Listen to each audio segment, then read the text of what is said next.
Everyone looks at you and thinks you're a tiny little boy. Posting on Twitter. It's the gayest soy thing you can do. Shut the fuck up, you little tater tot bitch. We are 2 minutes and 35 seconds into this video. I'm just as gay as the rest of us, motherfucker. Feels just the same. Another sunny day in LA. Everything is fucked, so they say. Wonder what the news is today. Cause I know that every day I'm at this fucking job. Hassan is streaming. Watch him on the clock. I love this stunlock end. Listen, bro, the Lyra does not need this. Trans people love playing Hearts of Iron 4. Eating pussy is the basic bare minimum thing you can do. Where did they find these people, dude? And women want to have sex. Your job is posting. You're gay. Okay. God, I hate women so much. But is he really a socialist? He's such a himbo, I can't handle it. He's got a car and a house, and it's better than me. How can I sit here like everything's fine? That's just me being a fucking hog.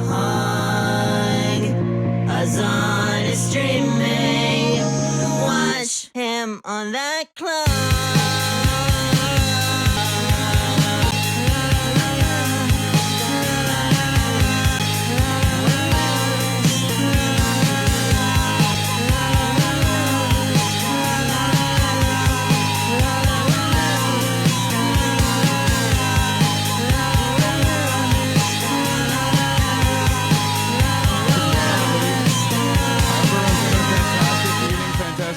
Fantastic creator, no matter where you are in the world. I'm Hassan Piker, and this is the HasanAbi broadcast coming to you live from sunny California, Los Angeles, folks. We're live and alive, and I hope all the boys, girls, and MBs are having a fantastic one because today's a beautiful day. Today's a wonderful day. Today is Tuesday, lads.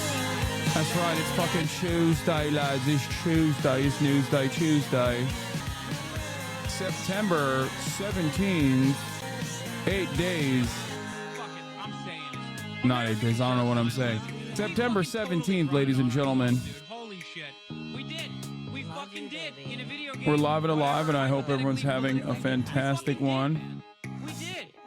Your stands meme so hard that it reads as real hatred. So many people just straight up tweet insults about you that 100% read as negative to outsiders. That's Theresa Sweetheart. Shouts out to Theresa Sweetheart for the Hassan is streaming song.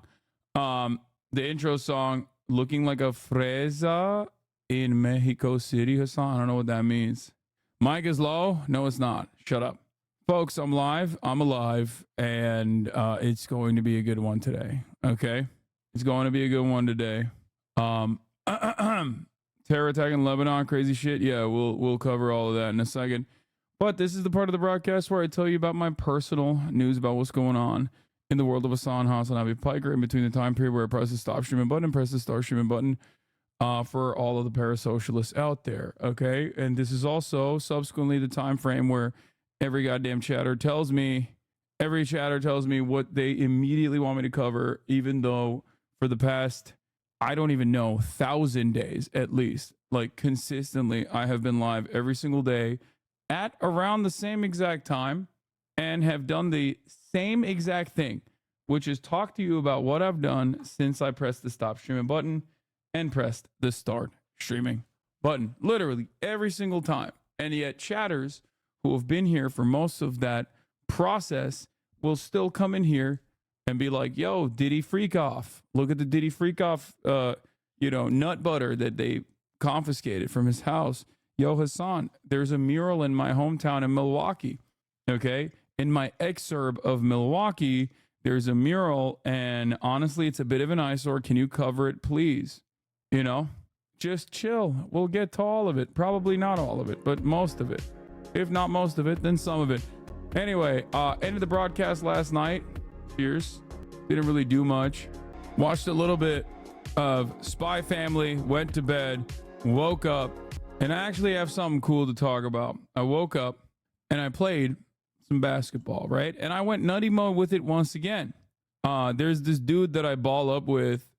He is like my He's my weight, but much shorter than me, but also faster and a much better shooter. So he can play big, even though he's like much shorter than me, and he can also shoot. Like, he's a lights out shooter. It's crazy, but it's really good guarding him because it's like caused me to get better and more confident guarding close, right? And in that same time frame, I've talked about before, like there's a bunch of kids that I used to think were like high school prospects going into the NCAA. I was wrong. They were just NCAA players who have just gotten out of college. I used to play with them back in the day, and they were on the court today. Okay? They were on the court today. And for me, like, those guys are really fucking good. Like, I don't mind losing to those guys, right? I don't mind losing to those guys. I might, because like they're so much better, right? Like, they're so much better that you're like basically getting better in the process of even losing to those guys. Bro, I played these dudes today. 5 months ago, they were ripping me. Okay. 5 months ago, honest to God, these guys were ripping me. Okay. The amount of fucking blocks I popped off on these NCAA, former NCAA athletes, the amount of confidence that I have. Oh my God. It was block Tua. Okay. It wasn't Hawk Tua. It was block Tua. Oh my Lord.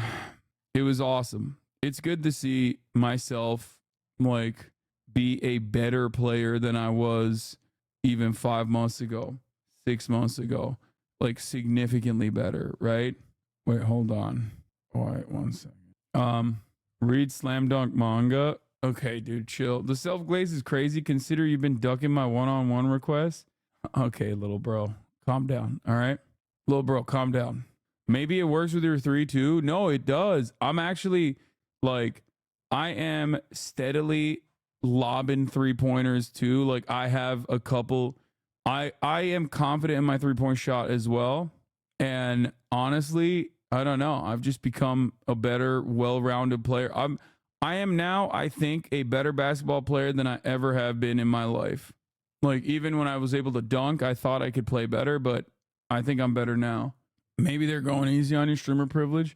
Yeah, that doesn't work on the real world, chatter. Most people that I play with have no fucking clue who I am. Yeah. Oh, also, here's a note. So last night we played I defeated the hardest boss in this game. Okay. Why is this quality so shit? Anyway, I defeated the hardest boss in this game, in the game of Wukong. Okay. Erlang, the secret boss. And if you notice right here, don't hold back. Like, he has 1 health. He still tries to do some cheeky shit. Yes, it's done. And I hit him, and the game just fucking broke, dude. The game just crashed, which is really annoying because it did the same thing to me last night in the final boss of the game as well, where it didn't crash, but like it wouldn't let me have a victory. And I just rage quit afterwards. I was like, nah, fuck that. What just happened? If LSF wasn't the way it is, this would be a top post. Yeah, this or Maya calling me or wanting to call me and tuning into my stream, and then me talking about like that guy who said the N-word. Both of those would be top posts on like LSF back in the day, or any number of different things that like iShowSpeed is doing. Like, iShowSpeed has like 300,000 people watching him. He's like shutting down entire fucking countries and shit. Meanwhile, like, LSF is probably too busy fucking yelling about someone. It's just like, it's such a, it was deleted, the Maya one. Oh, really? LSF is done. Like, it just sucks that there's no one place that we can go to see what the fucking top clips are. But honestly, LSF is so obviously like toxic, so obviously 30 plus years old, and so obviously resentful and extremely online Redditors. I'll say it. I think Destiny's community 100% ruined it. Like, they brigaded it so much that it just became ass cheeks, where you notice like anytime, like you got his clips, he's got like 1,000 people watching him, and his clips get like 1,000 upvotes, and it's like, the fuck? Like, I never really go on it anymore, but every now and then I'll just check in to see like if anything is popping off, and it just sucks. Like, it literally is just a rage Reddit. You know, it's sad. I think it's also botted to oblivion too. Yeah, like the phase clips would be going crazy on there normally. Like even with a drama, it's just like, anyway, I'm happy though. I'm happy though that it like kind of blew up on its own due to all the brigading and the toxicity. But ultimately, I do wish that there was a place that that we could, you know, go, and wish that there was a place that we can go to, you know. Y'all got baited by Reddit. Are you finishing Wukong today? Yeah, I am. What is going on? What is going on? Oh no, I beat him. What is going on? What is happening? What is happening? There's no way. There's no.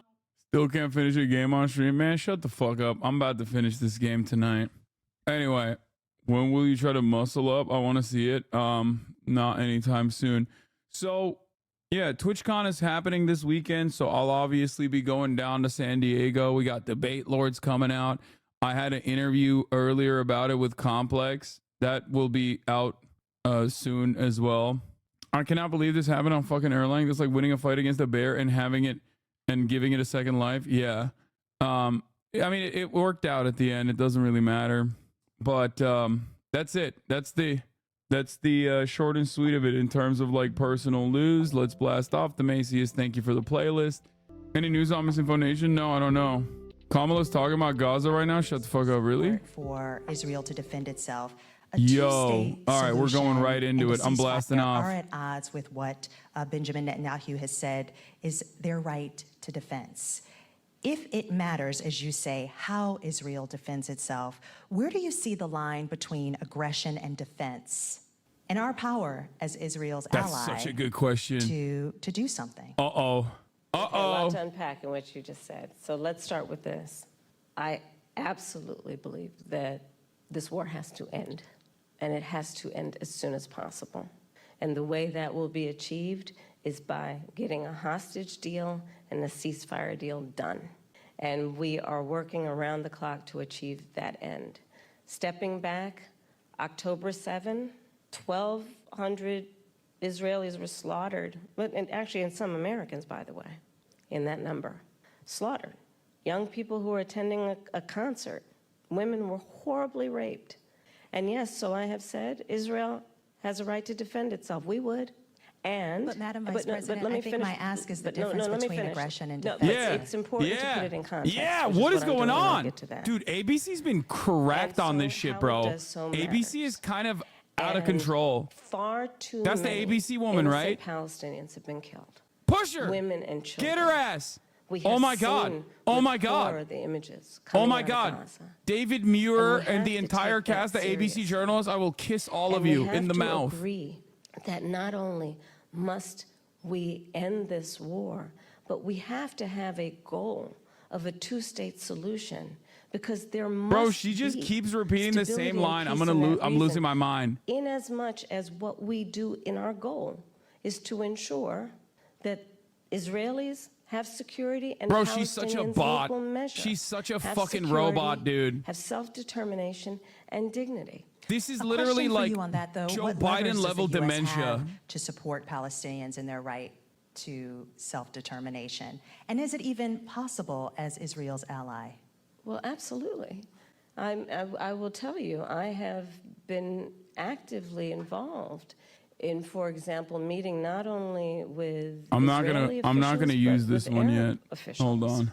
To talk about how we can construct a day after scenario where we participate in ensuring those exact goals that I outlined, including as part of the principles that should be applied to those goals, that there be no reoccupation of Gaza, that there be no changing of the territorial lines in Gaza, that there be an ability to have security in the region for all concerned in a way that we create stability, and let us also recognize in a way that ensures that Iran is not empowered in this whole scenario in terms of the peace and stability of the region. This is ass. But absolutely, the United States of America absolutely has a role, which is why we have been active, in particular with the Qataris and the Egyptians, around attempting to Oh get my gosh, she's so a bad deal at done this. and get it done as quickly as possible. She's so Vice bad at President, this. just to follow up really quickly, Bot! is there a specific policy change that you, as President of the United States, would say you would do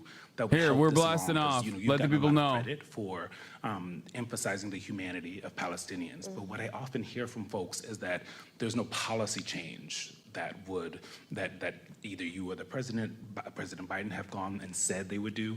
Is there a specific policy change as president that you would do in our helping of Israel? We in need this to war? get this deal done, and we need to get it done immediately, and that is my position, and that is my policy. We need to get this deal done. But in the way that we send weapons, in the way that we interact as their allies, are there specific policy changes? Yes. Well, Eugene, yes, for example, yes. one Oh of the my things God, that we yes. have done that I am entirely supportive of is the pause that we've put on the bombs. And so there is some leverage that we have had and used. What? But ultimately, the thing that is everything else in that region is getting this deal done. And I'm not going to disclose private conversations, but I will tell you, I've had direct conversations with the Prime Minister, with the President of Israel, with Egyptian leaders, and with our allies. And I think we've made ourselves very clear this deal needs to get done in the best interest of everyone in the region, including getting those hostages out who, I mean, we saw the latest example of what happened with the six most recently, one of whom was an American citizen. But what do you say to those that say that's not enough, that stopping the 2,000-pound bombs the one time wasn't enough, that this administration, your possible administration, has to do more? Well, we are doing the work of putting the pressure on all parties involved to get the deal done. But let me be very clear also. Israel has a right to defend itself. I support Israel's ability to defend itself. Ah, and called it. I Bot! support the need for Bot! Palestinians to have dignity, self-determination, and security as we move forward and get a two-state deal done. But right now, the thing we need to get done is this hostage deal and this ceasefire deal. We need a ceasefire. We need the hostage deal. I want to switch gears to racial justice, Madam Vice President. Last month, you eulogized Congresswoman Sheila Jackson Lee. Yeah. Jackson Lee's signature bill, one of a few, was H.R. 40, which would create a wish they commission didn't stop her to on study this. the history of U.S. slavery and study the issue of reparations. She introduced H.R. 40 every session of Congress, taking up the mantle from Congressman John Conyers. This is a bill that you have co-sponsored as a U.S. Senator. Yet, this has, despite the fact that this has been, similar commissions have been created on the state level and on the local level, is yet to pass in Congress, let alone come out of committee. Congresswoman Jackson Lee, Congresswoman Barbara Lee, and other advocates have called for President Biden to take executive action to create this commission.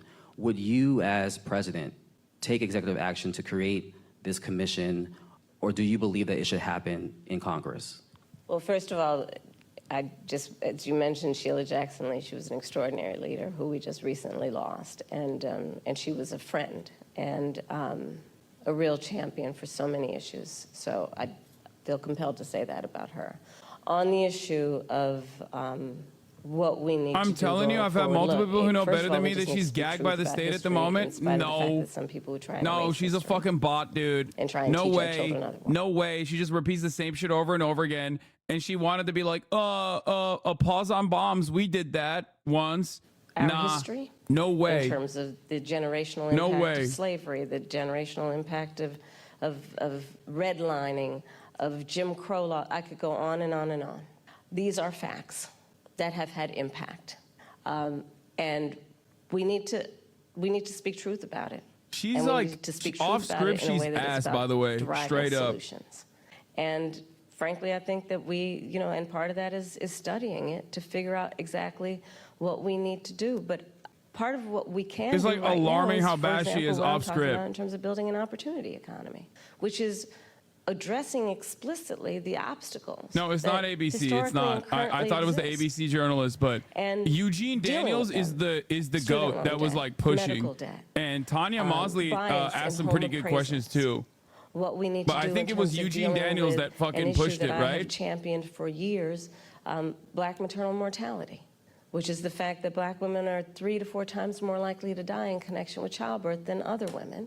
And we know that the reasons for that include disparities that pre-exist her pregnancy. I'm not gonna lie, I never thought someone from the Y Network and fucking Politico would be the most adversarial questions that this administration has faced thus far on fucking Israel.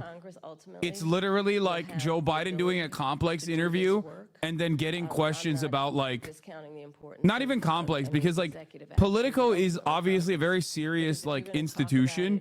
It's just they're very right wing, which is why it's shocking to me that a Politico journalist did that.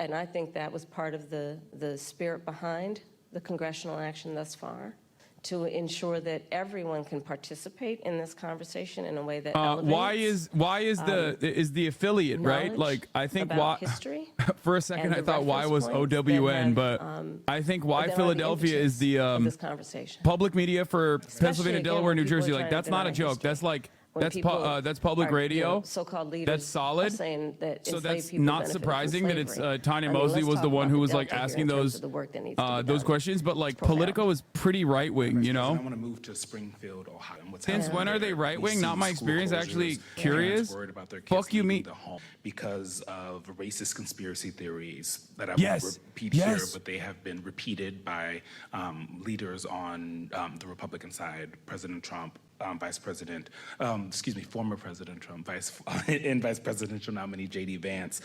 From your perspective, is this just a case of irredeemable racism that can't be mitigated by any rational action, or is this a situation in which a federal response could help this community heal? There's a question of resources and... Well, no, I'll let you finish and then I'll speak. No, please. It's a crying shame. I mean, Say my it. heart breaks. Say you're the daughter of immigrants. for the Say school. immigrants are the backbone of this country. Please say there were, anything. Please. Children, elementary school children, who it was. Bro, this dude It is was cooking, by the way. school photo They both day. are. Eugene and Tanya, you are my You remember what goats. that's like? Going to school on picture day, Oh shit, he follows me.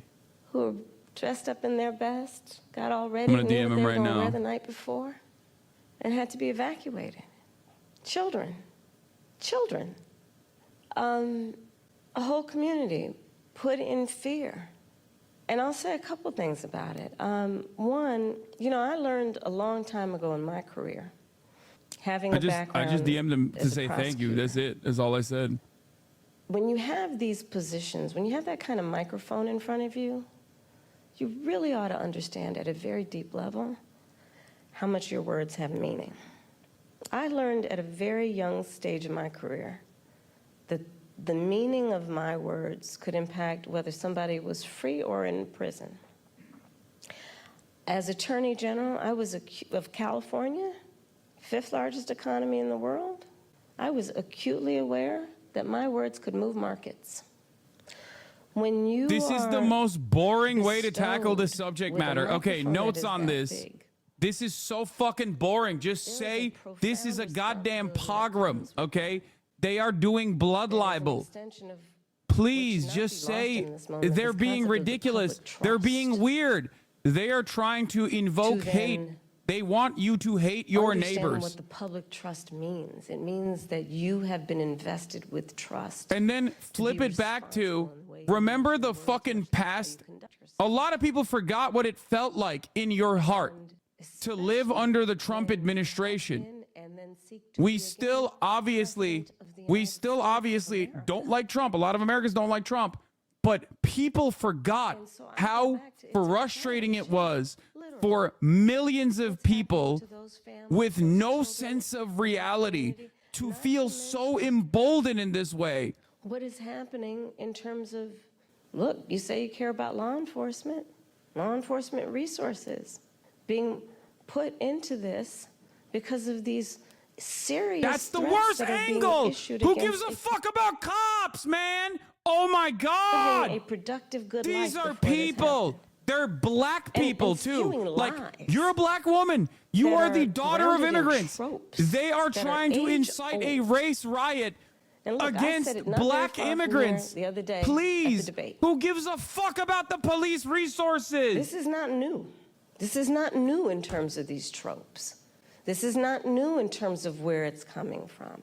And, you know, whether it is refusing to rent to people, This is a rent to free black question. families, This is literally whether free. it is taking out a okay? full-page ad This in is the free. New York Times against 5 innocent black and Latino teenagers, the Central Park 5, calling What for are their you doing? execution. Oh my God, she's literally a bot, Whether it bro. is She is referring to actually the a first fucking black bot. president of the United States with a lie, birther lies, and Go look. talk about the current shit. Talk about the current American shit. people Talk about the current deserve, shit. And I do believe want better Talk than about this. the current I shit. do believe that. I know. The vast majority of us as Americans know we have so much more in common than what separates us. I know that. She cannot. I know. She that cannot, regardless gun of to her someone's fucking background, head, their race, say their she wants to gender, their defend immigrants. geographic location, She can't. I know She that cannot. people are That's why deeply she's troubled talking about like, by oh, what is Trump is happening to being that racist. community Remember in when he did the Springfield? Central Park 5 ad? That's from And like it's gotta 1994, man. What the And fuck are we you gotta talking say about? That you cannot be entrusted with standing She behind the seal cannot of the President of the fucking United say it. States of America, engaging in that hateful rhetoric that, as usual, is designed to divide us as a country. Verbatim repeating Is debate designed lines like to and have trying to people fit them pointing fingers into at this each other. conversation, It's a dynamic designed to do conversation that. with journalists And I who think are most obviously people in our very country, smart and very regardless of their thoughtful. race, This is not are going to starting fly. to see through this nonsense and to say, you know what, let's turn the page on For this. This chatters is who are saying like exhausting. she's a fascist, she believes this. No, come on, bro. No, it's hateful. don't be fucking deluded, okay?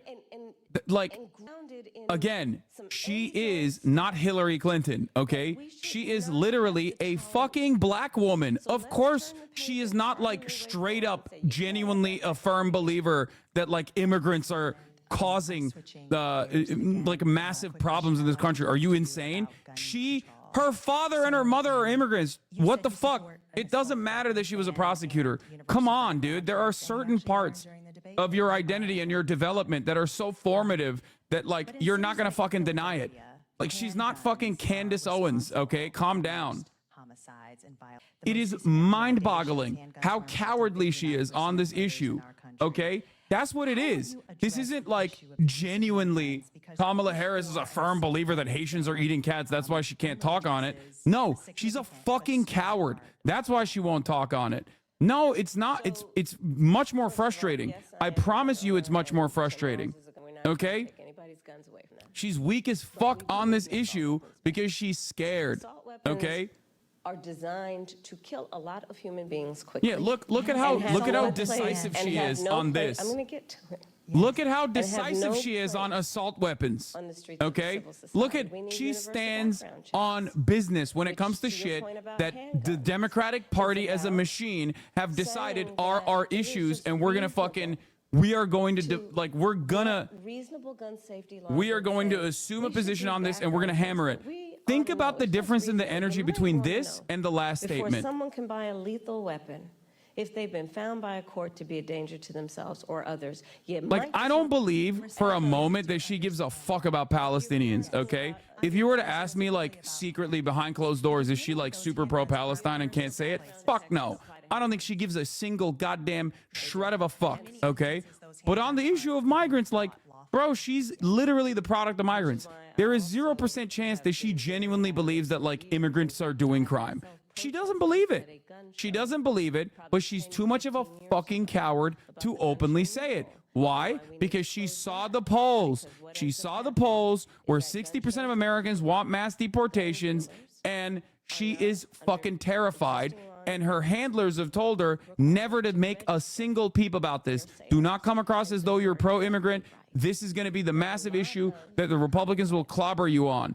Be as right-wing as possible on this issue. That is a mistake. That is a mistake that the Democratic Party has been repeating over and over and over and over again. These are lies, okay? The Republican Party is lying. each entry point in the issue, including Fuck! Please talk about the Lebanon attacks. I am going to literally explode my pager, okay? I'm going to go purchase a pager and explode it. Shut the fuck up. We're going to obviously get to it, okay? So you're raising a very important issue that has many facets, including what we need to do in terms of reasonable gun safety laws and what we need to do around crime prevention. Also, the top of the hour ad break is about to explode in your face unless you subscribe. I have personally prosecuted homicide cases. For $3, she doesn't seem to care about the polls in Gaza. Yeah, there's a higher order there. There's a higher priority there, which is the State Department interest, which is obviously the interest of moneyed donors that are donating to the Democratic Party. The fact that she's terrified that the media will actually push back on her if she were to switch positions on Gaza. Like, those are all things that she thinks will rock the boat. I am telling you, those things would rock the boat in a positive direction, not in a negative direction. But it doesn't fucking matter, okay? It's real. It has had a profound impact in terms of trauma that, for the most part, here's a 3-minute ad break now. Undiagnosed and untreated. The trauma that exists in communities. I get what you're saying about her feelings on immigrants, but I bet she has very strong feelings on criminal immigrants. Nah, fuck that. Losing a father and uncle, all of that must be every addressed. adult in this country that is invested in politics knows that it's a fucking lie, that the idea that like migrants are doing an insane amount of crimes is a fucking lie. They just know that anecdotes are very powerful and they can't deal with it, okay? They can't deal with those anecdotes that are too good. They're too good for political messaging. Same shit happened with crime, dude. Same exact shit happened with crime. President, we were able to pass the first meaningful gun safety legislation in 30 years. And part of what that involved was millions and millions of dollars to put more mental health counselors in public schools, right? Because we know that there is an aspect of this. But do you think she's just scared until she's elected? Fuck no. And dealing with it at its... Chat, you need to understand something. Democrats don't legislate a more progressive agenda than they claimed when they're running. They do the exact opposite, okay? They actually legislate in the opposite direction. They legislate to the fucking middle and they still lose. Resources into community-based intervention that is not just requiring on the good people in the community to volunteer to do the intervention, but actually paying people to do it because it's a full-time job. It's about understanding what we need to do to, again, understand that, to your point, we have to have a holistic response to this issue and prioritize it instead of reacting to the tragedy that, sadly, they are too predictable. Let's all agree, enough of that. There are very few solutions that we haven't thought of. We need to put the resources into them. Madam Vice President, we want to move to the topic of reproductive access, something that you have worked and leading on both for the administration, Democrats, and now the top of the ticket. You've said that as president, you would want to codify Roe. If it came to your desk, you would sign a bill that did that. Roe protected access until fetal viability, which it also says is, quote, at about 7 months, but it may occur earlier, even at 24 weeks. So do you similarly support also codifying Roe's restrictions, which allowed states to ban abortion in the 3rd trimester of pregnancy unless necessary to save the mother's life? We need to put the protections of Roe v. Wade back into law. And when that bill gets passed by Congress, I will proudly sign it into law. Understand what is happening in our country. Over 20 states have passed what I call Trump abortion bans because I understand how we got here. The former president handpicked 3 members of the United States Supreme Court with the intention they would undo the protections of Roe v. Wade. They did as he intended, and in state after state, laws have been passed criminalizing healthcare providers. I don't know if anyone here has heard most recently the stories out of Georgia. A tragic story about a young woman who died because it appears the people who should have given her health care were afraid they'd be criminalized after the Dobbs decision came down.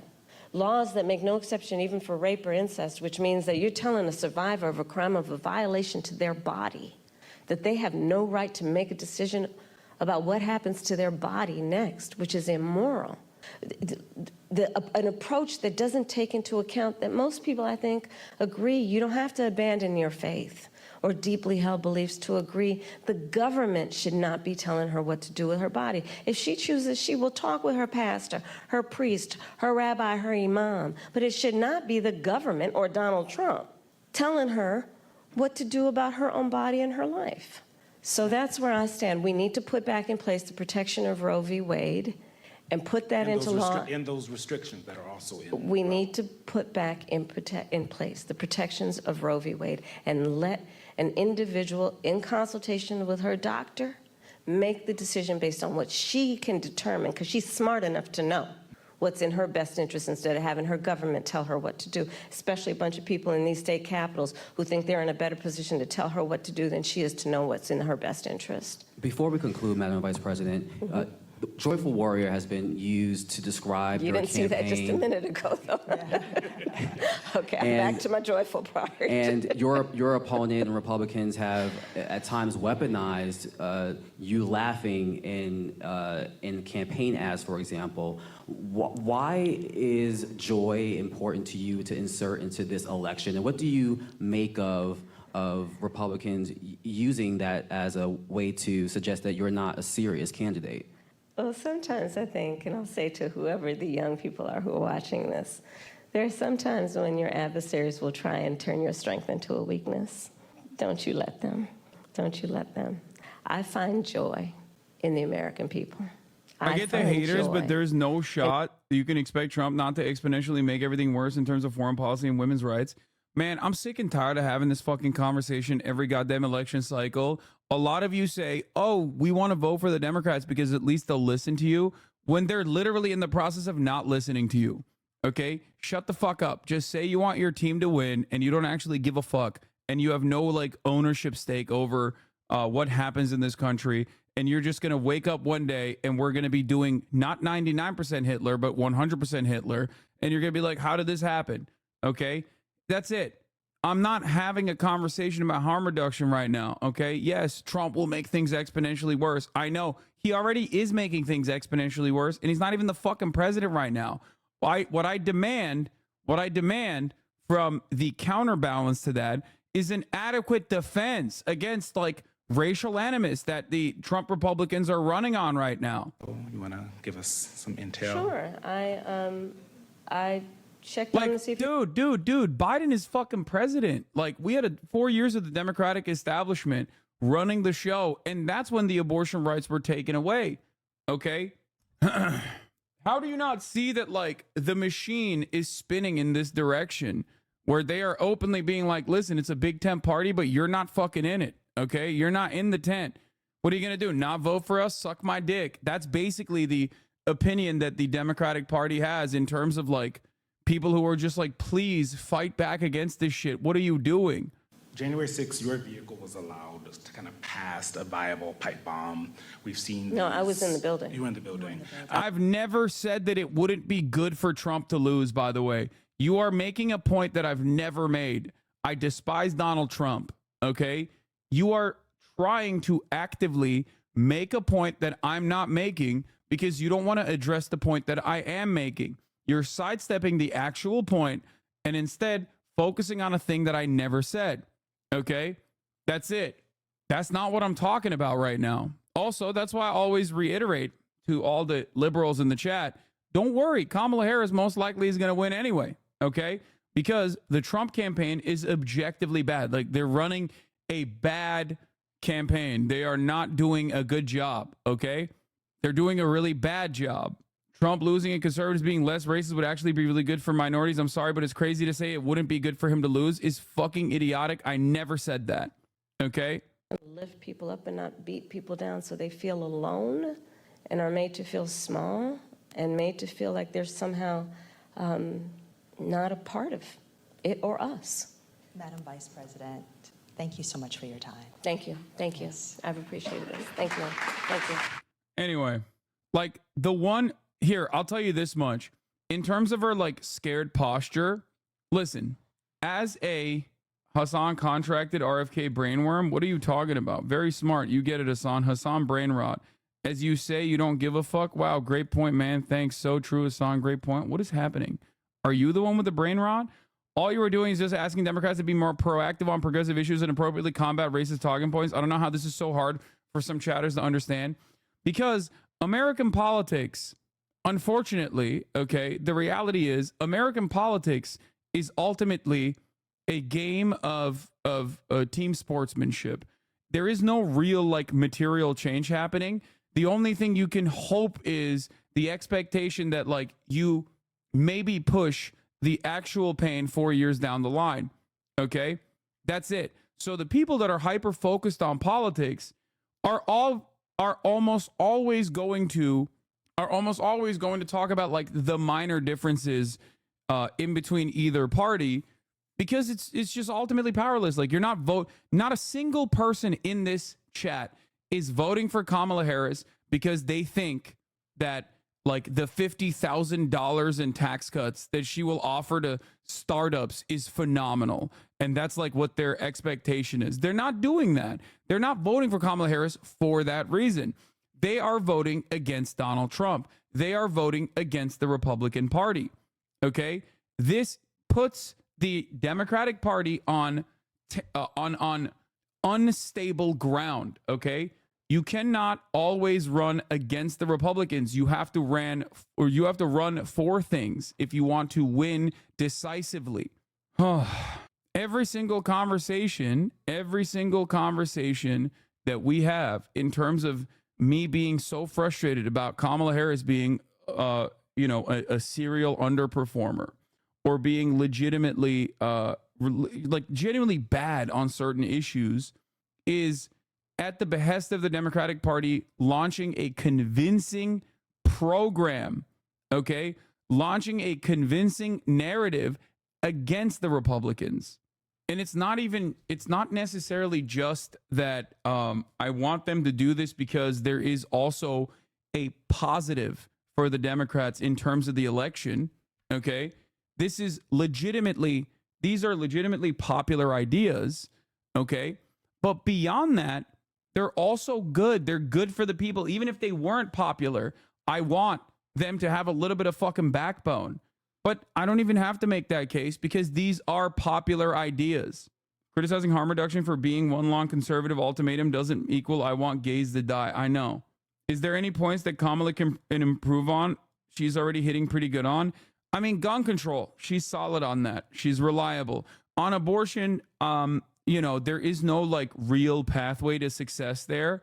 But ultimately, it doesn't really matter. It's a defensive posture for her, and she uses that pretty well, right? Those are two key issues where she's just like pretty solid on.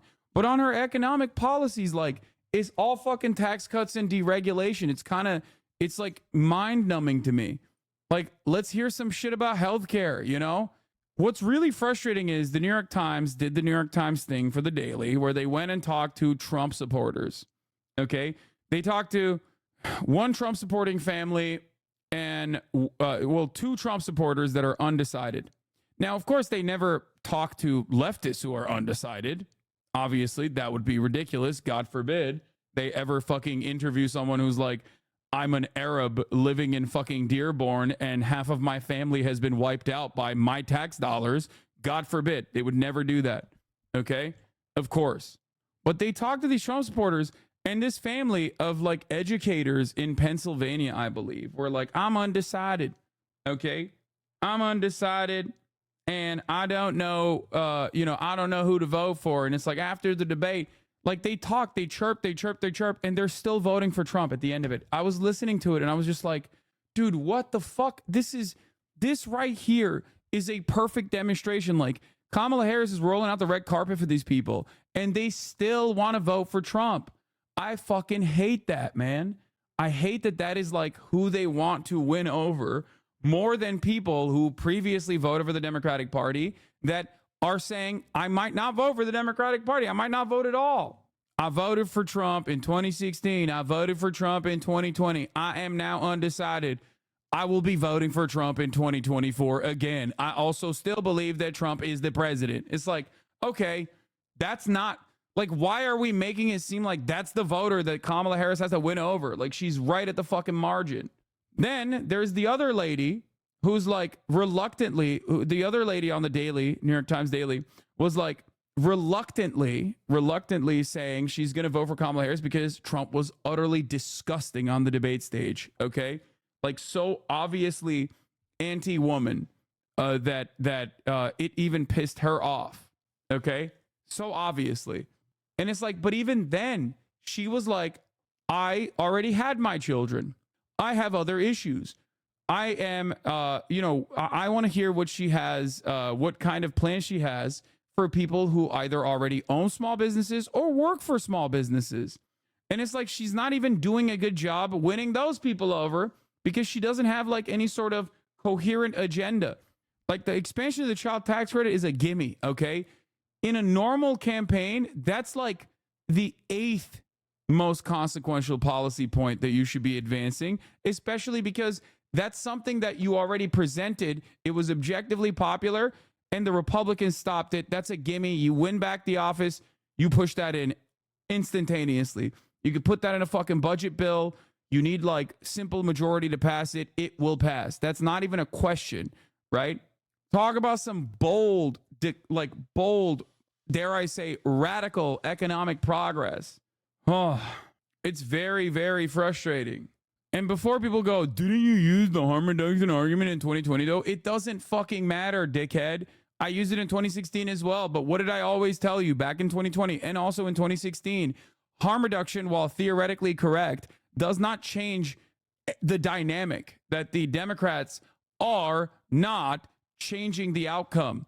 Democrats are not invested in making this a better country for people. Okay? It doesn't matter. I said the same shit. I said the same shit in 2020. Ironically enough, the 2020 platform was pro-immigration at least. And it took me, and according to chatters that figured this out, I didn't even know. It took me 2 months or 2.5 months to start bouldering the fucking Biden agenda because they went back on their fucking promises immediately. It was only pro-immigration because kids were literally in cages. No, dude, it was pro-immigration because kids were in cages and Americans were genuinely disgusted. Americans were genuinely disgusted by the way that that the Trump administration was doing insanely right-wing white nativist immigration policies, anti-immigrant policies. So it polled better. The country, by and large, was considering this to be abhorrent, morally repugnant. But in the 4 years under the Brandon administration, when the Democrats ran a right-wing anti-immigrant slant as well, out of fears that they would look, fucking weak, dog. If one more person asked me about the fucking Israeli act of terror on Lebanese people, I'm gonna fucking lose my mind. Look at this screen. It says at least 8 dead after wireless devices explode across Lebanon, Hezbollah says. Okay? Yes, dude, it's right here. Okay? Israel did a mass cyber attack on not just like militants, but also political officials as well. It's literally on screen. I don't know why the fuck you guys are acting like I'm secretly not covering it. It's in the title, but you don't know how to read. It's in front of you on screen and you still don't want to read. Yeah, the injury numbers are over 2,000. Oh my God, it's so fucked up. Anyway, did you see JD Vance tweet saying that Ryan Ruth donated to only Dems and only voted Dems? Did we not find that to be the opposite the other day? I don't see any tabs open saying otherwise. Dog, Ryan Ruth himself literally said he voted for Donald Trump in 2016. Like, what the fuck? Yeah, JD Vance is lying again. Who cares? He lies all the time. Bro, I'm Lebanese and these chatters are being super impatient. Yeah, I don't know why people are being fucking really annoying about this story in particular. Israel is begging to go into war in Lebanon. Okay, begging. They drop flyers to threaten. Lebanon with an invasion. They did this shit. It's a mass terror attack. That's what it is, by the way. And it's being celebrated as a fucking epic move. I just want you to understand what they did is a breach of international law. Once again, just so you understand, it is completely illegal. What they did is unconscionable, just a straight up act of terrorism. But of course, that's all Israel does. Israel does as much terrorism as they want to do, and ain't nobody fucking can say a goddamn thing about it. Okay? I don't know, maybe because Thousand Pockets, how is that not the main news for you? Okay, take a week off, you absolute fucking baboon. Okay? I'm literally in the process of covering the story, and this guy is mad that I'm not covering the story that I'm currently covering, because not only are you a baboon who is incapable of reading the words that are in front of you, you apparently do not understand the English language, because I'm currently communicating to you that I'm covering the story, and you're mad at me for not covering the story. Okay? What the fuck is going on? Now let's take a look at how epic the media is covering this epic act of mass terror. His Ministry of Public Health says at least 8 people are dead and roughly 2,700 more injured after a number of pagers. The numbers have increased since this story came out. Exploded. CCTV shows the moment one explosion happened at a supermarket in Beirut. One man was knocked to the ground. And here's a look at Beirut now, where Hezbollah says the causes of those explosions are still unknown, but they say the pagers were owned. They're here to debate you whether there's a bomb inside the pagers. No joke. They stunlocked Mike for 1 hour earlier. I'm not a fucking, like, bomb expert, dude. I don't fucking know if there were bombs in the goddamn pagers or if they, like, overloaded the pagers enough that they exploded. I don't know. Okay? I have no idea. And I don't even care about whether they actually fucking snuck bombs into the pagers or if they somehow were able to overload the pagers enough that they exploded. Because guess what? Either or, it still is an act of fucking terror, like mass terror, with the intent to cause chaos and kill as many people as possible, or at least maim them in a country that Israel is not actively fighting against. Owned by a number of workers in various Hezbollah units and institutions. I want to bring in foreign correspondent Tom Sufi-Burge in Paris, along with ABC News contributor, former senior CIA field operative Daryl Blocker for more. Tom, what's the latest? Yeah, Diane, this appears to be a highly sophisticated and widespread attack across... Yeah, super sophisticated. Israel is fucking small bean, but also very moral and very responsible in the way that they're doing mass terror here in Lebanon, where I'm standing in front of civilians. Very nice. Lebanon. Lebanon's health ministry now saying 2,750 people injured in this attack, including 200 of those people critically injured. We're seeing video which is too graphic to show you of catastrophic. Yeah, hey, by the way, if you want to understand whether something is like immoral and unconscionable, imagine if Russia did this in Ukraine. That way, you will very quickly recognize how the media would react. Okay? Okay? If Russia did this in Ukraine, literally everyone would understandably go, what the fuck are you doing? This is just mass terrorism. Holy shit. And it's not even in Ukraine, actually. If Russia was doing this in fucking Poland, all right?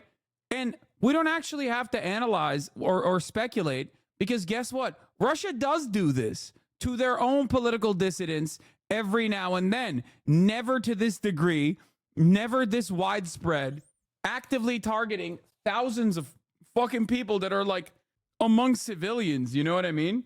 Catastrophic injuries to a number of individuals in multiple hospitals across Lebanon. They're saying that 8 people have been killed in the attack, including a 10-year-old girl. We've had now 2 statements from Hezbollah, that Iranian-backed proxy group based in Lebanon. They are saying 2 of their members are amongst the 8 people. Okay, first of all, it's not just a proxy group based in Lebanon. It's also a fucking political party, dude. What the fuck? Oh my God. Well, Hezbollah is a terrorist organization. Dog, if Hezbollah is a terrorist organization, America is the top terrorist organization, which it is, by the way. America is the top dog in terrorism, and so is Israel. What the fuck are you talking about? No, what you meant to say is Hezbollah is Muslim, okay? That's what you meant to say. What you meant to say is they're Muslim. So, of course, as they're Muslim, it's different. They're Muslim. It's so funny to say, well, Hezbollah is a terrorist organization when we are covering a story about Israel openly taking credit over exploding fucking pagers directly in a country that they're not in war with right now, okay, around civilians. Like, you would justify 9/11 if Israel did it to another country, straight up at that point. They killed a fucking 8-year-old, man, or a 10-year-old. You might be brain dead, but we already knew this. Come on, brother. Come on, dude. Is this the only thing you got? Is this actually the only thing you got? You can't speak out on the atrocities that Israel does in Gaza. So now it's like a new debate position that like they deserved it. They all have to fucking, everyone that is in the vicinity of Israel needs to die. Is that your actual argument? Just go back to watching your fucking pro-genocide debate, Lord, please. Just leave and go watch that. Okay? Holy fuck, dude. The Hezbollah bots are clowns, ignore it. I don't even think this is a Hezbollah bot. I think this is just like a fucking serial debate guy. That's probably what it is. Were killed in this attack, and Hezbollah is saying that what happened is at about 3:30 in the afternoon local time in Lebanon, pager devices, remember those are devices that can receive messages but not calls, effectively exploded. So members of Hezbollah carrying pagers, we've seen videos confirming this, that appear to show individuals looking down towards what. I feel like people don't look at this with nuance regardless of their position. Should civilians have been hurt during this attack? It's okay since it was meant to target militants. It's not. Like, dude. Like, imagine, first of all, there are certain rules about like how you can conduct international war, and the rules are there so that it doesn't happen to you either. Okay? You can't always run with the assumption that like our guns are better, our cyber terrorism is better, so we get to do it and they get to do nothing in return. This is one of those rules. You cannot mass explode communication devices used by fucking civilians. De facto terrorism, since many of the people whose pagers were blown up are not military targets, but civilian members of the political wing of Hezbollah, and the chaos it caused, for example, if the victims were driving or in a crowded area, it could mean more random civilian deaths. It is directly an act of terrorism, okay? It's directly an act of terrorism in not a war zone, mind you, okay? You can just say that they're Muslim, so they deserved it all day, every day, but it doesn't fucking matter. Yeah. I'm from Lebanon. The pagers are available for everyone. My cousin had one too. He works as a nurse. Fortunately, she did not hold it in her hands. The absolute majority of casualties are civilians, over 4,000 already. Like, this is insane, dude. This is insane. I don't care about Hezbollah members. No civilian would use a pager, dog. Are you fucking stupid, dude? What do you mean no civilian would use a pager? The civilians that use pagers are doctors and nurses, you fucking idiot. What the fuck are you talking about? Hospitals still use them, you dumb fuck. Bro, I get it. Like, in order to defend the Israeli genocide and the Israeli apartheid regime, like, you have to basically fucking bludgeon your head multiple times in an effort to fucking arrive at a position that what Israel is doing is good. But like, you can't be this stupid, okay? What's the link to Israel not being contentious? I mean, they straight up took ownership over it. This is some of the most disgusting shit I've ever heard. Just completely random 9/11. Yeah. It's not indistinguishable from terrorism, says Sturgeon's Law. There is no better way to describe it. Here's Edward Snowden's take on it, and here's Yusuf's take on it as well. Yusuf Munayyer. The apparent Israeli mass cyber attack in Lebanon that detonated cellular devices and pagers is a grave violation of international human law and opens a dangerous Pandora's box. Almost every human is a walking, ticking bomb, and it won't be long before this tech will be used by many actors. That's the other side of this process, okay? The other side of this yeah, I'm going to talk about the fucking racist asshole in a second. Okay, calm down. We're going to get there. How long before dissidents targeted by Putin, Modi, KSA, Iran, Israel, and many others fall prey to such an assassination tactic? No need to poison tea anymore. Parents in Lebanon, just like parents all over the world, let their kids play with their phones from time to time. How many Lebanese kids did Israel blow up today with their gimmicks? What Israel has done is, via any method, reckless. They blow up countless numbers of people who were driving, meaning cars out of control, shopping. Your children are in a stroller standing behind them in the checkout line. Indistinguishable from terrorism because it is terrorism. It's not indistinguishable from terrorism. It is an act of terror. Okay?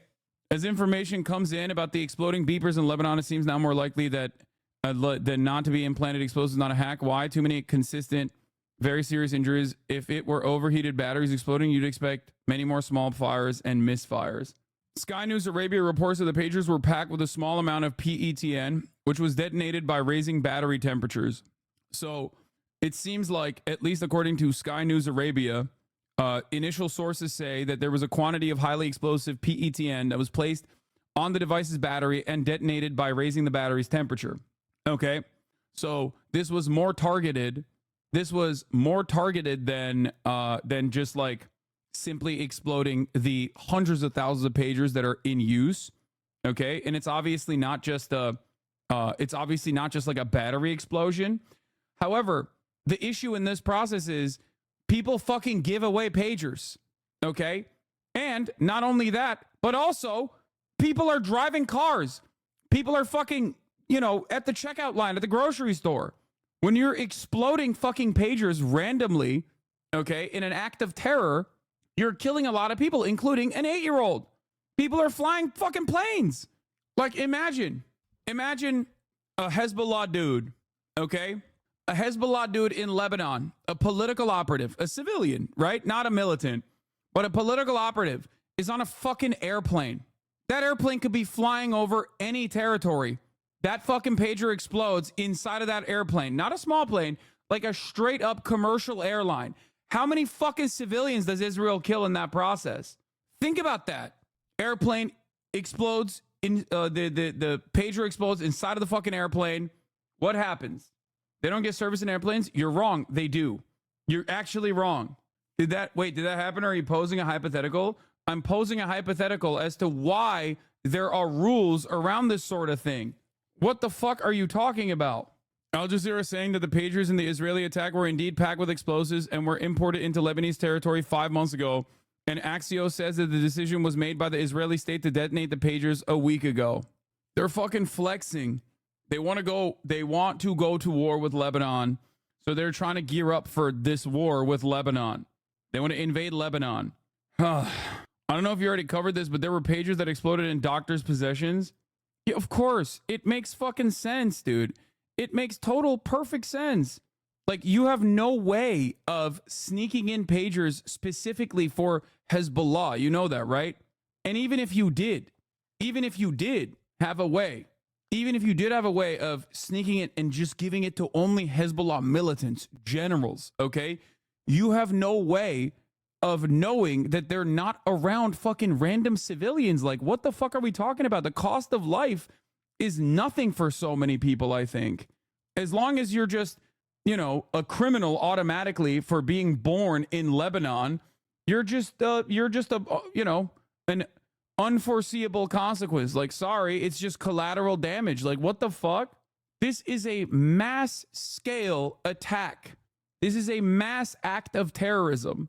And it won't be long until this is used in a similar capacity against others who don't have the OPSEC for it, including but not limited to Israel.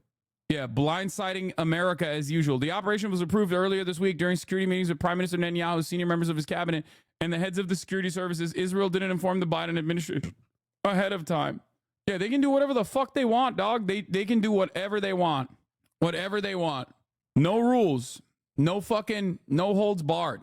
It's a targeted attack, as you said, but dumbasses in chat don't realize that Hezbollah is a political party with a massive civil wing, with accountants and other normal people in membership. This is an act of terrorism, and it's pure Orientalism to say it's not. No, I'm saying even if they were exclusively somehow able to give pagers to like Hezbollah military members, okay? Even if they were able to like feed it just to the fucking Hezbollah militant commanders, exploding pagers like this when they are in civilian life. Think about it, okay? If the reverse of this happened with the IDF, if you had like IDF soldiers, IDF generals, and their fucking pagers exploded, the entire world would be like, this is the most unimaginable act of terror, okay? This is so completely and utterly unacceptable. They're not actively in fucking combat. They're like literally going home. It's crazy. These are de facto, these are not enemy combatants, okay, under international law at that moment. This is an assassination. I cannot believe how much Israel has normalized just like murking whoever the fuck they feel like. This guy says political members of a military organization are legitimate targets. In fact, political members of organizations are more legitimate targets than the actual militants. One, international law doesn't sanction this idea. Two, Hezbollah's political operatives aren't political members of a military organization. They are the political party. Hezbollah is not itself a military organization. The political and paramilitary wings are separate entities. The separation in that situation is more apparent than even like the distinction between an American politician and the American military. Okay? Actually, it's not that different. It's the identical almost. Like, there was a dude that was caught on fucking tape. Dude, he was in the supermarket. He's in the grocery store. Do you think this is all right? Like, Think about it, dude. Think about it. Okay? Like a bomb just explodes when you're at fucking checkout at you know, Walmart because the dude in front of you bought a fucking dud pager. Like, you think that's all right? It fucking maims your daughter. It maims your son. You think that's you would be like, this is appropriate? No, you would not. You would not consider it to be appropriate at all. The only reason why you think it's permissible is because the victims are brown, dude. That's it. And no, for the record, you just said, if this doesn't outrage the public, our future isn't looking great. It's not going to, because the media is already celebrating how brilliant this is.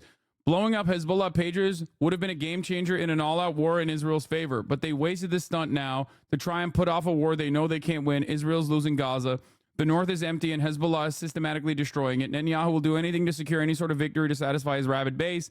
Even after this attack, Israel didn't achieve any of their main goals. That's the other part of this. Like, they did this. If they were to do this in the midst of like an operation, in the midst of like an on-the-ground, like straight-up invasion, that would be one thing. It would still be a foul act of terror, but at least it would actually have strategic importance, okay? And I wouldn't put it past Israel to do that. Having said that, not only is this an act of terror, an overt act of terror in violation of international laws, okay? It also was meaningless. It was meaningless. It was just to be like, it was just a flex to be like, hey guys, I know that we're not in favor anymore. Like, our intelligence community is not what it once was, but like, we still got it. What appears to be a pager device, and then the explosion. This appears to have been very widespread across multiple regions across Lebanon. And one of the victims, significantly, Diane, is, according to Iranian state TV, Iran's ambassador to Lebanon. So that's highly significant. Israel has not commented on this attack as things stand. We know, of course, for years, Israel has been conducting a shadow war against Iranian proxies in the region, including Hezbollah. And of course, it's been trading attacks across its northern border into southern Lebanon with Hezbollah for the best part of a year throughout the warring, as the war in Gaza continues. Israel does not comment on the attacks it can. Hezbollah member, son of terror group MP. That means it was a politician, okay? As in, they exploded the pager of an MP, but a terror group MP, but an MP nonetheless. And they're like, it's like killing a congressperson and their son or daughter. A Reuters story from July details how Hezbollah, in the aftermath of Israel killing one of its top commanders, shifted even further away from cell phone communication. Hezbollah, Reuters reported at the time, was opting to go with the low-tech route of pagers. Cell phones, which can be used to track a user's location, have been banned from the battlefield in favor of more old-fashioned communication, including pagers and couriers who deliver verbal messages in person, two of the sources said. It's the greatest preemptive strike ever. Yeah, so was 9/11, bitch ass. Shut up. God damn, dude. I fucking hate these losers, dude. Oh my God. It's just no amount of terrorism that is responsible for bloodshed of innocence is going to be something that people go, this might be a bridge too far for me. Preemptive strike, you call it. Death toll officially is up to 11 and 4,000 wounded, like maimed. Wounded doesn't just mean like, oh, you have scratches, okay? It means like your shit got blown off, your hand, your arm, body parts. Conducts in its near abroad, but the finger of suspicion, given the sophisticated nature of this attack, will be pointed towards Israel and Hezbollah. And a second statement I've just received is now saying that it holds Israel responsible and that this attack will not go, in its words, unpunished. And Daryl, how does this even work? How do you turn a wireless device like a pager? Yeah, we'll find out more about this. But by the way, like, there is no assurances that the pagers that you're selling only stay in the hands of Hezbollah. That's the other part of this process. Now, a more ethical thing you could possibly do in that situation is to put trackers in the fucking pagers, okay? And trace the pagers and ensure that they know, ensure that they fucking know where these guys are, where Hezbollah militants are, whatever, all this shit. But no, they don't want to do that because they want to blow shit up, because they don't give a fuck, because they know that no matter what happens, the Western media will back them. And also, the devices apparently were programmed to beep for several seconds before exploding, according to the officials who spoke on the condition of anonymity because of the sensitivity of the matter. Why would you want to do that? Well, it's because if it's on your desk and it starts beeping, you pick it up and you look at it so it fucking blows up in your face. Just so you understand the gross nature of this attack. Like intercepting a supply chain and fucking adding plastic explosives, like the chemicals used for like Semtex, is just unimaginable, dude. I am shocked at the cruelty of this. Yeah. They're also, by the way, breaking over 500 Hezbollah members lost their eyes today. Okay. When they say Hezbollah members, they're also talking about members of the parliament, okay? Like straight up politicians, for the record, just so you understand. They're not talking about just like militants and military wing of Hezbollah. This has to be considered a war crime? Yes, of course it's a war crime. But with Israel, it's basically yet another war crime that it gets to do, and not a single person will say anything about it. And if you do say something about it, you're a fucking idiot, and you should shut the fuck up because they deserve it. And that it is totally valid, totally permissible. Fuck you for ever saying anything. And now we get to do like, now we get to do Fortnite dances on the corpses of fucking, you know, Lebanese children too. And also, I'm anti-Semitic. Can this be the final straw? No, dude. At this point, I'm going to be honest with you. Israel could fucking nuke Lebanon, and they still wouldn't consider that to be far too much. Okay? Straight up. It's a terrifying prospect, but I legitimately believe this. A Lebanese security source tells Al Jazeera that the Hezbollah pages that exploded earlier today were imported to Lebanon 5 months ago. The report says the communication devices were rigged with up to 20 grams of explosive material. A separate report by the UAE-backed Sky News Arabia claims that the Mossad placed PETN, a powerful explosive material, on the batteries of the pagers and detonated them by raising the temperature. Now, the thing is, a lot of people say, oh, this is James Bond shit, not realizing, yeah, it's James Bond shit. It's the James Bond villain that does this, okay? There is no movie in which the intelligence communities that are supposed to be presented as the good guys would be exploding these fucking devices around civilians, okay? There's not a single fucking movie where the good guys would do that. It's the bad guys that would do that, okay? Just so you understand. How is anyone in the region supposed to look at this and go, Israel is literally a violent entity that is swinging at every single country that has the unfortunate consequence of being in its immediate fucking vicinity? Shocking. Or a phone into an explosive. So, Diane, I'm assuming that question was directed towards me. So the lithium batteries that are in some of these pagers are exploding all the time. You hear about them on planes. You hear about them overheating. That may be a part of it. But in order to basically take over an entire network, whether it's technologically or to physically gain access and put... I'm Iranian, and all I will say is that Hezbollah is not just a little political party. They're the very embodiment of horrible acts based on extreme religious belief.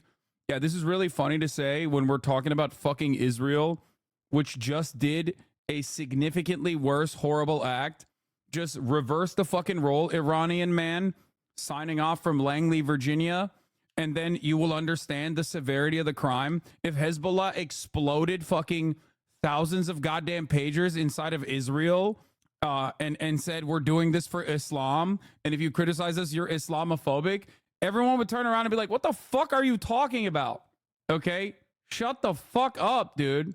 Like, what is this? What is this? Like, oh, they deserved it then. I guess, sorry, if you're Lebanese in the vicinity of a fucking, like, Lebanese politician from Hezbollah, okay, then you deserve to die too. Yeah. If the same was done to Israelis, BM is right, Israel would have called it a second 710, aka the third Holocaust, and would have been bombing all over Lebanon like crazy right now with the full backing of the entire world that would have been horrified of the unprecedented, atrocious terrorist attack against innocent Israelis. 100%. Like that's in the middle of a supermarket, man. That's crazy. Like, you're fucking out of your goddamn mind. And that's the one that we have, like, direct footage of. There's kids there. There's elderly people there. What are you talking about? There's a kid in the shot. And fucking ultra Zionists are gloating on Twitter about this. They're like, hell yeah, baby. They're doing it. We devices, did the damn thing. Small pieces of debt cord inside of these things would be very, very difficult for 2,700 devices. So I think with time, we'll learn a little bit more. All right, Tom Sufi Burridge, Darrell Blocker, thank you. These are the first pictures into us showing people's pages exploding in Lebanon. Now, the government is urging people to get rid of their pages after this bizarre attack. Sources say pages belonging to members of the Iran-backed Hezbollah began exploding in areas where the group operates. Let's just watch this video again. This is video just into CNN. It shows the moment where pages exploded. This is in one of the markets, as you can see. All right, Ben, you were listening in on all these new lines that are coming in. Iran's ambassador to Lebanon injured in this attack, according to Iranian media. We are hearing Lebanese health department really asking for all health workers to report back to work. We don't. You might want to cover this. Bro, are you fucking insane? I'm literally in the process of covering it. Are you joking? Like, what the fuck's going on with the chat right now? This is what I'm covering. This is the story I'm covering right now. Here's what the New York War Crimes said. Pagers explode, the New York Times headline reads, after their friends in Israel detonated devices near thousands of Lebanese people in homes, hospitals, and busy streets. If it was any other perpetrator, they would call it a terrorist attack. Look at the fucking, look at the passive voice here. Israel, the greatest cop nation. Pagers explode across Lebanon after Israel warns Hezbollah. Hezbollah said pagers belonging to its members had exploded, and health officials said over 2,700 were wounded. The Israeli military declined to comment. Pagers explode naturally, okay, when they're under extreme distress, okay? At the top of the hour ad break explodes naturally as well, unless you subscribe, in which case it won't. How do they get the pagers to explode? 5 months ago, according to some sources, this is the speculation or the preliminary reporting on the matter is that Mossad put a bunch of explosives inside of pagers and shipped it into, like, disrupted the supply chain that was going into Lebanon. They put those they planted bombs inside of pagers. Okay, those pagers, they had no fucking like genuine knowledge if it would go to like random civilians or directly to just like Hezbollah members. Many of which are, by the way, not even militants, but directly just like members of the parliament. Okay, so civilians, just so you understand. They're brown, they're Muslim, scary, I know, but still civilians. Okay, including but not limited to, you know, other people that might be using pagers as well. You know, like nurses and doctors alike. Could it be an exploit? No. Normal batteries don't explode like that. I think the exploit is that they probably fried the battery so that it would activate the explosive. Over 3,000 pagers were rigged with explosives. Is this a reasonable claim? I mean, seems to me like that's what happened. Are there reports of civilian casualties? Yes, of course. 4,000 is the latest estimate of the wounded civilians in the process, like maimed. A 10-year-old girl died due to the pager explosion. A geomagnetic storm was happening around that time that can affect electronic devices. What the fuck are you talking about? It's bad either way, but if they basically only exploded civilians, how do you even spin this for Israel? It doesn't matter. Israel can do whatever the fuck it wants, and the American media will defend it. Also, I'm running the 3-minute ad break now. I forgot to do it. Same chatter saying bro wasn't saying the N-word yesterday is always going to happen. Yeah, no matter what. It's the independent thinkers. There's always some independent thinkers in the chat. The heterodox thinkers who are like, yeah, it seems like preliminary reporting says that there are explosives that were planted in the pagers.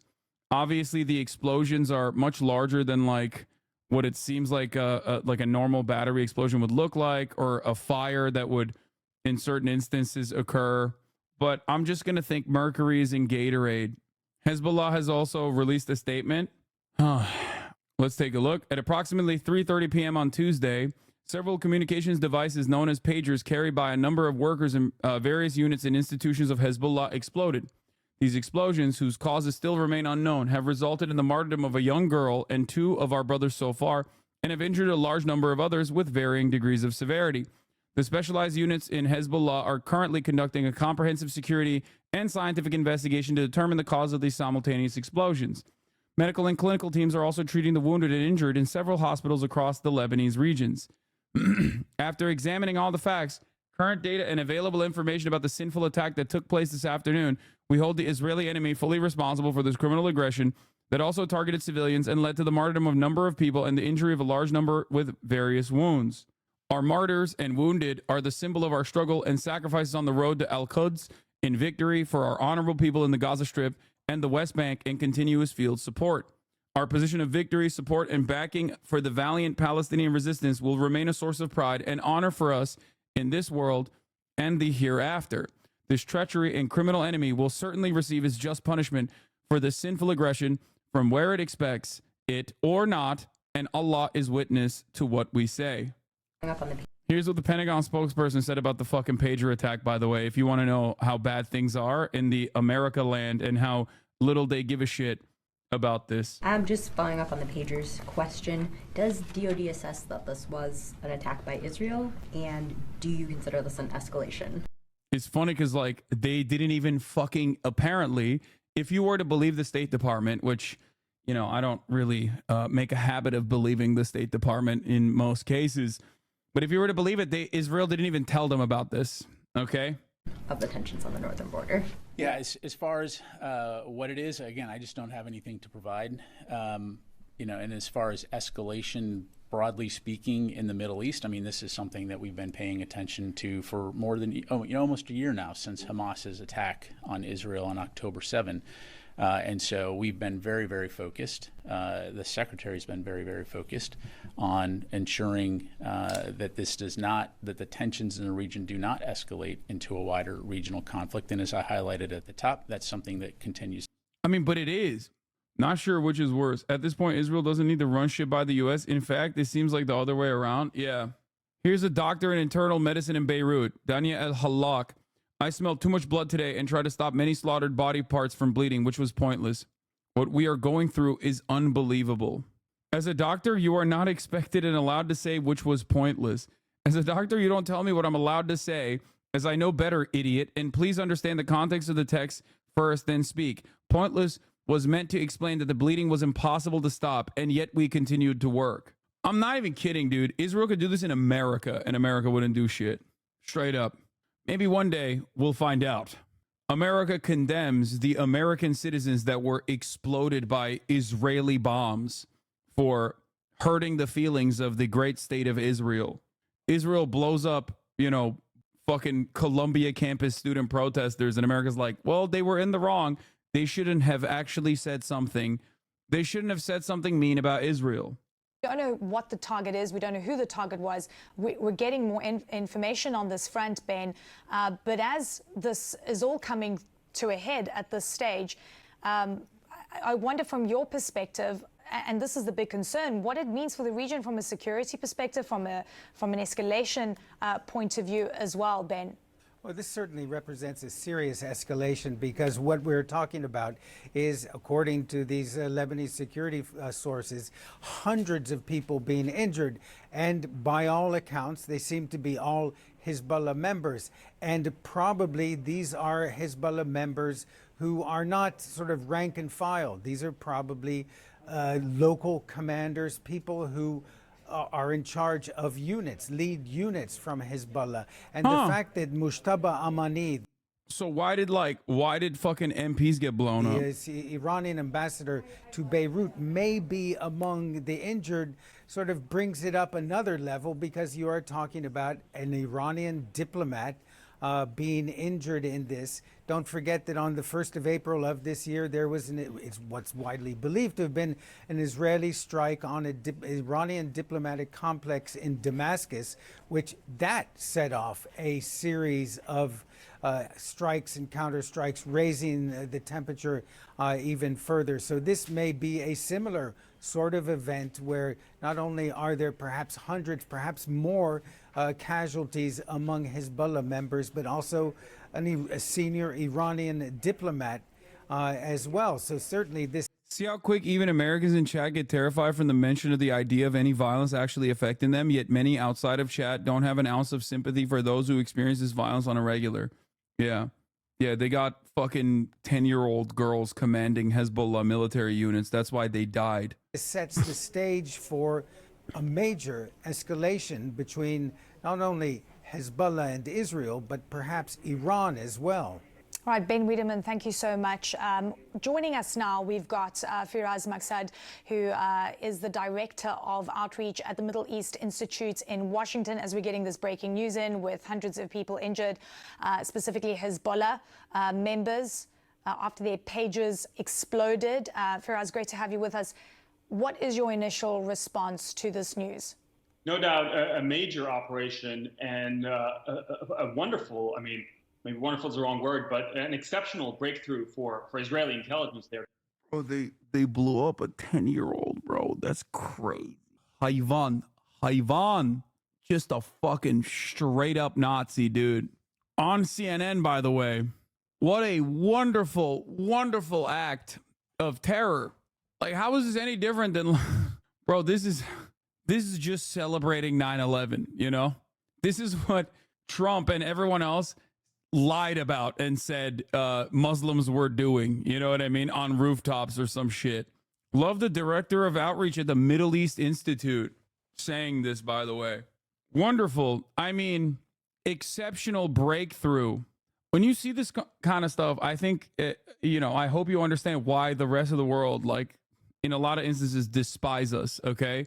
That's why it's so funny when people chirp about, like, I don't know, people burning American flags in like Iran or some shit. It's like, what are you talking about? Do you know the fucking pain that we cause everywhere on a daily fucking basis, dude? Another incredible Israeli operation that could spark a major Lebanon war expected when you're hemorrhaging deterrence and relying on U.S. to keep Netanyahu at bay. Hezbollah needs to restore deterrence but doesn't want to give Bibi a pretext. Time to decouple Lebanon from Gaza. What the fuck? I feel like that seems like the opposite of what he's saying here. To be able to penetrate Hezbollah's telecommunication Am I network. misunderstanding what he's saying? No, what he said right there is like the opposite of... Did I misunderstand what he was saying? Another incredible Israeli operation that could spark a major Lebanon war. Expected when you're hemorrhaging deterrence and relying on U.S. to keep Netanyahu at bay. Hezbollah needs to restore deterrence but doesn't want to give Bibi a pretext. Oh, he's saying Hezbollah needs to stop like trying to do deterrence and just give up. Never mind.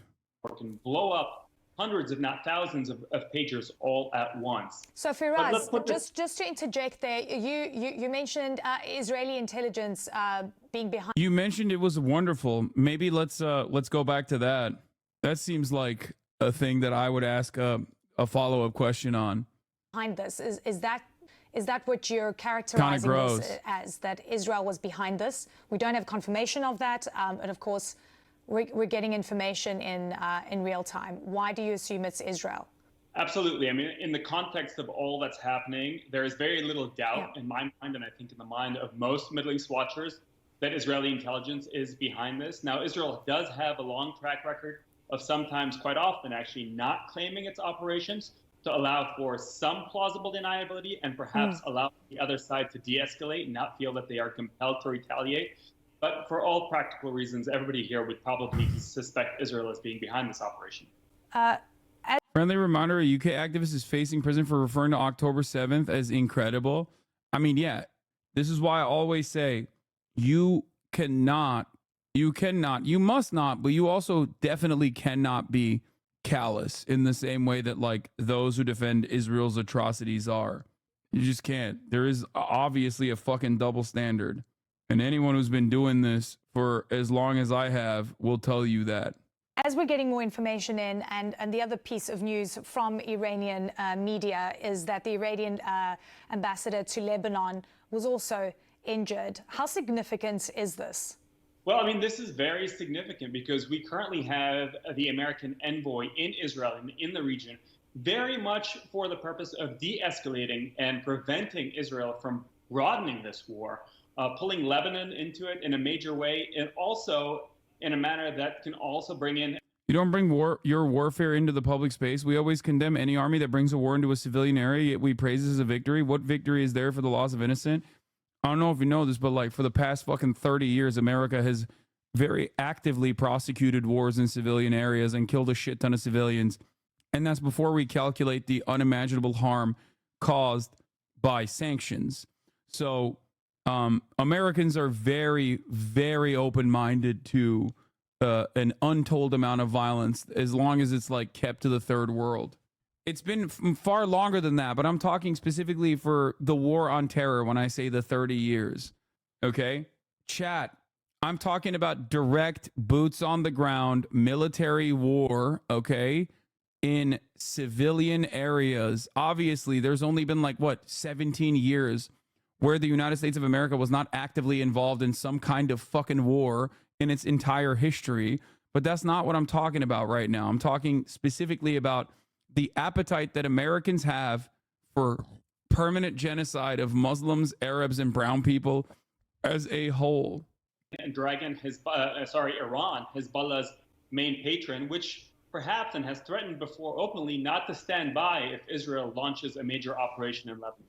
So yes, this has the hallmark of an Israeli operation. It has the propensity, the potentiality to broaden in a way that the American administration has been pushing and trying to thwart through diplomacy for quite some time now, almost a year since October 7th.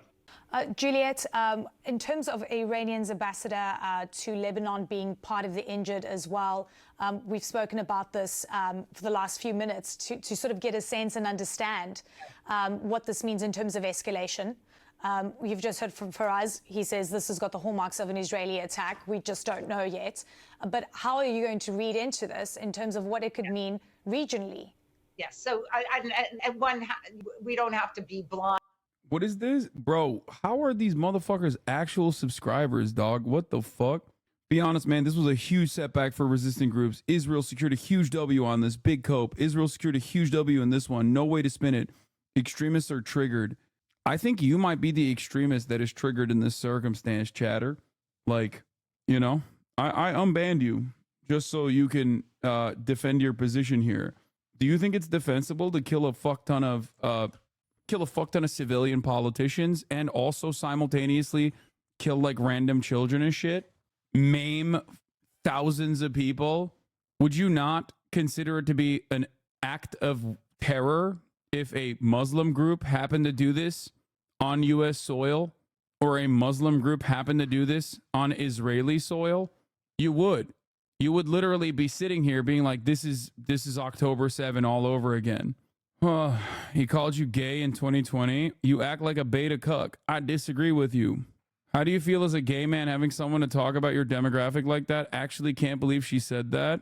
Disenfranchised chatter turned Divorcelli fan. You don't act like there isn't a shadow proxy war ongoing already.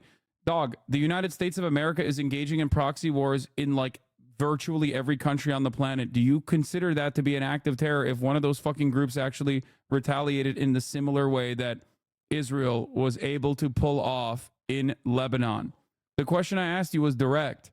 Do you think if roles were reversed and Hezbollah was able to fucking secure plastic explosives in a logistical shipment that went to like Israeli Knesset members and IDF military members that were, you know, living alongside Israeli society, would you condemn that? Or would you say, nah, this was a big W for the resistance groups?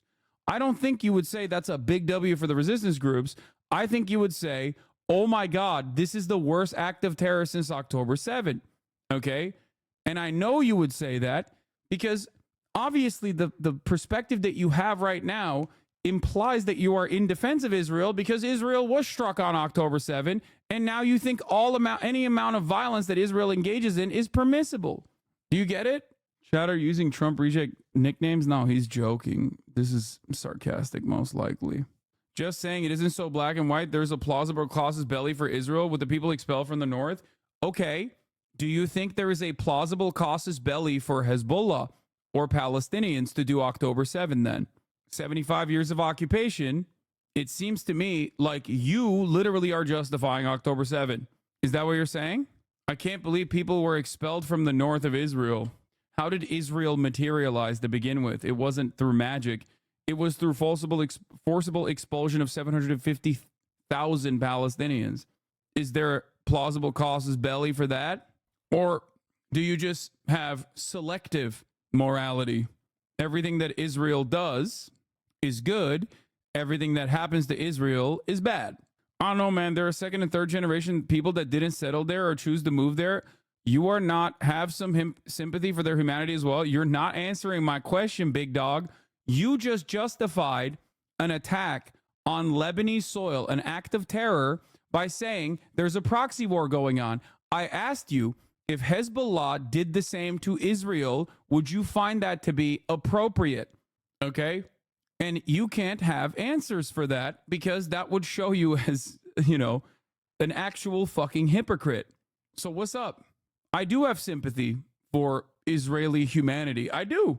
You, on the other hand, don't have sympathy for the human beings in Lebanon. That's the difference here.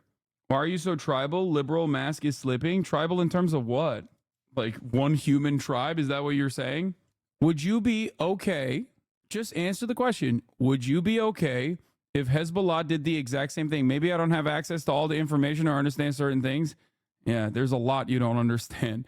But I think one thing you should change is the little underlying premise that you have in the back of your mind that, like, you know, Israel's enemies are automatically evil and across the board deserve it, and all of their friends and family and the people that they're around also deserve death and destruction.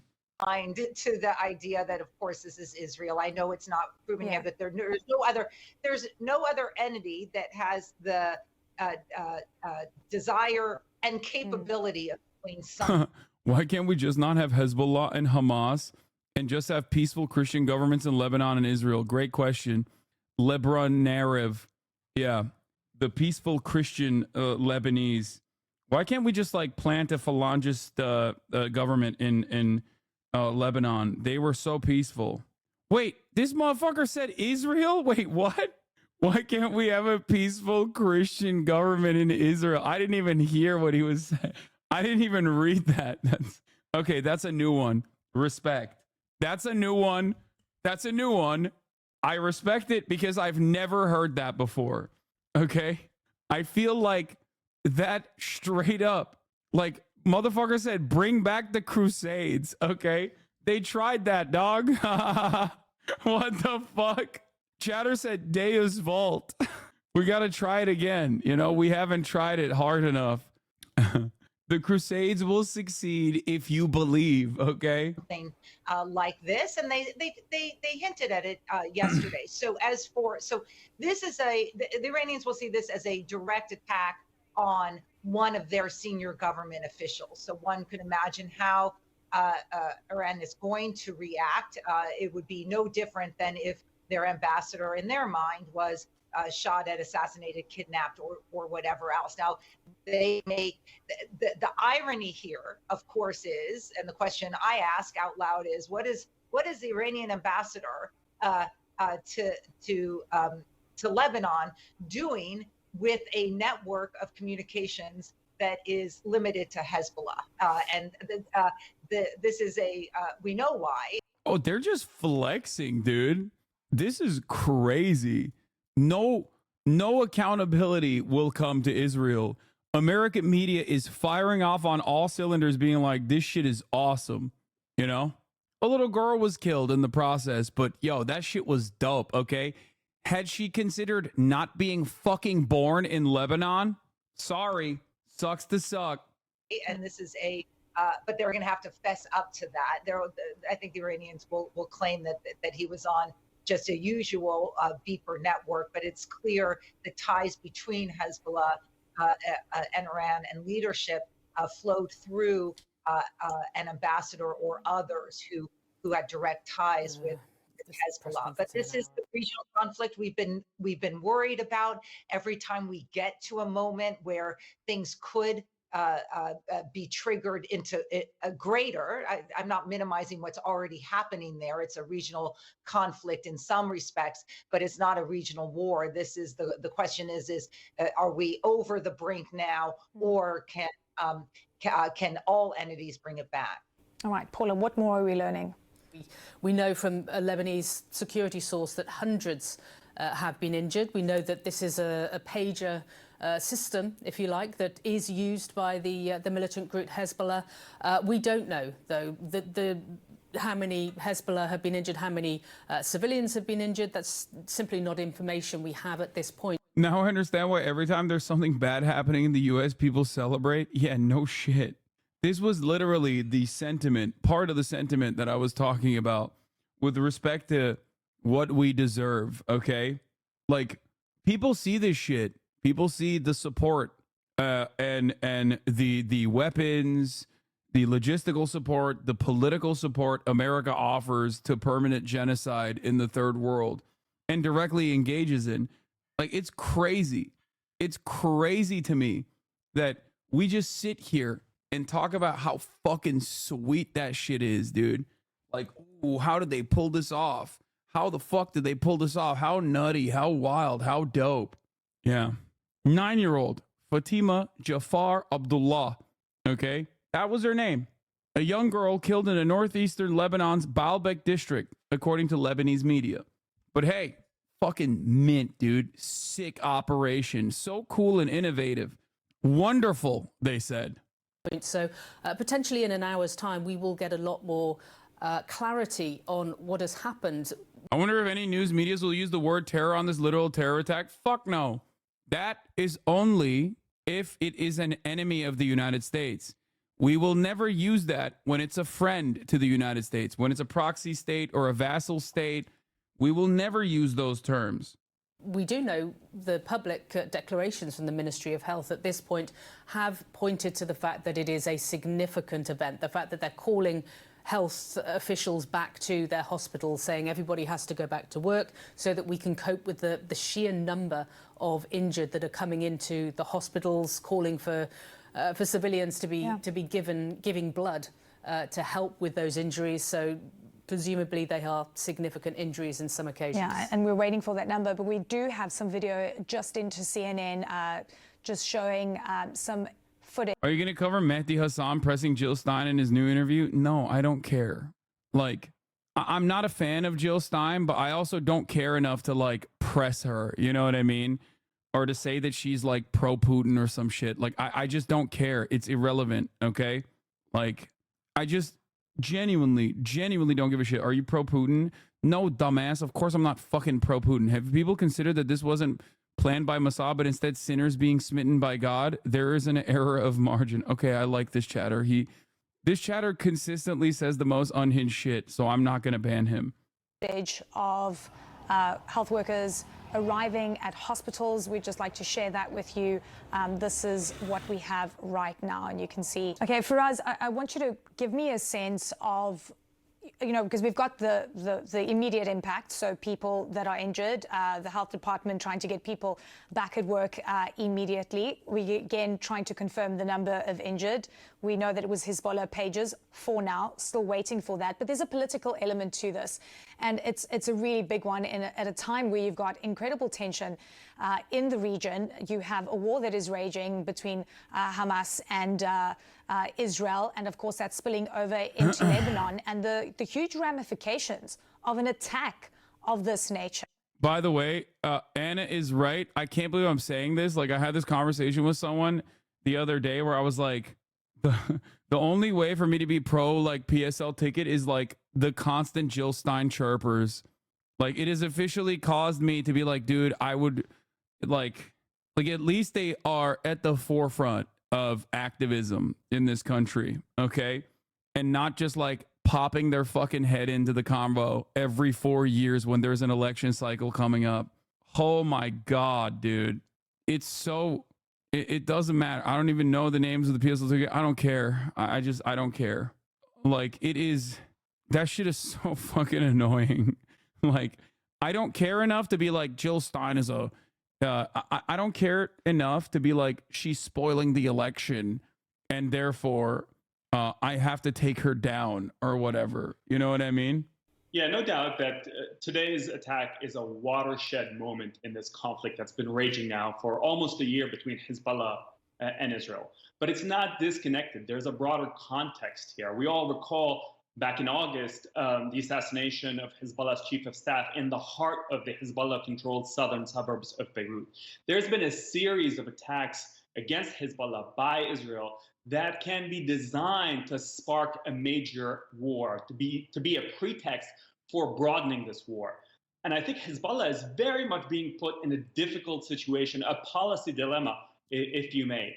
If they respond and respond forcibly to such attacks, this being the latest and perhaps arguably the biggest, then it risks giving Bibi Netanyahu, the Israeli prime minister, the pretext he is looking for to broaden.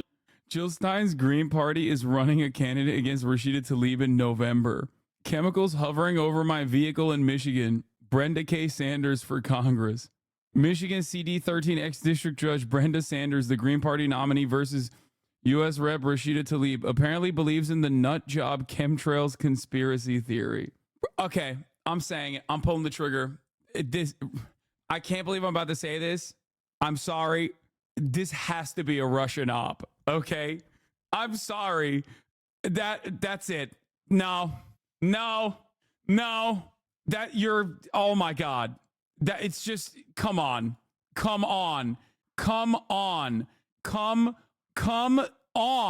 dude. No. It's got. Come on. Give Iran some credit. What the fuck? Iran would never. I don't think Iran has enough espionage capabilities to fucking or even like infiltration capabilities to like actually massage American political interests or try to do like the classic push and pull that Russia loves doing, that shit that Russia does do a lot, and Israel as well, alongside Russia sometimes. Like this. If Stein is a Russian op, Kamala is an Israeli op by the same logic. She is. What? There's not like a sitting American politician that is in like that level of power that is not unconditionally pro-Israel. Okay? Yeah.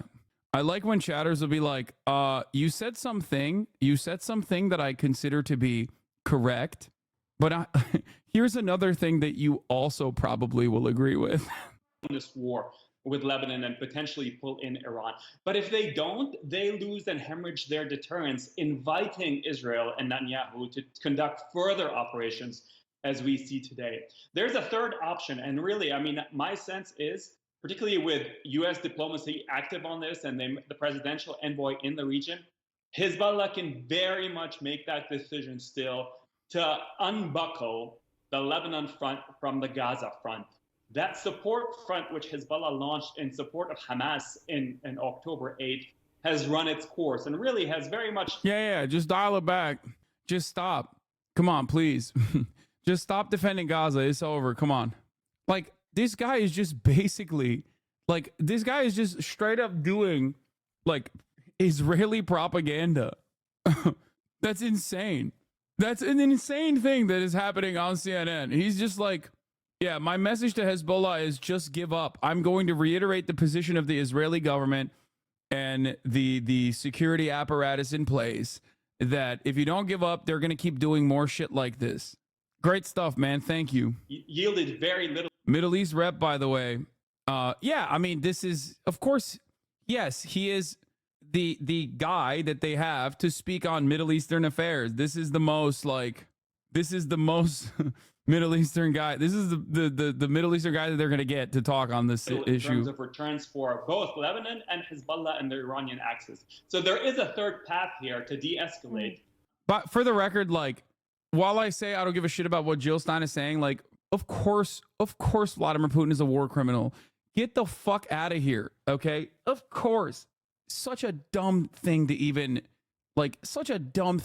talk about, okay? It's not even a question, all right? It is so silly. Like, such a silly fucking conversation to have. Yes, duh, no shit. I'm just not too sure Hezbollah will take it. Time has expired. Deeply wrong, sir. Anyway, do you think he's gay, though? Yeah. I don't know, and I don't care. So, yeah. Once again, leave aside that these pages are used by doctors and nurses. If Hezbollah blew up phones and pages of IDF soldiers, whether or not on duty, or even fucking, again, IDF soldiers or Knesset members, killing them inside of their homes, next to their children, killing the daughter, a 9-year-old daughter of a Knesset member, all hell would break loose, okay? Is Putin pro-Palestine or pro-Israel? Putin is pro-Putin, okay? That's a silly question. Silly question.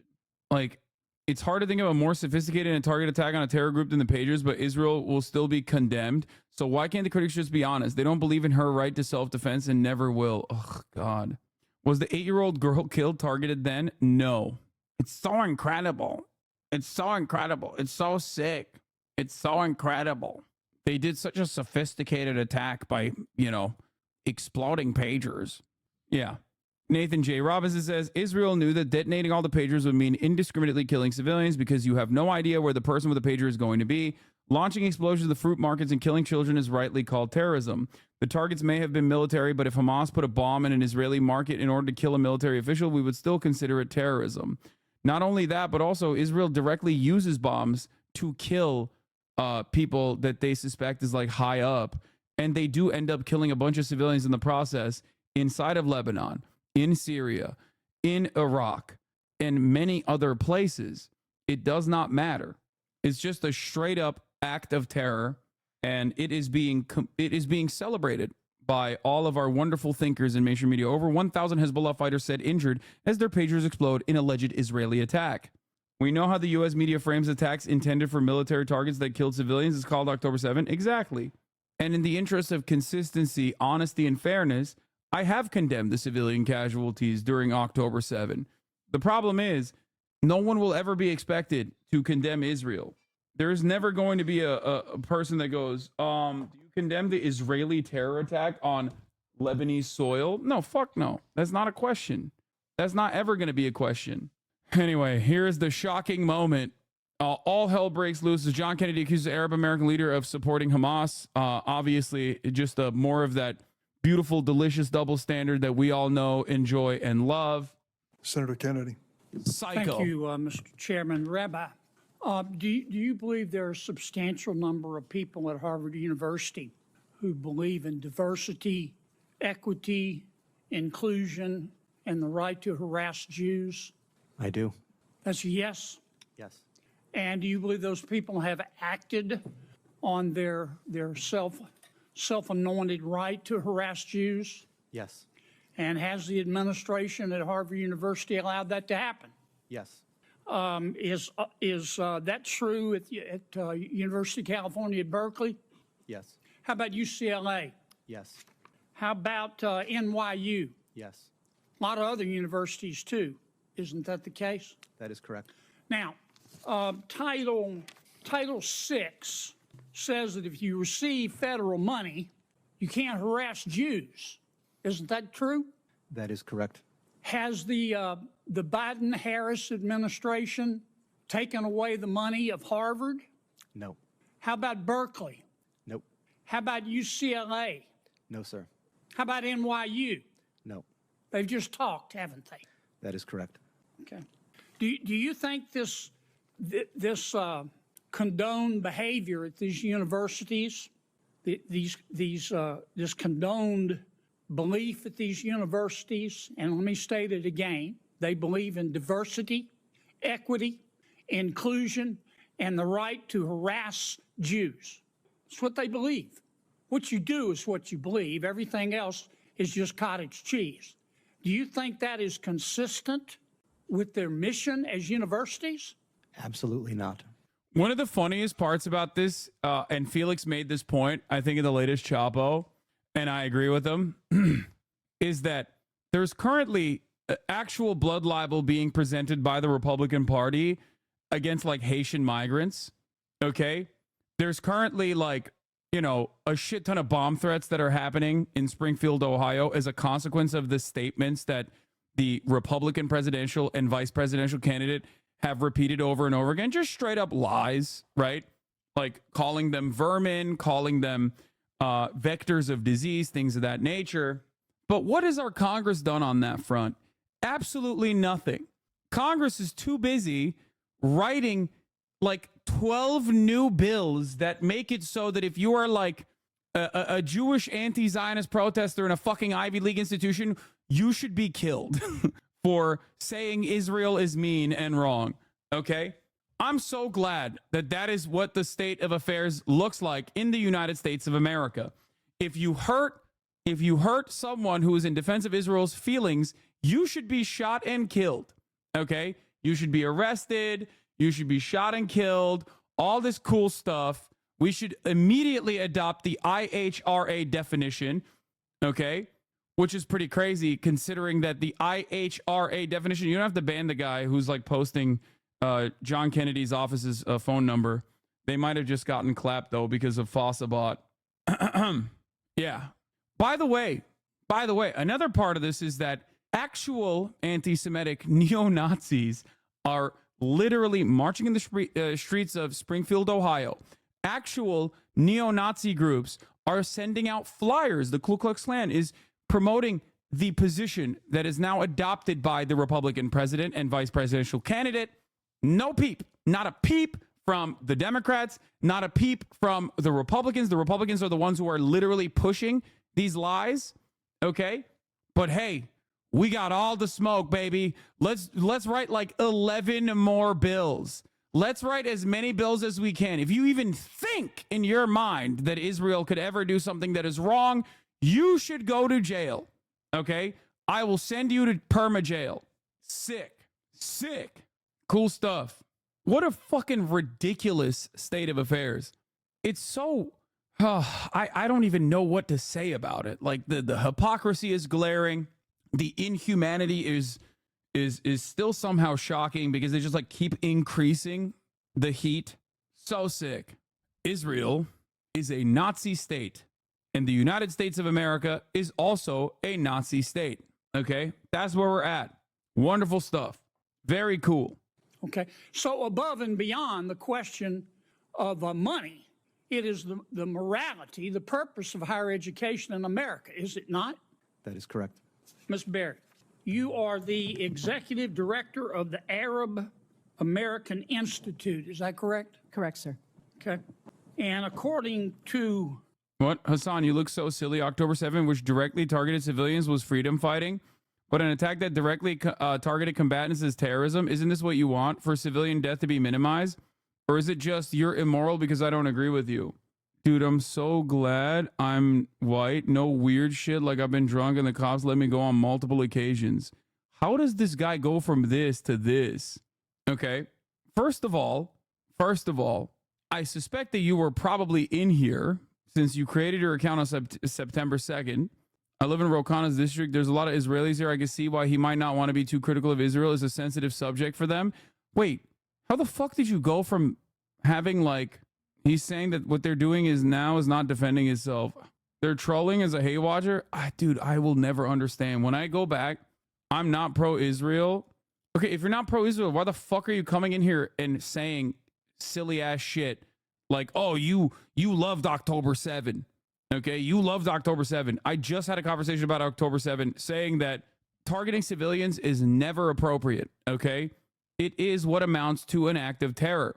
But you don't give a shit about that, okay? You don't give a shit about that. You just came in hot and you're like, methinks I found a double standard, sweetie. No, the double standard is on your end, okay? The double standard is on your end. He doesn't care, only wants a clip. Yeah. Dude, March's Discord is always live in the computer in my other studio, in my podcast studio. And whenever this motherfucker gets like a Discord call, I just hear it. Yeah. He's also implying I'm not, because you look silly, prove it. Prove what? Prove what? Prove how many times I have said that targeting civilians is always what amounts to an act of terror. Is that what you're saying? My double standards? I mean, you're just objectively lying here. Okay. This is the problem. Do you think that October 7 was a successful military operation that targeted enemy militants and then also some civilians were harmed in the consequence? Or do you consider it to be an act of terror? Because what you're saying is a justification for October 7. This is the problem with people that always fucking defend Israel. No, I think it was an emotion-fueled act of terror. Okay, but when Israel was retaliating with 40,000 fucking casualties, which is like not even a real number that I can use at this point. It's so much worse. Then that is not like, what is that? There is just no way. There is absolutely no way you can defend. Same thing, emotional fueled active genocide. Okay, well, genocide is worse than terror. So how about, that's number one, okay? States commit acts of terror on a regular basis. You're criticizing Israel. Great. Good start. Okay, emotion fueled. In terms of what Israel did in Lebanon, this is, of course, an act of terror as well. This is an act of terror. When you are killing indiscriminately exploding pagers of not only military members, okay, that are currently not actively in combat, which is already a violation of human rights, for the record. I know that we've forgotten, but like, if you blow up the fucking pager of a dude who is not actively in combat, especially when they're in a civilian area, that's still a fucking war crime. Why are we even having this conversation? It is an act of war and terror are the same things. No, this is literally a war crime, even if there was no one else around him. Even if Israel knew that there was no one else around them, it's still a fucking war crime. But that's not the case, because it's an act of terror beyond a war crime, because there are civilians around these people, and some of the people targeted were civilians themselves. They were politicians, okay? People who go to fucking parliament. Do you understand? How are we having this conversation? If roles were reversed, okay, and Hezbollah exploded fucking, Hezbollah snuck in explosives into pagers or some other communications device and gave it to members of the Knesset, okay? Members of the Knesset. I truly believe this was meant to affect as little civilians as possible. Okay, answer my question. If Hezbollah gave explosive devices, okay, if they intercepted some kind of civilian communications that Israel is using, okay, it may not be for altruistic goals, but it's true nonetheless. Answer my question. If roles were reversed and Hezbollah was able to explode thousands of phones that are used by Knesset members, IDF soldiers that are not in combat, that are just like fucking walking around in Tel Aviv, and maimed 4,000 plus people, would you consider that to be an act of terror? If they were intentionally trying to avoid civilians, which by the way would still be a fucking war crime. Like you can't even target retreating troops. What are we talking about? Like not retreating troops so they can get a better position, but like troops that have laid down their arms. If it were only military targets, I would consider it. Okay, I said members of the Knesset and their children that also died. Would you consider, don't try to change the dynamic. I'm giving you the exact same dynamic that just took place in Lebanon. That would be terror, yes? Okay, so you consider what Israel did in Lebanon to be an act of terror then. So you agree with me. I'm glad that you agree with me. Hezbollah is not Lebanon government. Brother, I don't know how to explain to you something, but you're something that you're just like objectively wrong on, but you should probably reconsider the sources that you're getting your information from, because they're just probably oblivious to basic facts. You're wrong.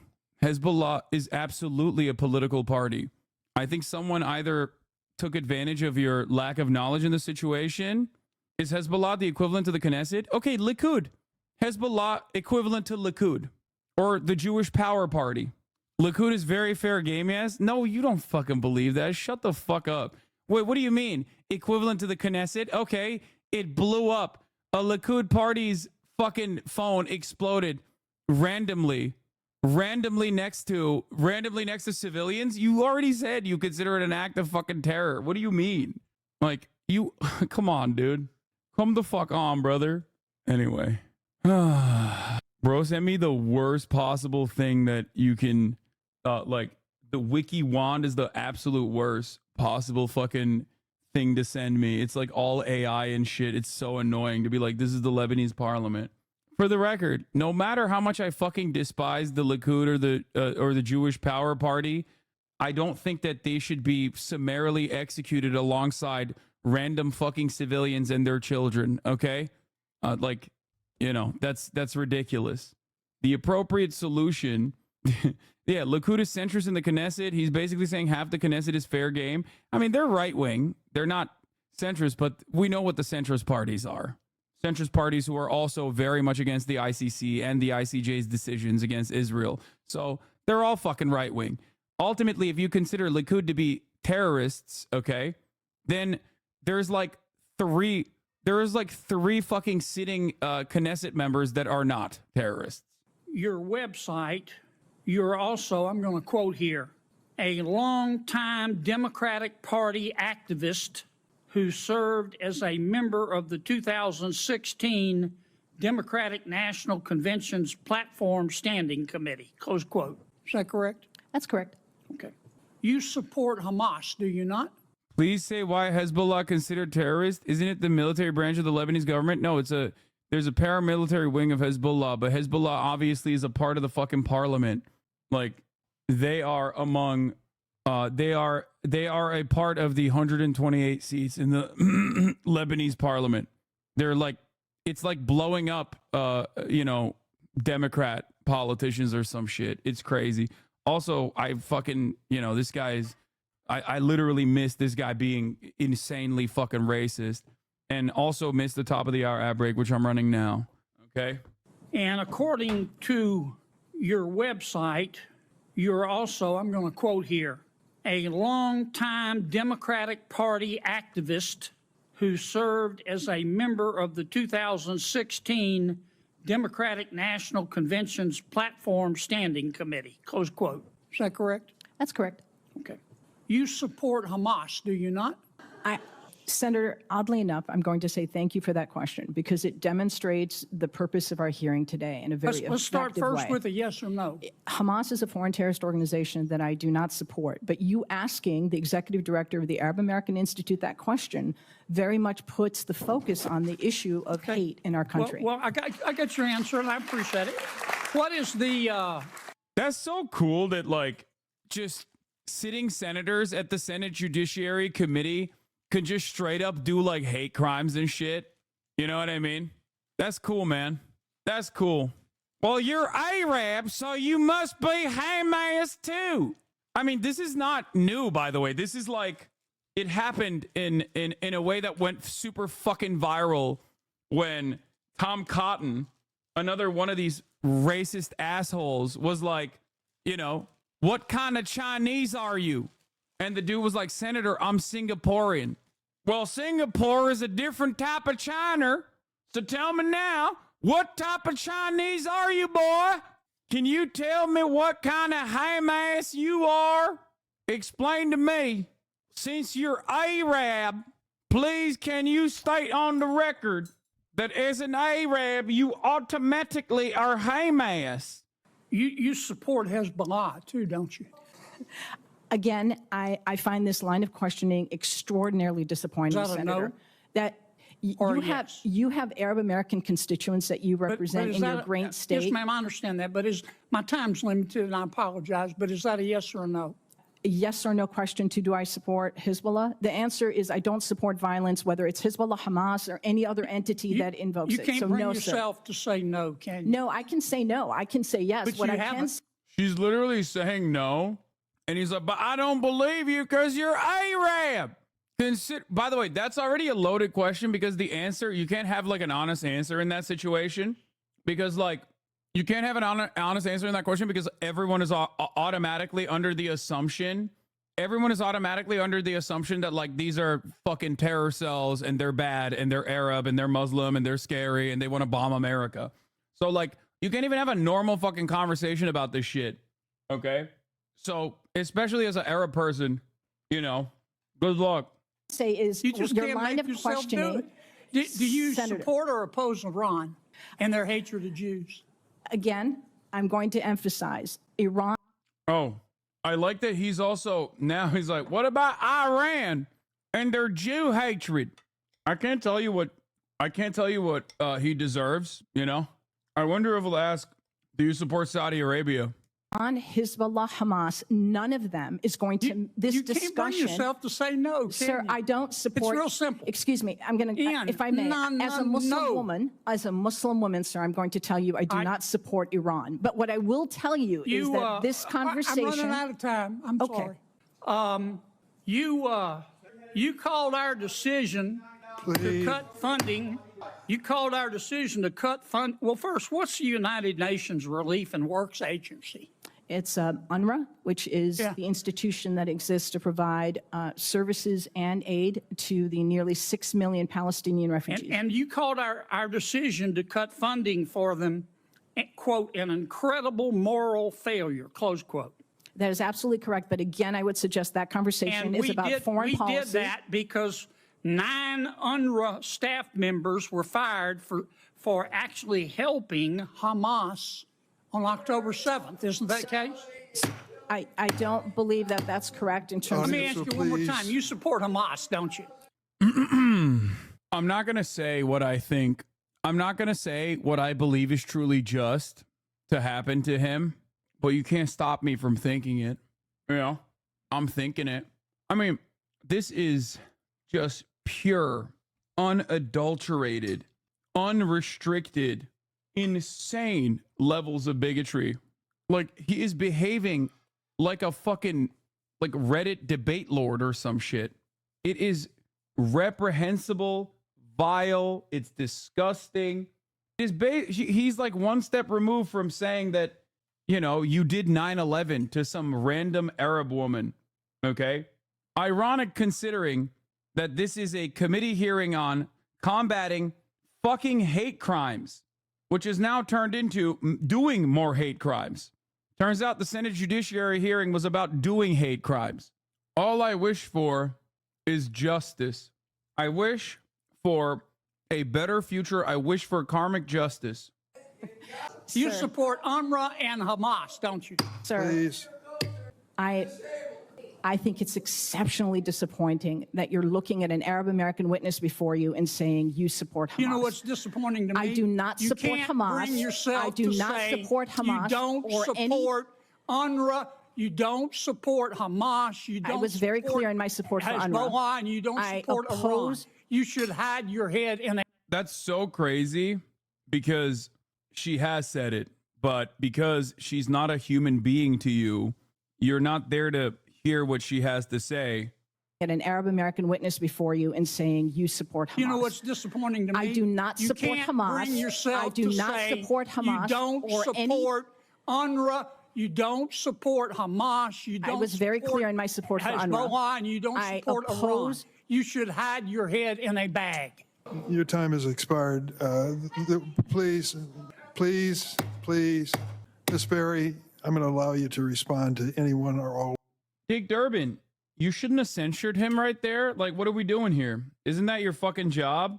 Don't you have any powers at your disposal to be like, hey, man, maybe this is a stain on the greatest deliberative body that has ever existed, the fucking Senate. You know, that's the way they used to promote it. All those questions at this point. Senator Durbin, thank you very much for holding this hearing and for elevating the issue of hate crime. It's regrettable that as I sit here, have experienced the very issue that we're attempting to deal with today. The introduction of foreign policy is not how we keep Arab Americans or Jewish Americans or Muslim Americans or Black people or Asian Americans, anybody safe. This has been regrettably a real disappointment, but very much an indication of the danger to our democratic institutions that we're in now. And I deeply regret that, and I do hope that my testimony today has been helpful to understanding the need to respond to hate. Over the weekend, I went to a synagogue in my hometown of Springfield. There was a bar mitzvah for a dear friend of mine. I couldn't help but notice the security guards that were posted for this bar mitzvah. In addition, I went to a meeting where a dear friend of mine, a Jewish friend of mine in Chicago, she's been my friend and worked for me for 40 years, was almost in tears over the anti-Semitism that she has witnessed. She was wearing a Star of David around her neck, and she said, I do that. What is going on? He's like, hey, nice of you with your anecdotes about, well, not even an anecdote. Love that you fucking came. By the way, thank you, Barry Balls, for the 100 community gifted subs. I'm in the midst of fucking watching American Congress rip an Arab Muslim woman to shreds at a fucking committee hearing held specifically to, you know, combat hate. I apologize to the chatters who keep fucking repeating that I got 100 gifted subs, but now is not the time, you think? Maybe for me to acknowledge that and celebrate it? Shut the fuck up, chatters. Thank you. Thank you, Barry Balls, for the 100 gifted subs. Bro! I can't understand how we're just moving on from what just took place at the Senate Judiciary Committee hearing on combating hate crimes, where a sitting senator did hate crimes back to back, like sequential. He comboed hate crimes against an Arab woman. This is insane. Because I won't give up. I won't give up. I thought about it for this hearing, but I also thought about Wadia, a 6-year-old boy. I have a 5-year-old granddaughter. I love her like life itself. I cannot imagine this poor little boy answering the door and losing his life because he's Palestinian. My God, we can't see those things that I've just said in the same sentence without some people saying, oh, you've just chosen sides. I'm not choosing sides here. He's talking about one of the first Islamophobic attacks that took place when a landlord fucking stabbed his tenant to death. Except for the side of, I hope, common decency and democracy. We've got to have this conversation. We've got to do it in a civilized manner. I regret some of the things that were said today at this hearing, but we are a free nation, and that's what happens in a democracy. As sad and as disquieting as it may be, that is part of it. The title of today's hearing was inspired by Dr. King's. By the way, he said your head should be in a bag. Here's Zaid Jelani. A week ago, Ted Cruz posted an image claiming that Haitian immigrants were devouring people's cats, a claim that has been boosted by neo-Nazi groups who marched in Springfield. Now he's upset about anger and hate, especially anti-Semitism, if you believe but when that. it comes to anti-Semitism, the Democrats have a problem. I would note, this is occurring in blue states with blue governors because the Democrat Party is terrified of the pro-Hamas wing of their party. In states like Texas and Florida, we don't allow this. At the University of Texas, when violent protesters threatened Jewish students, police officers arrived and arrested them. That's what happened when you enforce the law. Every Republican member of this committee asked the chairman to hold a hearing on anti-Semitism in February. And yet we don't get a hearing on anti-Semitism. We get a hearing generically on hate because this administration, and this is the kind of anger and hate that is encouraged. You're now seeing the hate manifesting right here. Interestingly enough, Please, the committee will come to order. The senator is recognized to finish his remarks. So we now have... I hate this country, dog. Straight up.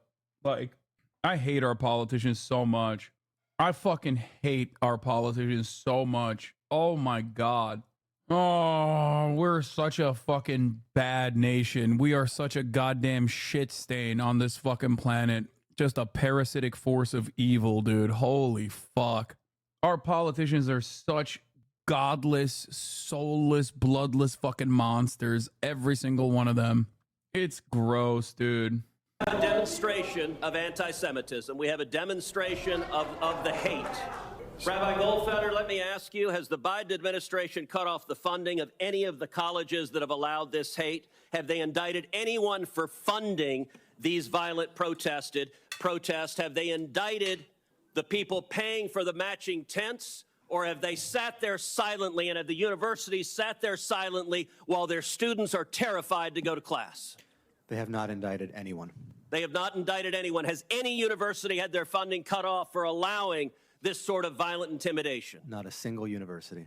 The violent intimidation is saying that our tuition shouldn't go to planting, like, and defending an apartheid regime, by the way. The unimaginable violence.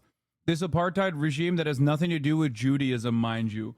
But hey, we'll bring a fucking rabbi here to be like, no, you don't understand, actually. All Jews love Israel, okay? And it's objectively anti-Semitic to say anything but the fact that Israel has to keep prosecuting this genocide. The only violence that has taken place in these fucking protests is the counter protesters have come in and beat the shit out of the student protesters. We've been there. I went and I visited the encampments. I showed you what it looked like. Scumbags, all of these people. Counter protesters and fucking cops. That's the only time actual violence took place. I can tell you this, next year, if there is a Republican majority on this committee, you will see real leadership. And next year, if there's a Republican administration, you will see people prosecuted for this sort of violence. This is being tolerated with the looking away, the blind eye being turned from this administration and this Department of Justice. And it is utterly disgraceful. And under Title VI, any university that allows this should have their funding cut off. Senator's time has expired. Once again, this is supposed to be combating hate. and the only type of hate that they perceive is just saying that America's ally Israel is an apartheid state, which is objective reality, and is doing a genocide, which is also objective reality. That's anti-Semitic hate. Not the Jews will not replace us guys marching to the fucking streets. Those are very fine people. How dare you? How dare you? You know, those are some very fine Nazis, man. How dare you? This is fascism, dude. Largest U.S. cities saw record hate crimes surge. Yeah, the problem with the hate crime, data now is that the most the most ADL is the institution that tracks all the anti-Semitism data. Unless they're getting this directly from the police, which is crazy to say. Well, I guess it says Houston saw 85 hate crimes in 2023, a massive 193% increase from the year before. The problem with the anti-Semitism hate crime database is that if you say fucking Palestine, free Palestine, it's logged as a goddamn hate crime. If you say from the river to the sea, Palestine will be free, that's a hate crime. In New York, anti-Jewish hate crimes rose 12.6%, while Los Angeles saw 48% jump, and Chicago experienced a 10% increase. Anti-Jewish hate crimes, which spiked in the fall of 2023, following the violent conflict in the Middle East, have supplanted Black Americans as the most targeted group in America's 10 largest cities. Of note, anti-Black and anti-gay hate crimes were the second and third most common. Anti-Jewish hate crime is likely to reach a record when national data is released by the FBI this year. Anti-Muslim hate crime, which also had significant spikes in the fall in larger cities, likely will hit its highest since the middle of the last decade. If you were to fucking talk about like anti-Muslim hate crimes, okay, what constitutes as a hate crime that is anti-Semitic is much different than what constitutes a hate crime that is Islamophobic.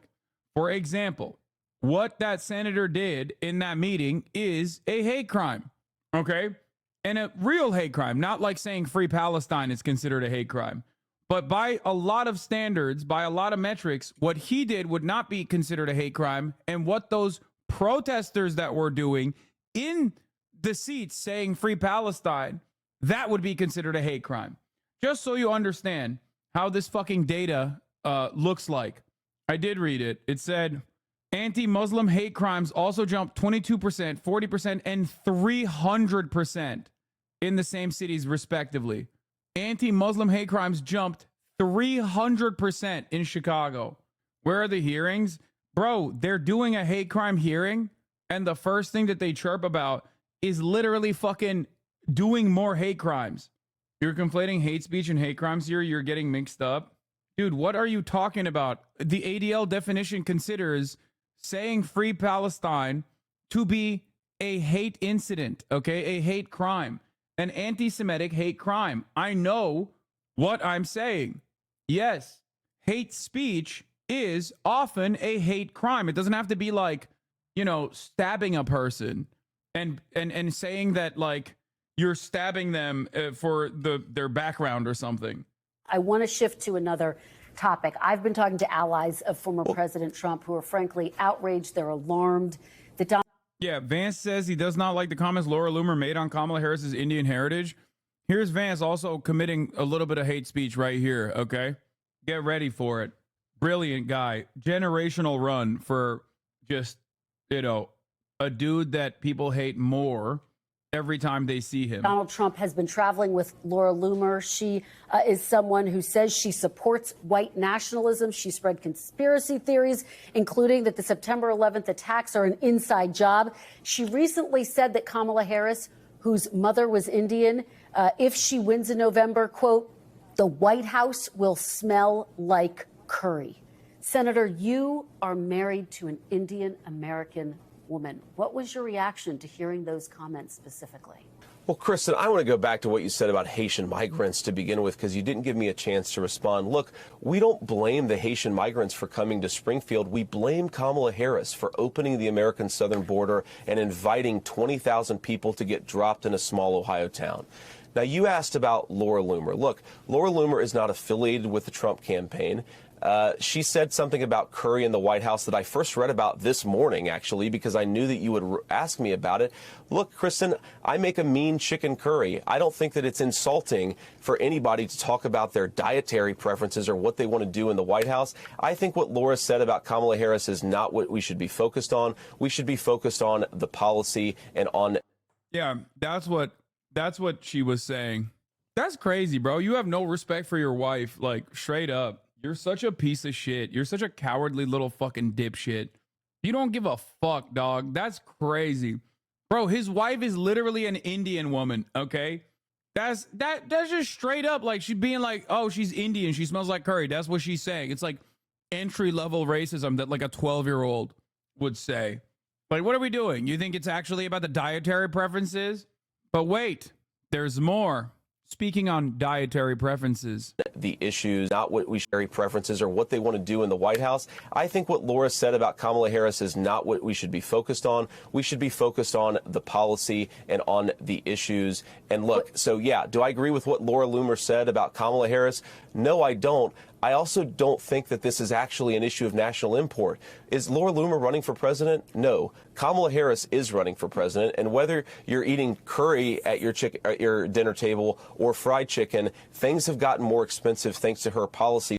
There's nothing funnier than him being like, yeah, I'm actually going to be anti-black racist as well. Like, why did you say fried chicken there? You couldn't have said hamburgers? Like, what are you doing? What are you doing? What are you doing? Why? Like, how bad can it get, dude? He said, I don't think we should be focusing on what Laura Loomer said. But honestly, my criticism of Laura Loomer is that he also didn't bring up fried chicken. Because Kamala Harris is not just Indian. She's a black woman as well. Like, that's literally what he did. He just turned around and was like, here's my trick. I think we should be more diverse in our tactics of racism. That's awesome.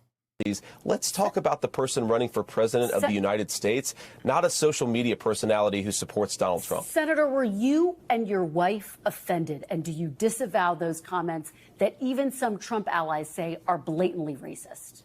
Kristen, I just told you I don't like those comments, and I think that we ought to be focused on Kamala Harris's policy failures. I also don't look at the... She didn't even say nothing about the fried chicken comment. She would have moved on. JD Vance recently topped this performance, if we can believe that. Wait, what? No fucking way. There's no way he topped that last performance. Kamala Harris has been chaos all over the world. She can't answer a single question without sounding like a whatever. And she has led, she's had this... Hello? You know, by the way... What the fuck's he saying? What is this man on, bro? He drank the dumbass juice. Like, every time he's on camera, it is alarming how bad he is at his job. Alarming. Libs TikTok spreads falsehood about Haitian immigrants in Pennsylvania. A Republican state senator who's a fan of Libs TikTok is like, hey, that's my region. What you're saying is not true. With close to 500 patriots in the state of Michigan in this building right now and outside, I'd like to see an assassin try to come in this room. They come to the wrong place if you try to walk into this place right now. By the way, with close to 500 patriots in the state of Michigan in this building right now and outside, I'd like... This is so funny. Bro, he's so lame that even like psychos who want to make a name for themselves give enough of a fuck to kill him or attempt to kill him. Like, ain't nobody trying to kill you, little bro. It's not happening, okay? Stop begging for it. He's like, come on, please, please, please, please. It'd be so sick. That's crazy. When you're such a loser that people don't even care enough to try and kill you. Also, if somebody tried to kill him, or if somebody successfely killed him, Trump would celebrate. Come in this room. They come to the wrong... Trump would literally celebrate if somebody tried to fucking kill him. If he actually was killed, he would be like, oh, thank God, dude. Thank God I made a mistake. Also, here's Donald Trump.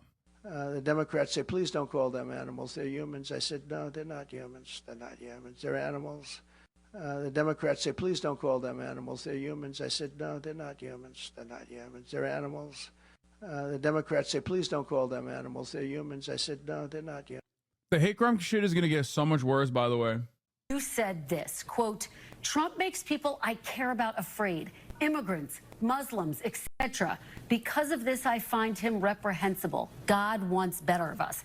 This week in Springfield, buildings were closed because of bomb threats. Haitian immigrants say they are afraid for their lives. Are you now doing the very thing you once called reprehensible, Senator? Well, first of all, Kristen, we condemn all acts of violence and all threats of violence. But, Kristen, the reason that I changed my mind on Donald Trump is actually perfectly highlighted by what's going on in Springfield, because the media and the Kamala Harris campaign, they've been calling the residents of Springfield racist. They've been lying about them. They've been saying that they make up these reports of migrants eating geese, and they completely ignore the public health disaster that is unfolding in Springfield at this very minute. Senator, what about the Haitian immigrants who say... I mean, the media's not calling the Springfielders racist. They're calling you racist. They probably should call the Springfielders... I mean, it's probably better that they're not calling the Springfielders racist, because Americans get really touchy about that sort of thing. Like, you'll have a dude fucking, you know, reciting their new copy of Mein Kampf, and you'll be like, hey, man, what are you, a fucking Nazi? They'll be like, whoa, whoa, whoa, whoa, whoa, how dare you? Excuse me? I'm simply reading the prominent works of a German author. I'm a goddamn patriot, ma'am. There's nothing funnier than just like objectively racist white people in America getting so fucking ass mad when you call them racist. It's just to me discrimination and xenophobia and bigotry and racism. How scared are Haitian immigrants in Springfield after hearing former President Trump's claims? They are scared for their lives. Some of them are asking me, even yesterday I got a friend calling me asking me if he has to leave because he's scared for his life.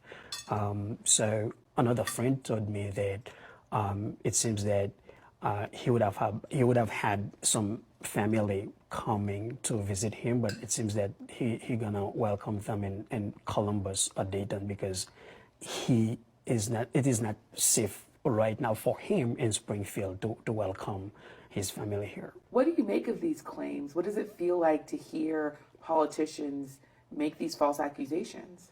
It's very shocking and sad at the same time, especially coming from people seeking the high office of our land, high-ranking people. I think they should do better. They have everything at their disposal to check the veracity of anything that they hear. They say that they are high-educated people who attended great university. I mean, they know how to check something to see the veracity of it.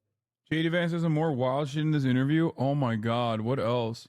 I forget exactly which official it was within the European Union, but sent Elon this threatening letter that basically said, we're going to arrest you if you platform Donald Trump, who, by the way, is the likely next president of the United States. So what America should be saying is, oh, if NATO wants us to continue supporting them, and NATO wants us to continue to be a good participant in this military alliance, why don't you respect American values and respect free speech? Excuse me, it's insane that we would support a military alliance if that military alliance isn't going to be pro-free speech. I think we can do both, but we've got to say American power comes with certain strings attached. One of those is respect free speech, especially in our Europe. He's like, no, you have to let people say and do hate crimes. Like, you literally, it's not even just about like American free speech. You have to be able to openly sig heil in Germany if you want our support. Now, of course, that's really fucking stupid for him to say, because like, obviously our loyalty to NATO goes above and beyond and far beyond whatever like either party is fucking saying at any given moment.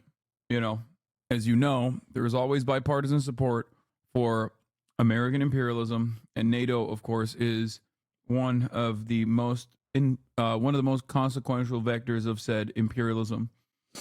Was it even NATO? He said EU? No, he's talking about NATO. You are an L. Shut the fuck up. Oh, hell yeah. We got some fucking Republicans in the chat. Imagine having to defend this guy. European allies. Like, look, I'm not going to go to some backwoods country and tell them how to live their lives, but European countries should theoretically share American values, especially about some very basic things like free speech. The leader, I forget exactly which official it was within the European Union, but sent Elon. That's awesome. Because Donald Trump believes, Kristen, Donald Let me finish this point, Kristen, and feel free to follow up. Donald Trump is the only person who brought Springfield to national attention, and he's the only president who's going to fight for the residents, not just their right to live. What's really funny is Donald Trump brought Springfield to national attention, and also now they're getting bomb threats. It's kind of wild that he's just like saying, this little town that fucking sucks and I hate them, even though they're my constituents and I haven't served them well, is now in prominent display of the entire American Nazi movement. And now they're just getting consistent fucking bomb threats. Why? Because I fabricated stories about the Haitian migrants there, you know, in an effort to get people to pay attention. What did they do after they started paying attention? Bomb threats. Safely in their communities, but for their right to complain about what's going on in their own community. I think it's disgraceful that Kamala Harris has heard these complaints, has decided to call people racist instead of actually trying to make their lives better by undoing her open border. But I know you had a question. Well, and Senator, again, because we're almost out of time, but Haitian immigrants are saying they're afraid for their lives. I want to shift to another topic. I've been talking to allies of former President Trump who are frankly 20 in place. What I hear you're saying is Obamacare stays in place. Let me move to another topic. There was a lot of attention, as you know, this week on former President Trump's baseless claims about migrants eating pets in Springfield, Ohio, claims you first shared online, Senator, earlier this week. Local authorities now say there have been no credible reports of migrants hurting pets or animals. And in fact, neo-Nazis are now taking credit, frankly, for pushing these rumors mainstream. Why are you continuing to double and triple down on these baseless claims? Well, two important points here, Kristen. First of all, I have heard firsthand from... It's like two important points. One, those neo-Nazis are my constituents. Two, weirdly enough, those Haitians are not my constituents, even though they technically are.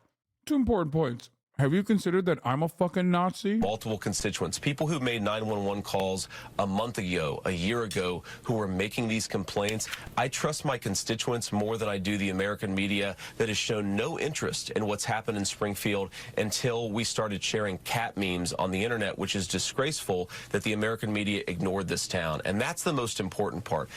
Bro, you're the senator of Ohio. Like, Springfield being in a fucking state of disrepair is like directly your fault. It's so weird. Like, how are people just acting like he's not the senator? Like, he is not. Dog, you are not some random guy. You are the fucking senator, dude. Like, beyond the goddamn mayor, okay, and the governor, you're like the third responsible guy, okay? You and the fucking representative representing whatever district it lands on are the guys who are responsible at the federal level to bring back funds to Springfield. It just doesn't make any sense. Like, how are you just openly shitting on your own state? Why is nobody asking this question? Like, are you talking about Kamala Harris being the fucking border czar? Okay. And that's valid. I mean, the arguments that you're launching against Kamala Harris are invalid, or the arguments against immigration are invalid. But using that, saying that, like, she's the border czar, she's responsible for the problems that I perceive of immigration, like, okay, well, then you're the fucking czar of Springfield, dog. You're the fucking Ohio czar. Except you're not the Ohio czar. You're the Ohio senator, the term we actually use. You were voted. You were voted into power. Kamala Harris's open border, Kristen, has led to skyrocketing housing costs in Springfield, rising rates of crime, rising rates of communicable diseases. They have dropped 20,000 immigrants into a town of 40,000, and it's caused a host of social problems. And we should be talking about why Kamala Harris has done this to this small town, and the media and the Democrats ignored it for an entire year. Kristen, I was talking about this on the Senate Banking Committee months ago. Nobody would pay attention to it until we started. The other question I would ask is, it's your state. You're lying about them spreading communicable diseases. It's like insanely racist that you're saying that. But also beyond that, it didn't seem like you had an issue with bringing in migrants from other states into your project that you launched in Appalachia, the startup farm project that you launched just like you didn't have a problem underpaying the employees at the time, and then also replacing them with migrant help. So which is it? Like, what's going on here? Because in your personal life, you have done this. You've done the thing that you're complaining about in Springfield, and especially in Springfield, there was a need for extra hands. There was a need for help. That's why the Haitians went there.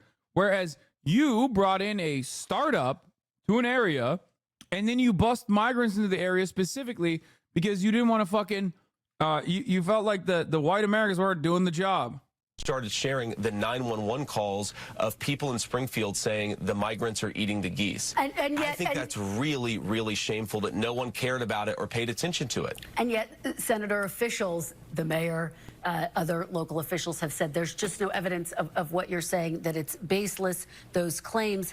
Can't you just make your argument about immigration without making those claims, Senator? Why not just make an argument about immigration? Why do you have to delve into repeating these baseless claims that, again, Senator, have been repeated by neo-Nazis? Kristen, I hear you saying that they're baseless, but I'm not repeating them because I invented them out of thin air. I'm repeating them because my constituents are saying these things are happening. I mean, but there's just no yesterday, evidence. a video came out of a migrant 30 miles away eating a cat. Clearly, these rumors are out. I like that he just like quintuples down with more fake shit. He's like, no, dog, that's not a real thing that happened. You saw a video, and because you're so goddamn racist, you went with, well, racist and also fully aware that no one will actually care in your constituents. I hate this shit so much, dude. They're such ginormous pieces of shit. The worst part about it is that, like, this is a solid thing to do for immigration. There are so many parts of this country that are in a state of utter disrepair. And, like, the real goal should be integration programs and, like, allowing a lot of these migrants to go there and, like, revitalize these towns. It is a success story every time it happens. There's not a single fucking instance where, like, migrants came in to a state or a city and then that fucking city went to shit. It's actually capitalists that leave the town behind that turned this into a state of disrepair. That's why there's so many forgotten ghost towns in this goddamn country. And then migrants come in and then they work the jobs and there's, you know, they are the necessary labor force. And then the town starts increasing its taxable revenue, which is exactly what happened in Springfield. 33% increase in taxable revenue in Springfield, Ohio, year over year. Okay. And then now they have more funds. If they don't use all of those funds on the police, even though they usually do, some of those funds go back to fucking community programs and things of that nature, fixing the potholes and the like. Okay. And slowly but surely, these towns actually end up revitalizing themselves. This is precisely what happened in Hazleton, Pennsylvania. This is what's happening in Springfield right now. But these guys are so fucking racist. These guys at the tippy top, Mr. Mine Lolly, right here. They're so fucking, I mean, JD Vance himself is just doing racism for a very specific reason. He doesn't give a shit if someone is Haitian or not. He doesn't give a shit if someone is Indian or not. He went to fucking Yale, okay? He's a goddamn Yale graduate. He had a trans best friend. He called Trump Adolf Hitler like 4 years ago. What the fuck are we talking about? Or not 4 years ago, in 2016, 8 years ago. He's a goddamn grifter. He doesn't give a shit about any of this stuff. He just knows that there are a lot of fucking right-wing idiots out there who will go, hell yeah, brother. It's actually not my boss that's stealing my dollars. It's actually the goddamn Haitian migrant down the street. It's like, you're a fucking idiot. Okay, you're a dumbass. That's it. These guys weaponize racial animus like this to move people away from the main point of contention, like the top of the hour ad break. Okay, they just don't want you to be reminded that at the top of the hour there's a 3-minute ad break. Now, if you no longer want to see those ads, all you need to do is subscribe. Okay, JD Vance got a former professor to delete a blog post Vance wrote in 2012 attacking GOP over anti-immigrant rhetoric. Yeah, it's the careful mate, that foreigner wants your cookie. That's the Rupert Murdoch meme. That's it. It's a story as old as time, okay? This is precisely at the heart of the problem. You're experiencing it right now. It's happening right now. So you're maybe hopefully noticing how this works. An example I used to use, or something I used to talk about with like Sweden being insanely anti-refugee, insanely anti-Muslim. and they still are, by the way, but they got this way because of austerity. Okay, they got this way because of austerity. Some of the social safety nets that they used to rely on became increasingly worse. And in that process, a lot of these right-wing charlatans who wanted to make racist, right-wing, anti-immigrant narratives, they flood the market with like anti-Muslim, Islamophobic bullshit. It worked really well. The real problem, obviously, was austerity. It's so funny to think that like this kind of like tribalistic sentiment is the oldest trick in the book, and yet people still just refuse to reckon with it. Okay. Internet for every single thing to get offended by. I'm running for vice president because I think Kamala Harris has been a disaster and we have to undo her policies. That's what we should be focused on. But by the way, when I say we, I mean the American media. Kamala Harris opened the border. She made food unaffordable. We should be talking about her failure as an American leader, not a social media personality who supports Donald Trump. Thanks for watching. Stay updated about breaking news and top stories on the... Meanwhile, from the border, this continues. You got new data revealing more than 1.3 million migrants have been allowed into the U.S. through two controversial Biden-Harris administration programs. Bill Malusian joins us with us on that now from our Midwest Bureau. Bill, what do you have? Good morning. Bill, good morning to you. Record high illegal crossings down at the southern border have obviously been a huge political headache for the Biden administration. So at the start of 2023, they created two new programs to allow migrants to come into the U.S. legally, bypassing Border Patrol entirely. And according to new CBP data, those Biden programs have now allowed more than 1.3 million migrants to come into the U.S. So take a look at this. According to that CBP data, about 530,000 migrants have now flown into the U.S. as part of the Biden administration's controversial mass parole program for Cubans, Haitians, Nicaraguans, and Venezuelans. It's called the CHNV program. Now, more than 200,000 of them have been Haitians coming in, and at least two of those Haitians were arrested for sexually assaulting children this year. Take a look. Earlier this month, Haitian national Akeem Mark. So 2 out of 200,000? Well, we gotta fucking kill every Haitian then, I guess. Goddamn, lock them all up, dude. Mark Desire was arrested for allegedly molesting a 10-year-old boy in Massachusetts. He first flew into the U.S. as part of the CHNV parole program in June of 2023. Then back in March, another Haitian national, Corey Alvarez, was arrested for aggravated child rape. That's after prosecutors say he raped a girl in a migrant hotel outside of Boston. He also flew into the U.S. as part of the CHNV parole program back in June of 2023. Now, you do realize that TPS implies that, which these guys have, implies that they had a clean background, right? Like they didn't have a prior criminal record when they came in. That's why they got the TPS authorization, and that people are capable of just doing crimes even if they had no crimes prior. It's literally black crimes from Breitbart or Stormfront. I forget which one is Breitbart. Breitbart used to have the black crime tab. There's two people who harass children at every single Catholic school. It's also crazy to consider that, like, they just straight up said 1.3 million migrants, and here's two of them that committed crimes.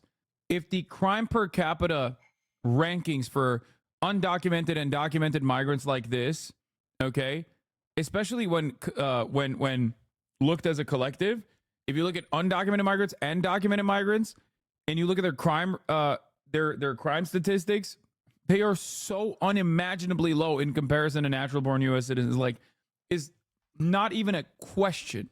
The per capita crime statistics for undocumented and also documented migrants in the United States is so insanely fucking low. Okay? So insanely low. It is ridiculous to hyper focus on it unless you're a fucking racist piece of shit. Now, there's a second program. According to CBP data, since January 2023, more than 800,000 migrants have now been allowed into the U.S. via the Biden administration's use of the controversial CBP One cell phone app. That allows migrants to book appointments at ports of entry to be released into the U.S. That includes nearly 45,000 migrants last month alone, an average of nearly 1,500 migrants coming in every single day. And this year, Kenal Baptiste, a Haitian national who came into the U.S. in July 2023 via that cell phone app, was arrested in New York and charged with a double murder after he allegedly stabbed 2 men to death. And back out here live, these 2 programs combined together have been bringing in roughly 70,000 to 80,000. Chat, I can't begin to explain to you how fucking insanely racist this is. This is like, dude, this is really fucked up. Like, what they're doing is so insane. This is like Breitbart having a black crime tab specifically. Are those statistics even real? In terms of like applications, yeah, I don't think that those are false. But like, think about it. They're literally, they've shown 3 crimes out of like almost 1 million people, dude. That is not like, in terms of stopping crime, it is ridiculous. It is ridiculous to be like, look, Haitians are doing so much crime. Dog, there's like 500,000 Haitians in Florida. What the fuck are you talking about? The statistical likelihood of a Haitian person doing crime is far lower than the statistical likelihood of an American citizen doing crime. What the fuck are you talking about?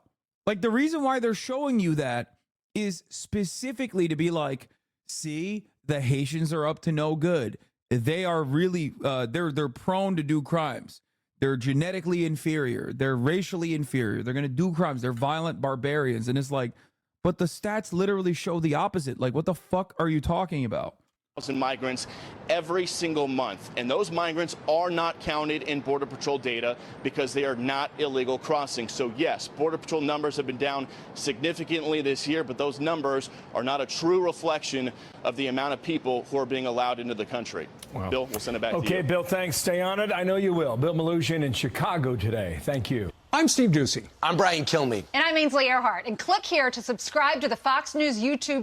A record low can say they are still undecided and on how they plan to vote in November, that as the clock is, of course, ticking for Kamala Harris and Donald Trump to try to win those voters over less than 50 days. CNN's senior data reporter Harry Enten is joining us now. How many are there? Because it's kind of hard. Yeah, by the way, the argument that they're making now is not even like undocumented criminals are, doing crime. They're now saying documented migrants are doing crime. They're saying documented Haitian migrants are doing crime. When you look at the data for the likelihood of a documented migrant doing crime, it is so insanely fucking low. It's even lower than undocumented migrants. And the number for undocumented migrants is also very low. But for documented migrants, it's even lower. So now we're just like, now we are just straight up fucking lying at that point. Okay? But the goalpost has now officially firmly moved into, actually, we don't want legal immigrants in the country either. Okay? Like, it's no longer about undocumented immigrants. Now it is, well, I would say that it never really was about just undocumented immigrants. You'd be fucking idiot if you think that that was the case. It always has and always will be white supremacy. Okay? It is always the idea that they're changing the genetic makeup of America. They're changing the demographics of America. Demographics are of destiny. They are doing white genocide. It always comes back to that age-old racist canard, the white supremacist rallying cry. Hard to believe. It's kind of hard to believe, but the bottom line is that 4% in the average of polls, 4% of voters say that they are undecided. Do you feel like liberals are backtracking on immigration policies offers credence to this type of anti-immigrant rhetoric? Yes, I have been saying this for months, but I've also been saying this for years. But it's especially relevant in the last couple of months since Biden came out with a right-wing, white nativist anti-immigrant bill. That is just half the level that we saw in 2020, well less than the 10% we saw at this point in 2016. So the bottom line is, in this particular election, Kamala Harris and Donald Trump are focusing their attention on this tiny, tiny sliver, much lower than we're used to. In fact, it's the lowest level of undecideds that we've seen in polling at this point this entire 21st century. You know what? That is not surprising at all, that number is so low. But within the margin of error, all the polls that you've been looking at, that number is extremely significant. Exactly. It can make all the difference in the world. So what do these undecideds care about? What are their big issues? What are their top? Let me guess. They want tax cuts. They want deregulation. They want more war. They want NATO. They want to kill immigrants. And if Kamala Harris doesn't secure all 5 of these at the same time, these undecideds will vote for the Republican Party. Except they will vote for the Republican Party even after Kamala Harris makes a pledge to do all 5 of those things that they want. So let's see. Top issues. Well, perhaps not surprisingly, 30% say the economy, inflation. That's number one. But number two, they actually don't have a top issue. 28% say there is no top issue, which perhaps isn't so surprising given that they're probably not as tuned into politics. They might care more about the characteristics of the candidates themselves rather than the issues that they represent. But I think that you get this. I love that American media totally looks at like the absolute dumbest people in society and consistently props them up as like the only people that matter in the conversation. It's great. I think we are actively positioning people to be even dumber and dumber.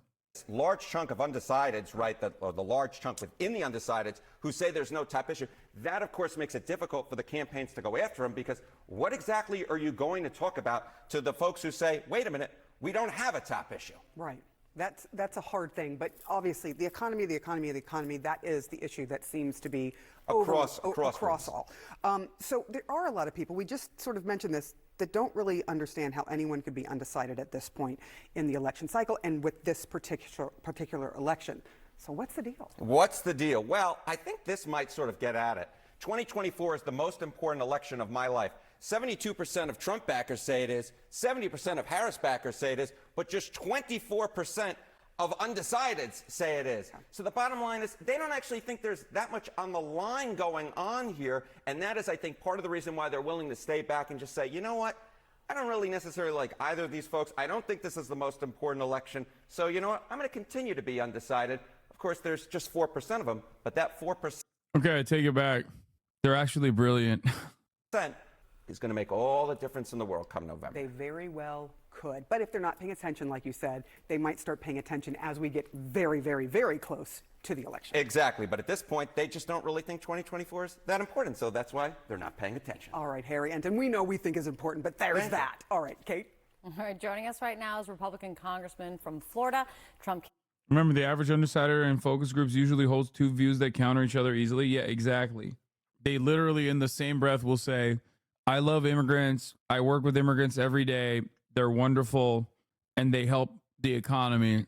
And then they'll be like, we have to deport every single one of them. And not a single one of them will ever turn around and be like, is this inherently contradicting? They will not. They will never question it. And because of the way that American society, American exceptionalism and American individualism works, those unique snowflakes are truly brilliant, and you have to treat them as though they are truly brilliant and not like what you just said is the dumbest thing I've ever heard. Ryan Ruth is that man, okay? Seemingly he made up his mind at the end, but if you look at his like political opinions over the course of many, many years as we did, you will realize what it looks like in the mind of an average undecided swing voter, okay? Make no mistake, I'm not saying like, oh, dude, you're like, I don't know if they're conflating undecided voters with unconvinced voters. Okay. I suspect that there's a little bit of that going on in a lot of these instances, because the idea of like undecided is basically like, I could vote for Trump or I could vote for Kamala. I'm undecided. When in fact, many people are not conflicted between the two, even though if you ask the New York Times, they only care about people who are conflicted between the two, which is very frustrating because most people aren't like that, okay? It's actually people that are deciding between voting or sitting on the couch. Yeah, Ryan Ruth was undecided between voting for Kamala Harris or shooting Donald Trump. Campaign surrogate Byron Donalds. Congressman, it's good to see you. Thank you for coming in. Bouncing off the conversation that Harry and Sarah were just having, how undecided do you think the diminishing number of undecided voters really are this election at this point? I believe there's somewhat. I also have a firm commitment. I have a genuine belief that like every undecided voter is just a Republican voter. I believe that. Like, because if you if you look at a guy like Donald Trump and you're like, I'm undecided about, I want to go out and vote, but I don't know. Let me hear out this Trump guy. Like, yeah, you're probably a Trump guy. Aren't you undecided? No, dude. What the fuck? I should probably say I'm undecided. Maybe then the New York Times will interview me so I can talk about Israel, and then they'll definitely not put that in the article. No, I'm not undecided. I'm riding in Biden, baby. I'm riding in motherfucking Biden. Dude, at this point, please, dude, if you were a former Trump voter and you're claiming to be undecided, what the fuck do you need to hear? How many former Trump voters who are still currently undecided exist? Get the fuck out of here, dude. No, they're voting for Donald Trump, but they're still like kind of embarrassed about it. Okay, that's it. Suck my dick. If you claim to be undecided between Kamala and Trump at this point, and you're a lifelong Republican voter and you voted for Trump twice, you're gonna fucking vote for Trump. Like, what are we doing? Of course you're gonna fucking vote for Trump. It's so transparent. It's so stupid. Not even last week you were saying, I don't know who I'm voting for, but I'll never vote for Trump or something similar. No, last week I was also saying I'm voting for Biden. I'm riding in Biden, baby. Also, I'm a political commentator. There's a lot of people who want to cast aside my commentary by simply saying, oh, he's a Harris supporter, or oh, he's a Trump supporter. That is the reason why I do not declare who I would be supporting in the election.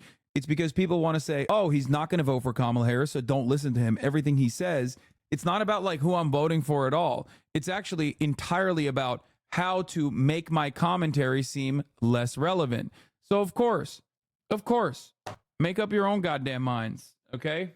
Trump supporter, nah, people only want to know if you'll vote for Harris or not. Yeah, exactly. And for the record, I'm unconvinced. And not only that, but also, I'm riding in Biden. Step aside, liberals. You will not be able to convince me. What you did to Joseph Robinette Brandon was inexcusable. And I, as an AUKUS voter, me and Ryan Ruth are going to hold hands at the poll, and we're going to go cast a ballot. We're going to write in Biden. Undecided. I think they're juggling through the realities of America. Number one, the economy, this massive inflation created by Kamala Harris and Joe Biden. The immigration problems in our country are real. They're looking at that. But then I also do believe they're having the... For the record, I'm not on one team or another, okay? I'm on whoever advances and improves the material conditions of the working class, okay? That's whose side I'm on. And neither party is even remotely trying to make a convincing case that they are on the side of the working class. Neither party is doing that. So I will forever criticize both parties for not doing that. Okay? Juggle with also a lot of the rhetoric that's out there in terms of where the country's going and who's going to protect the country. And I think if you look at the facts are very clear that Donald Trump addresses the issues that concerns Americans, the economy, our borders, and our foreign policy. And what Vice President Harris is talking about is not those issues. There are people that literally Less say they than decided 2 months the until ballot the box. election, and we can hear the candidates' voices nearly every day. But what about voters? Since June, the NewsHour has followed a group of undecided voters from across the country and across the political spectrum. What if I'm an undecided voter who really cares about NATO? There was only one candidate who did NATO, and now he's not in the race. I cried that day. Yeah, I mean, I'm that voter. It's me. It's Ryan Ruth. We are together. We are committed. Okay? Joe Biden did NATO, and he's going to do Taiwan. It's me. It's Ryan Ruth. It's Van Jones. In our latest installment of the Deciders series, we found some movement and a lot of thoughts. My name is Stephen Beck, and I'm from Madison, Alabama. No, you heard a lot of statements. You didn't hear a lot of thoughts. You heard a lot of statements, but not a lot of thoughts. You heard the opposite of thoughts, in my opinion. In past election cycles, I have not been undecided. This would probably be the first time I've been truly undecided, especially this late in the game. Wait. Ask him who he voted for. My name is Jessica Dalton. I'm from Salt Lake City, Utah. Undecided, I think, is too vague of a term. I've always been open to listen to what each candidate has to offer and making my decision based on who the candidate is rather than what the party is offering.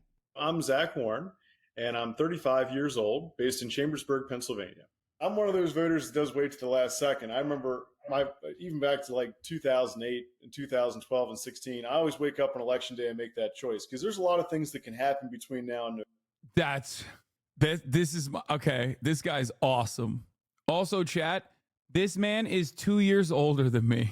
This man is only 2 years older than me. November. My name is Stephen Stone. I'm in Brooklyn. I have to choose between Kamala or just not voting for the president in this election. I'm Robert Lilly. That guy was cool. I from could tell. Wickenburg, Arizona. I typically don't decide, and for sure, I'm not 100% until election time. My name is Anna, and I live in the suburb of Phoenix, Arizona. Before the debate, I was already against Trump. That's not happening. I don't trust either of them as commander-in-chief or even as necessarily head of government. I would say that neither lived up to my expectations. One of the things that I had difficulty with throughout the entire debate was the lack of specifics. It seems like a race to the bottom more than anything. It's not about anybody having any sort of real ideology and the concerns of the majority of American people's at heart. It felt very much about just being better than your competitor. She went in for the handshake.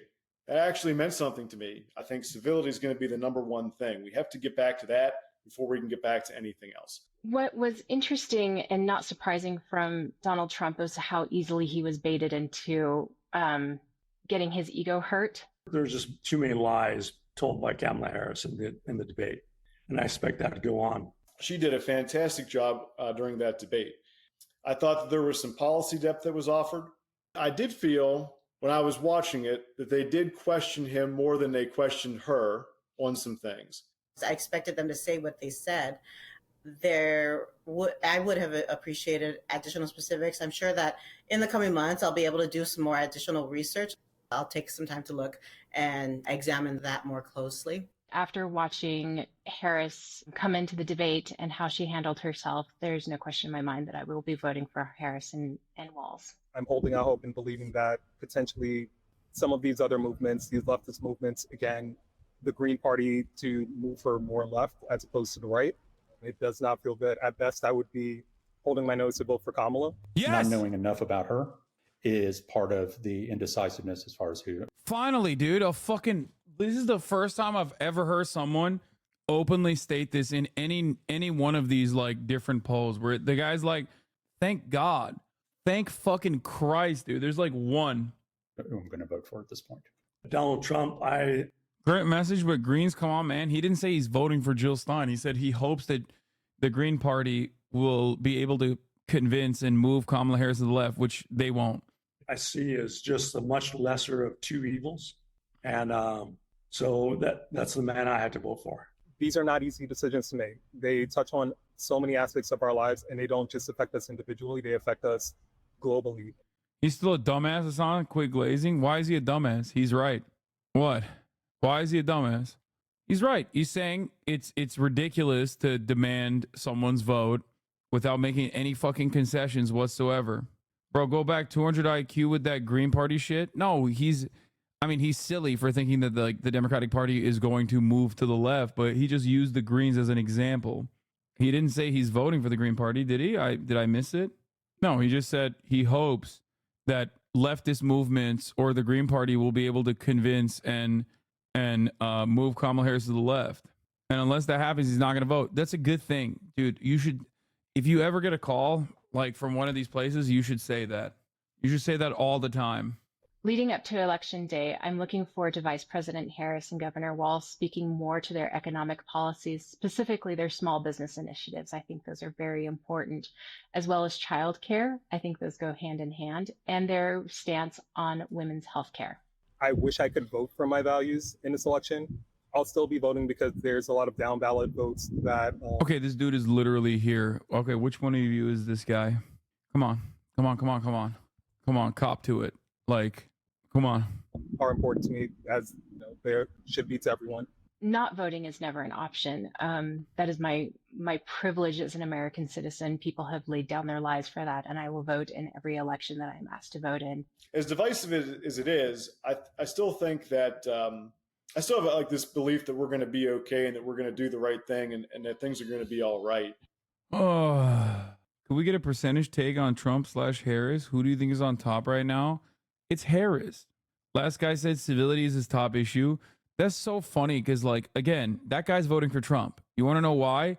Because if he's saying civility is his top issue and he's still undecided at this point, then he's voting for Trump. Because if you don't think Trump is uncivil, an uncivilized monster, okay? Also, I hate that, like, CNN has this fucking clown talking about undecided voters. Like, I don't want to watch the rest of this video. That growing anger It's just so annoying. is already spilling out on the campaign trail, including in new comments by Trump's running mate, J.D. Vance, where he appears to use what happened in Florida to fire up the supporters. Caitlin. Oh, shit. Joe Say, Rogan. whoever's helping her, whoever's coaching her, whoever's the puppet master running the strings, yeah, you gotta fucking. We should all call the campaign and say they're from Erie County, Pennsylvania, and won't vote for her unless she goes left. No, you should call her and say you're from Erie County, Pennsylvania, and say if she doesn't do NATO, you're not voting for her, and just hang up. Just do that. That's me. That's my take. If Kamala Harris doesn't do NATO like Brandon did NATO, I'm not voting for her. As a matter of fact, even if she does do NATO, I'm still not voting for her. Why? Because I'm voting for Joseph Robinette Biden, okay? The real president, the current president. It's really fucked up what they did to him. I was one of the 14 million voters, okay? That's right. I'm saying it. An amazing job. She did a great job. They did an amazing job from the moment Biden drops out, forcing Biden to drop out. Right, whatever they're doing, whoever's writing those speeches, getting her to deliver them, coaching her, she's nailing it. She nailed that one speech. She's like, "Say it to my face." Oh yeah, Everybody's cheering. she nailed it, dude. And then also, remember the New York Times did a study after 2020 that determined real undecided voters were a myth. Almost everyone they studied already had selected their vote early. The reason they were undecided is they were undecided why they are voting for that person. So they work backwards to justify it later using what the candidates do/say. And last night, to me, when I was like, oh my God, this is jujitsu, where she's like, if you go to his rallies, his crowds are boring, they're tired, they all leave her. My crowds are the best crowds. I have the number one crowd. He couldn't help himself. And she got him. She baited him on that. She walked him right into it. 100%. 100%. See, the difference in that debate was not a difference in like who's going to have better policies, who's going to be better for the country. The difference in the debate, in my opinion, was who was better prepared. She was way better prepared. Yeah, dude, Trump totally has better policies. I love when people just say this because, like, Kamala Harris objectively policyless, but it's not like Trump has any fucking policies either. What is this fucking idiotic double standard that every smart thinker always posts about? Like, they're always chirping about this shit. Yeah. And even when it came to answering tough questions, instead of answering, she would just say things that she believes. Yes, sure. And they sounded real good. Yeah, that's the soundbite. That's called being a savvy politician. It's also called being someone who's working with a team versus someone who's like, they said Trump, that deal was the best deal. They've never seen a deal like this before. They said, how did you put that deal together? People said that was just brilliant. Yeah, I know. It's like he's not working with a team that's like, I mean, I know he's doing like mock debates. I know he did one with, I think he did one with Tulsi Gabbard, but someone needs to like tell him, like, you've got these tiny little windows and you should have all the words ready for those windows. He started there should be no repeating things. COVID would have never happened if Trump was president. That's fire. Bro, do you really need to run so many ads? You're already a millionaire. I'm trying to learn about leftist policies and I'm inundated, assaulted by capitalist framing and societal conditioning. Jesus fucking Christ. I'm a capitalist. I love capitalism. Capitalism is when you run ads. Socialism is when no ad. The friend who's too woke? Yeah. Shut up, nerd. Genuine question. Why do you shit on NATO so hard? Is it the Western imperialism? Are there other reasons? Excuse me. You are talking to the only eligible NATO voter right now because the last NATO voter is now in federal prison. Okay? How dare you? How dare you, sir?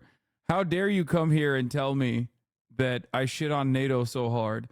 I love NATO and the Nazi generals that were in charge of it, that Americans put into positions of power, and also all the fascist groups that they worked with in Western Europe and also in Turkey. I love the ultra-nationalist Grey Wolves that were propped up by NATO to operate as a right-wing paramilitary death squad in my country. Okay? I love that. I'm a fan of that. I'm a radical NATOist, and that's why I'm voting for Biden. Then Huey Burns is in Michigan, where the former president will campaign today. Caitlin, good morning.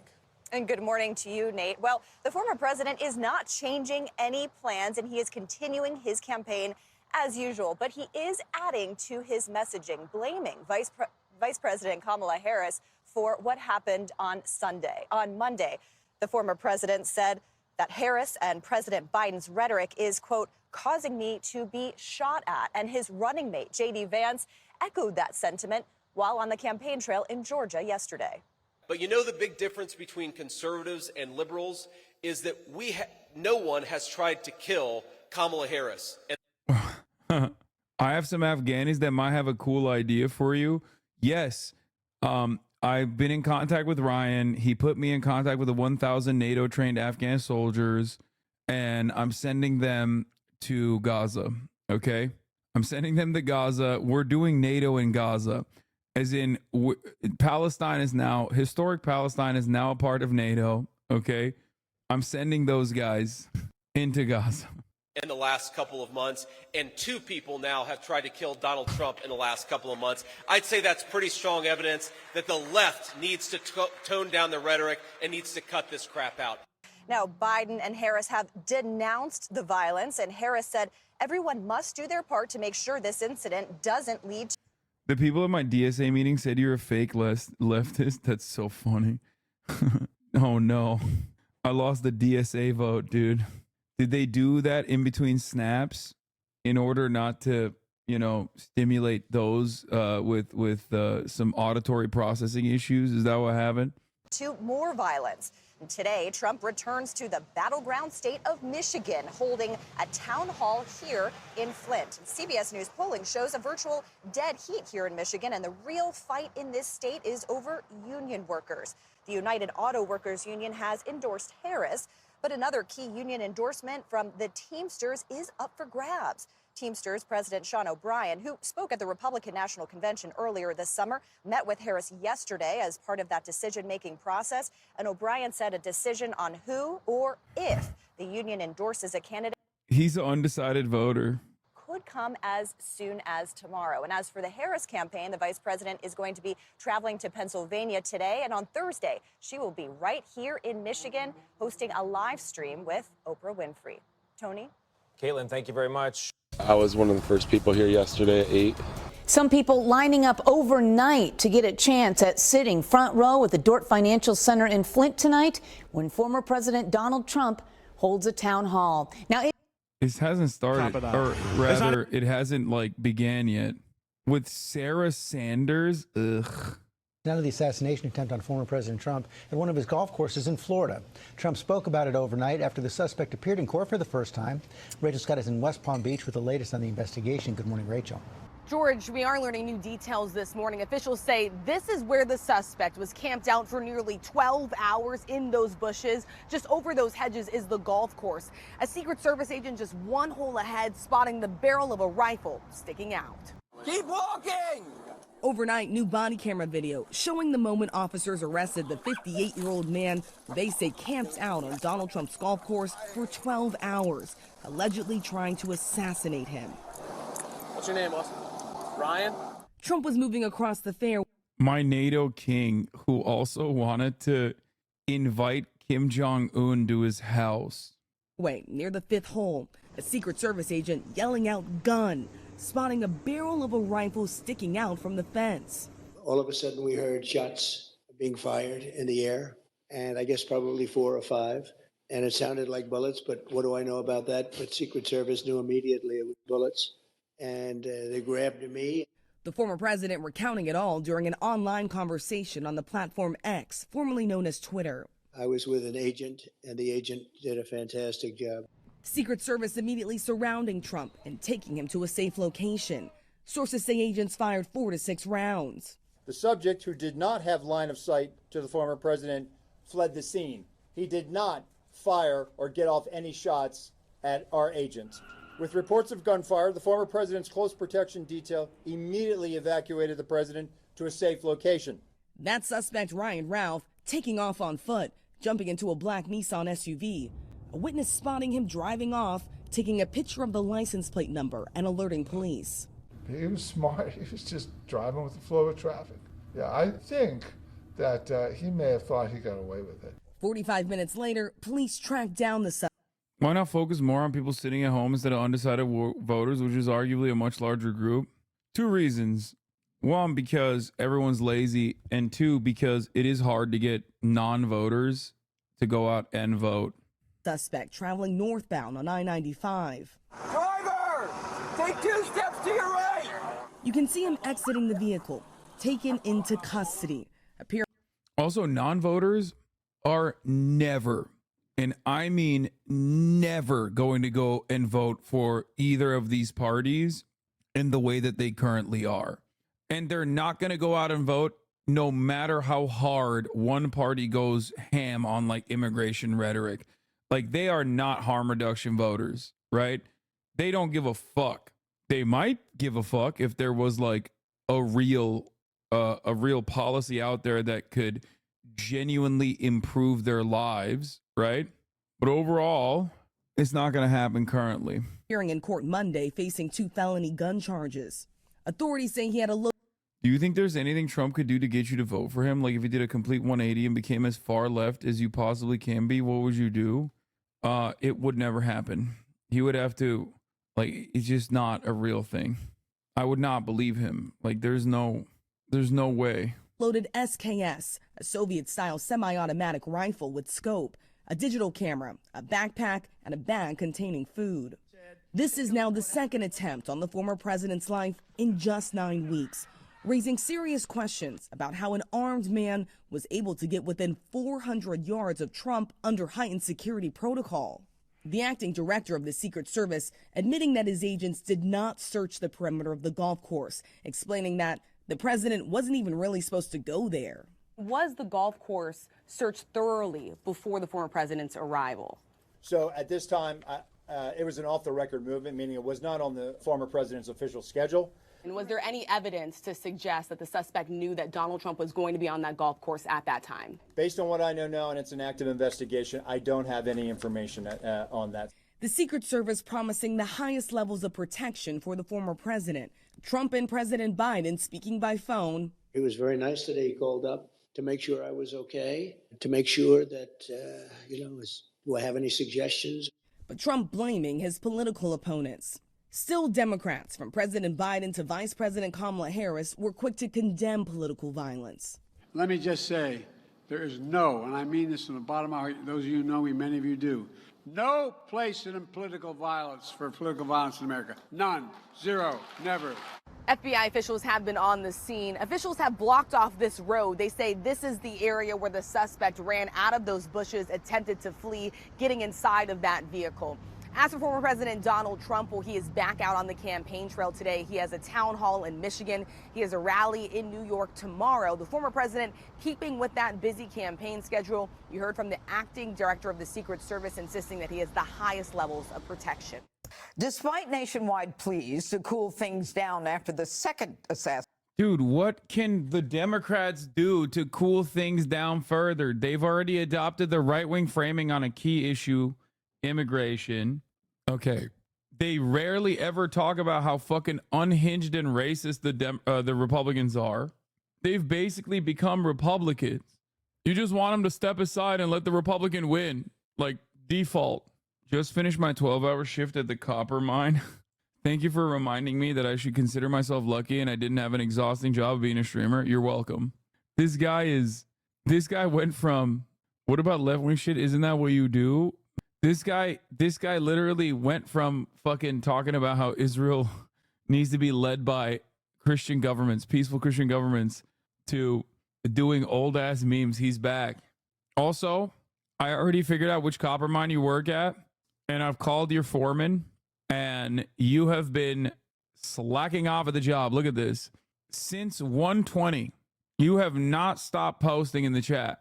Okay? You've been slacking off. I've already informed your foreman. You're fired now. Have fun with that back pain.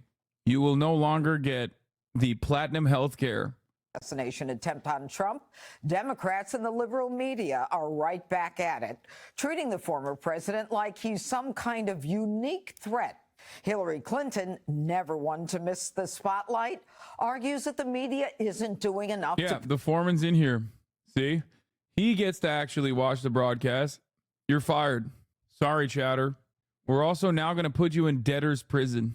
Paint Trump as a danger.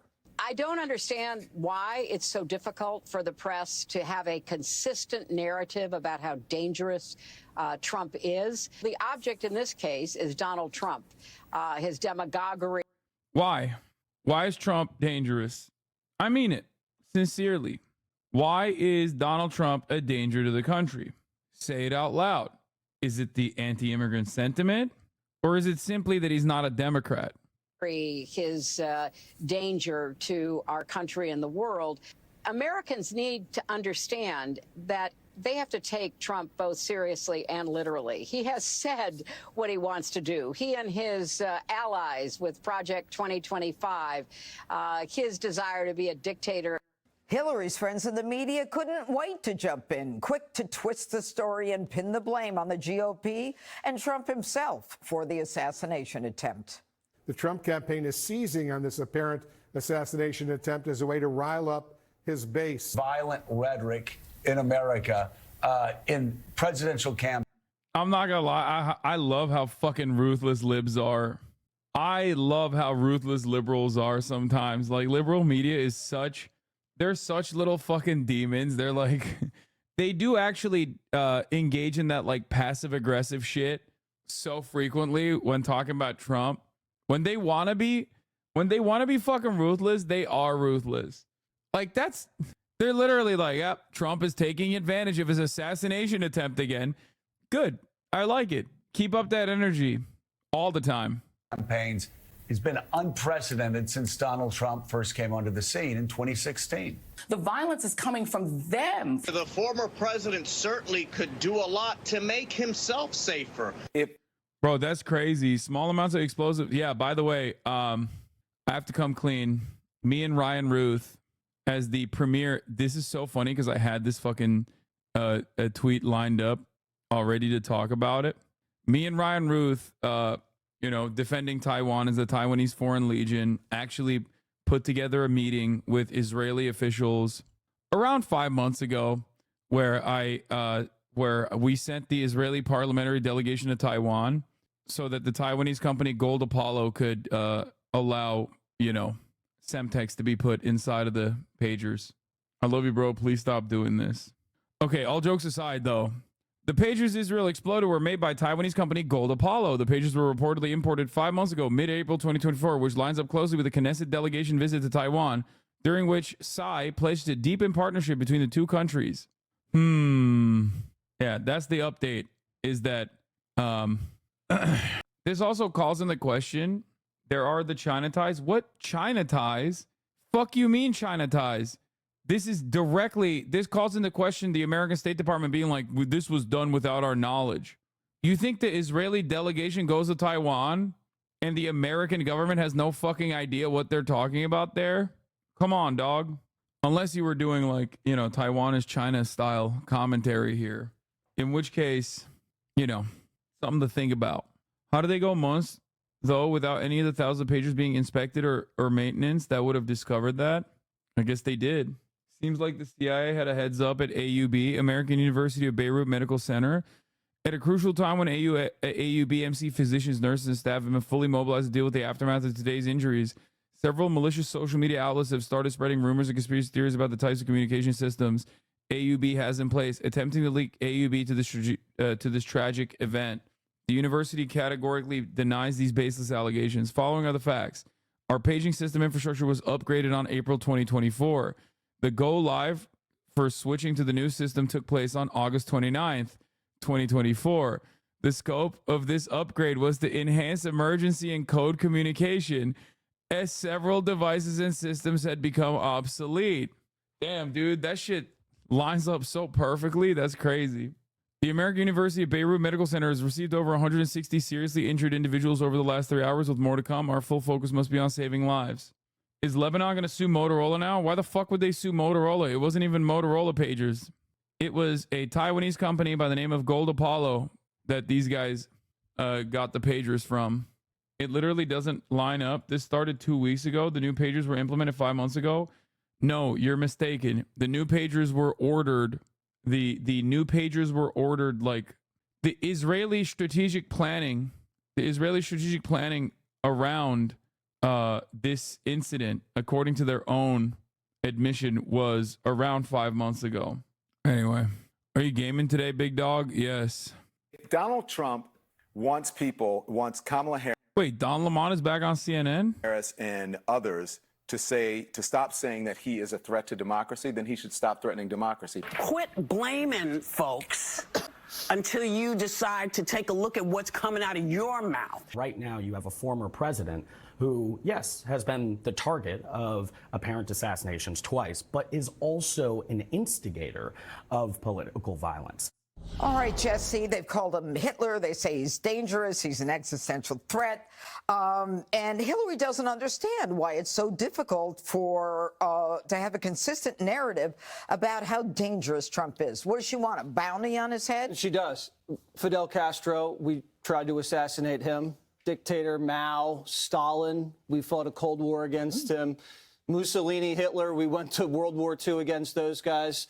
Gaddafi, Saddam Hussein, 2 dictators we violently overthrew. So when you have a media industrial complex that repeats that this one politician is a dictator, it goes deep into the... Bro, the only thing common with like all of those names that you put together, some of which fascist, some of which communist, many of which fought against one another, okay, is that they're just all against us. Like, that's crazy to say Fidel Castro and Hitler, or Fidel Castro and Stalin. Like, sorry, Hitler and Stalin. The American subconscious that sees a dictator as someone that needs to be eliminated. And it's in our DNA as Americans, whether it's a king, an autocrat, or a dictator. Yeah, dude, that's why everyone's always trying to eliminate MBS. Oh, wait, this is Fox News. You guys give English-speaking interviews to MBS. No, you don't give a fuck about dictators, you fucking idiot. Shut up. Want to push them out of power because of what happened in the... The only thing that is common here is that America consistently calls all of their enemies dictators and never cares about, like, dictators that are aligned with them. Revolutionary War. And you're inviting lost souls looking for a reason to live, to want to be a hero, to want to be a savior, to save democracy. And look at how the media is characterizing this guy, Ryan Ruth. They've called him a crusader for causes. They've called... Also, how are you going to get mad that these people are saying Donald Trump's going to be a dictator when he said it? Like, he said it. He was like, I'm going to be a dictator for one day. The fuck do you mean? Like... called him a super citizen. They've said he has a sense of duty that's apparently driven him. Those aren't the things you call an assassin.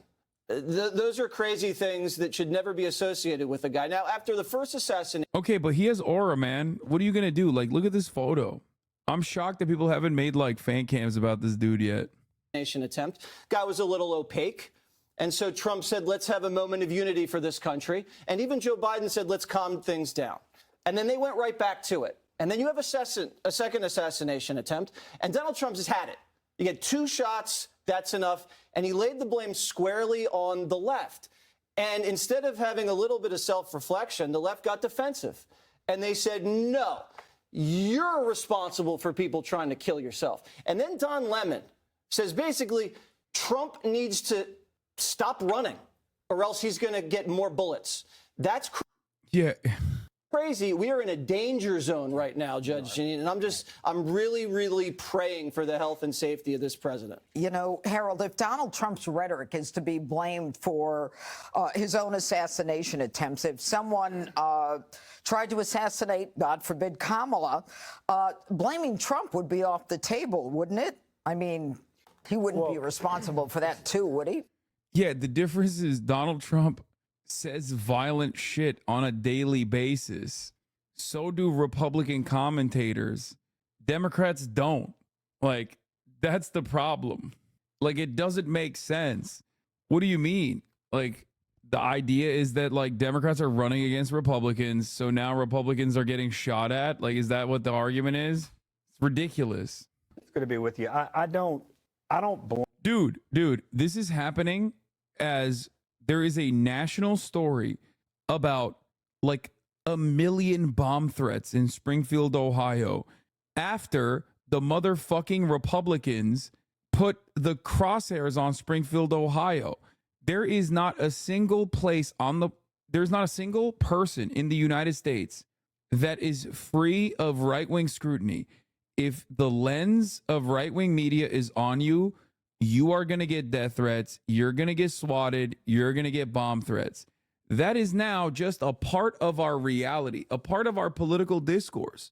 So for these people to fucking act like stochastic terrorism is happening because of the left or because of liberals is so insane. Is so fucking insane. I'm melting because I'm losing my mind. It is now, yes, as JD Vance once said, a fact of life. And it's crazy. And by the way, chatters, if you think that, like, you can get away with it, you're wrong. Okay? If you get in the fucking crosshairs of the right, they will dox you. They will harass you endlessly. And I say that as someone who is in the crosshairs of the right all the fucking time. That's it. There are people in this chat that know exactly what the fuck I'm talking about. blame any specific person. I've tried to say over and over again that we live in a time where all of this seems to be being catalyzed and empowered by kind of a circular reinforcing media and social media. I think we live in a time where people are able to say things. This guy sucks. He's nowhere near as good as Jessica Tarkov, and they just let him fucking run his mouth.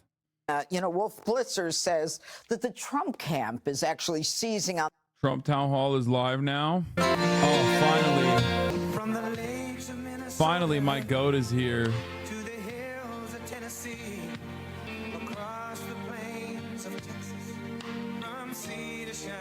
Damn, he's got extra protection now.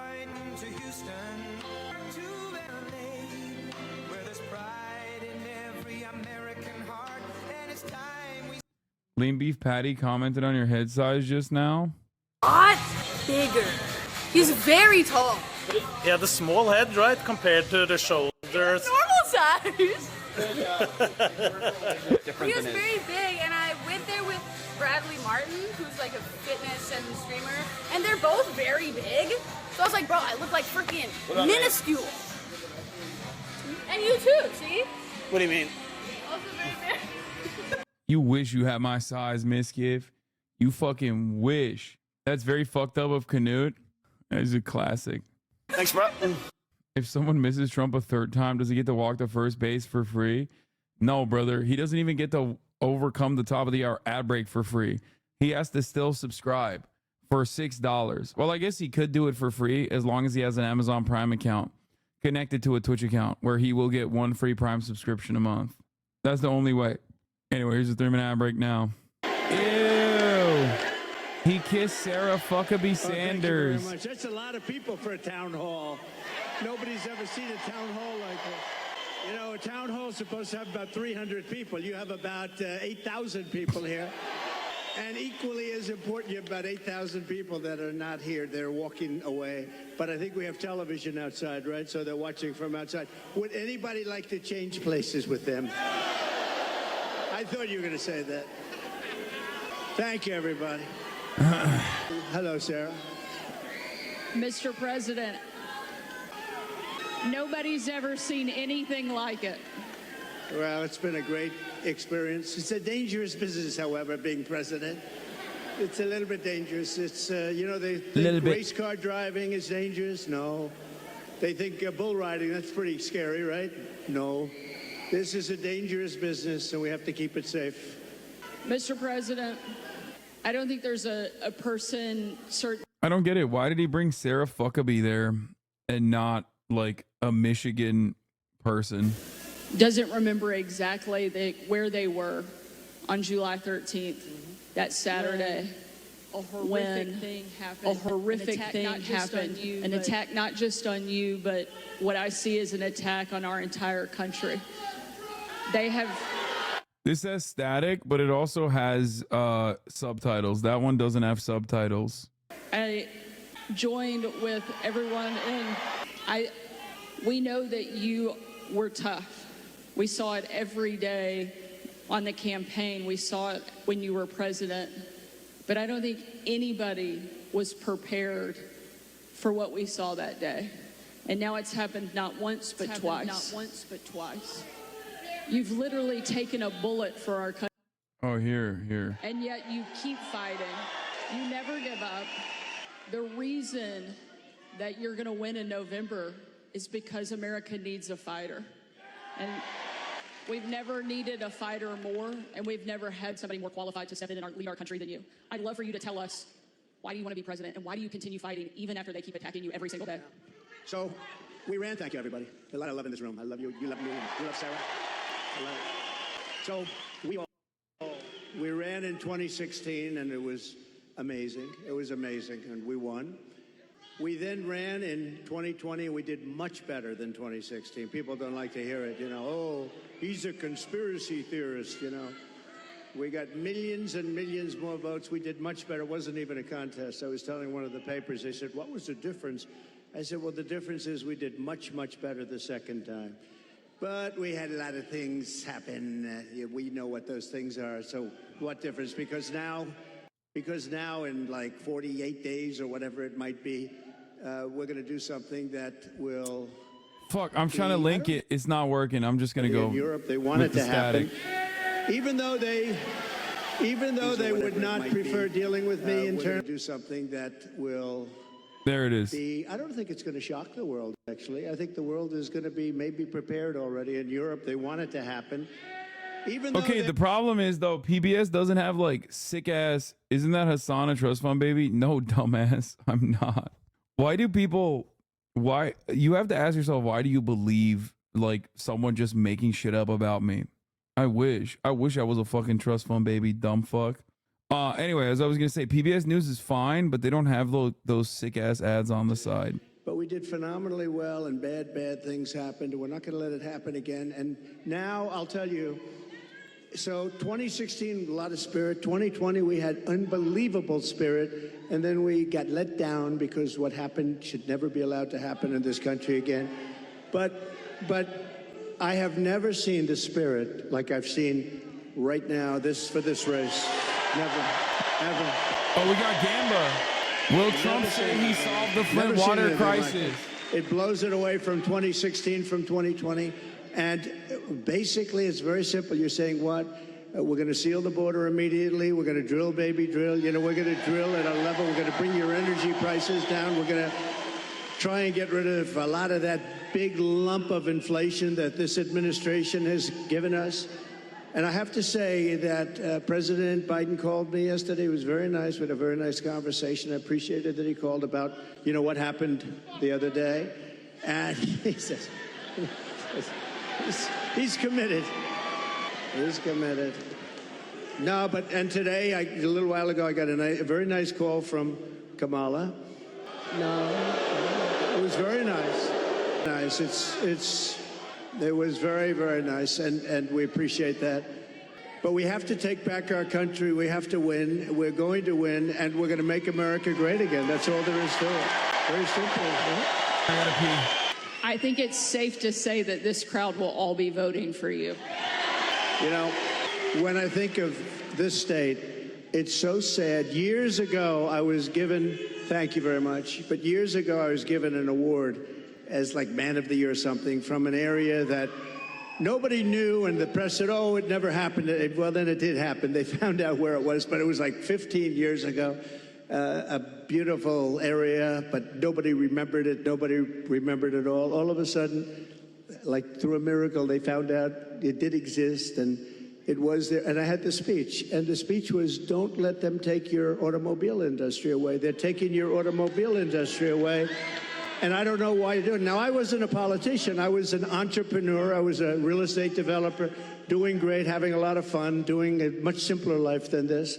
Who would think that a developer's life is simple, but it's a lot simpler than this. But I said, don't let them do that, because here I am in Michigan, and I was getting an award, and I'm making a speech. I'm saying, what am I going to say? But I just watched Common Sense. I saw them leaving for Mexico, leaving for China. Do you know that right now, and they weren't building them with me, they weren't building anything in Mexico having to do with cars with me, because I said, if you build it, we're going to put 200%, you're not going to sell one car into this country. But right now, they're building some of the largest auto plants anywhere in the world ever built. I have a friend that does that for a living, very good at it. He's the best, I think.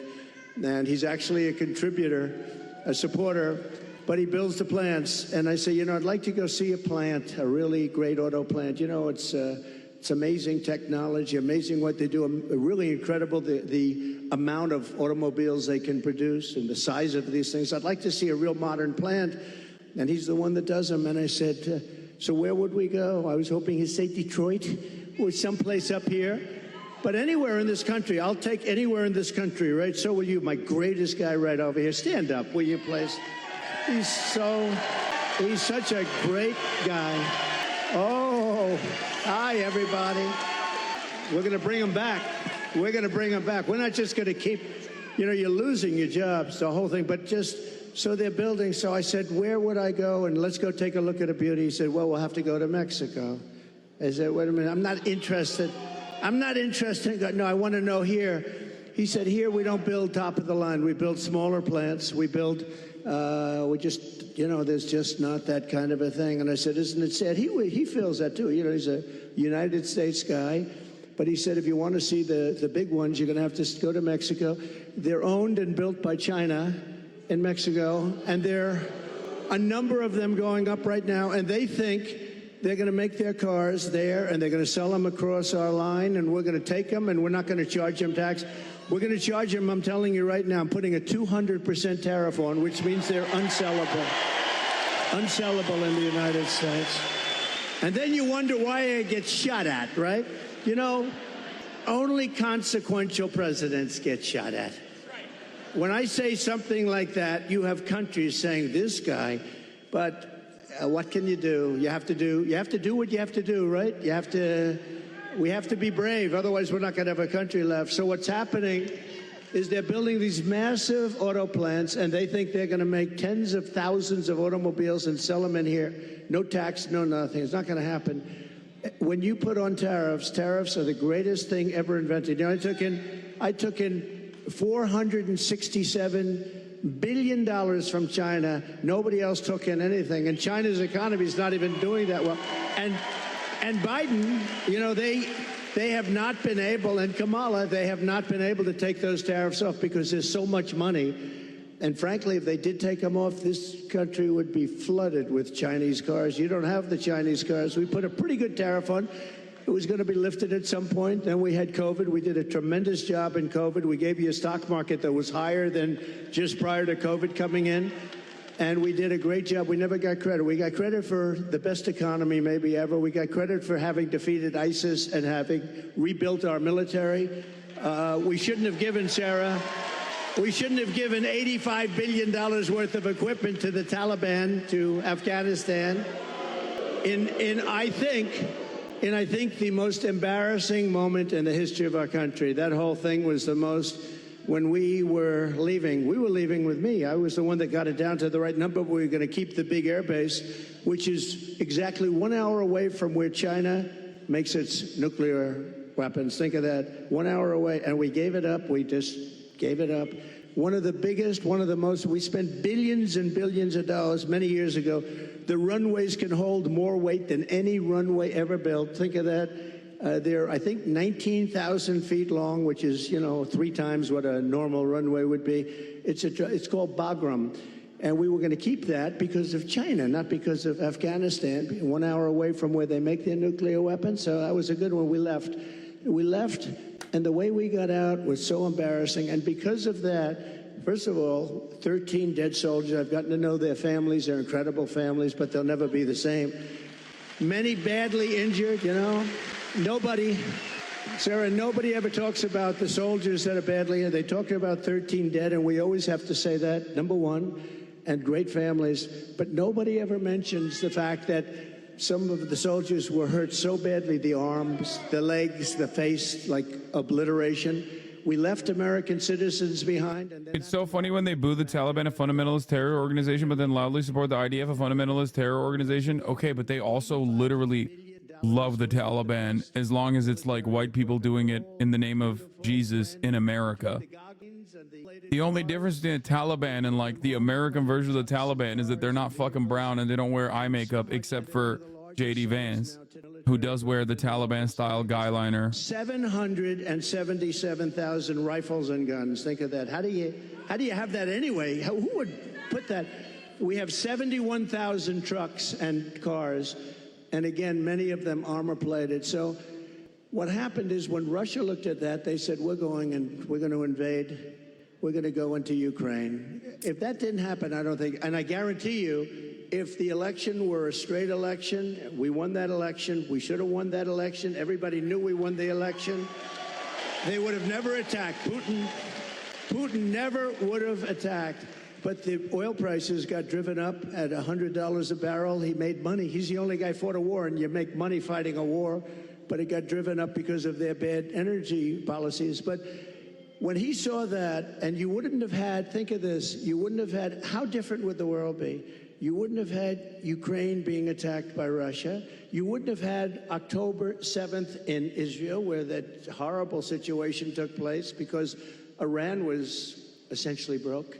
They had very little money, and we would have made a great deal with them. All we want is we don't want them to have a nuclear weapon. Very simple. That's all we want. We don't want you to have a nuclear weapon. We would have made a good deal with Iran. They would have been happy.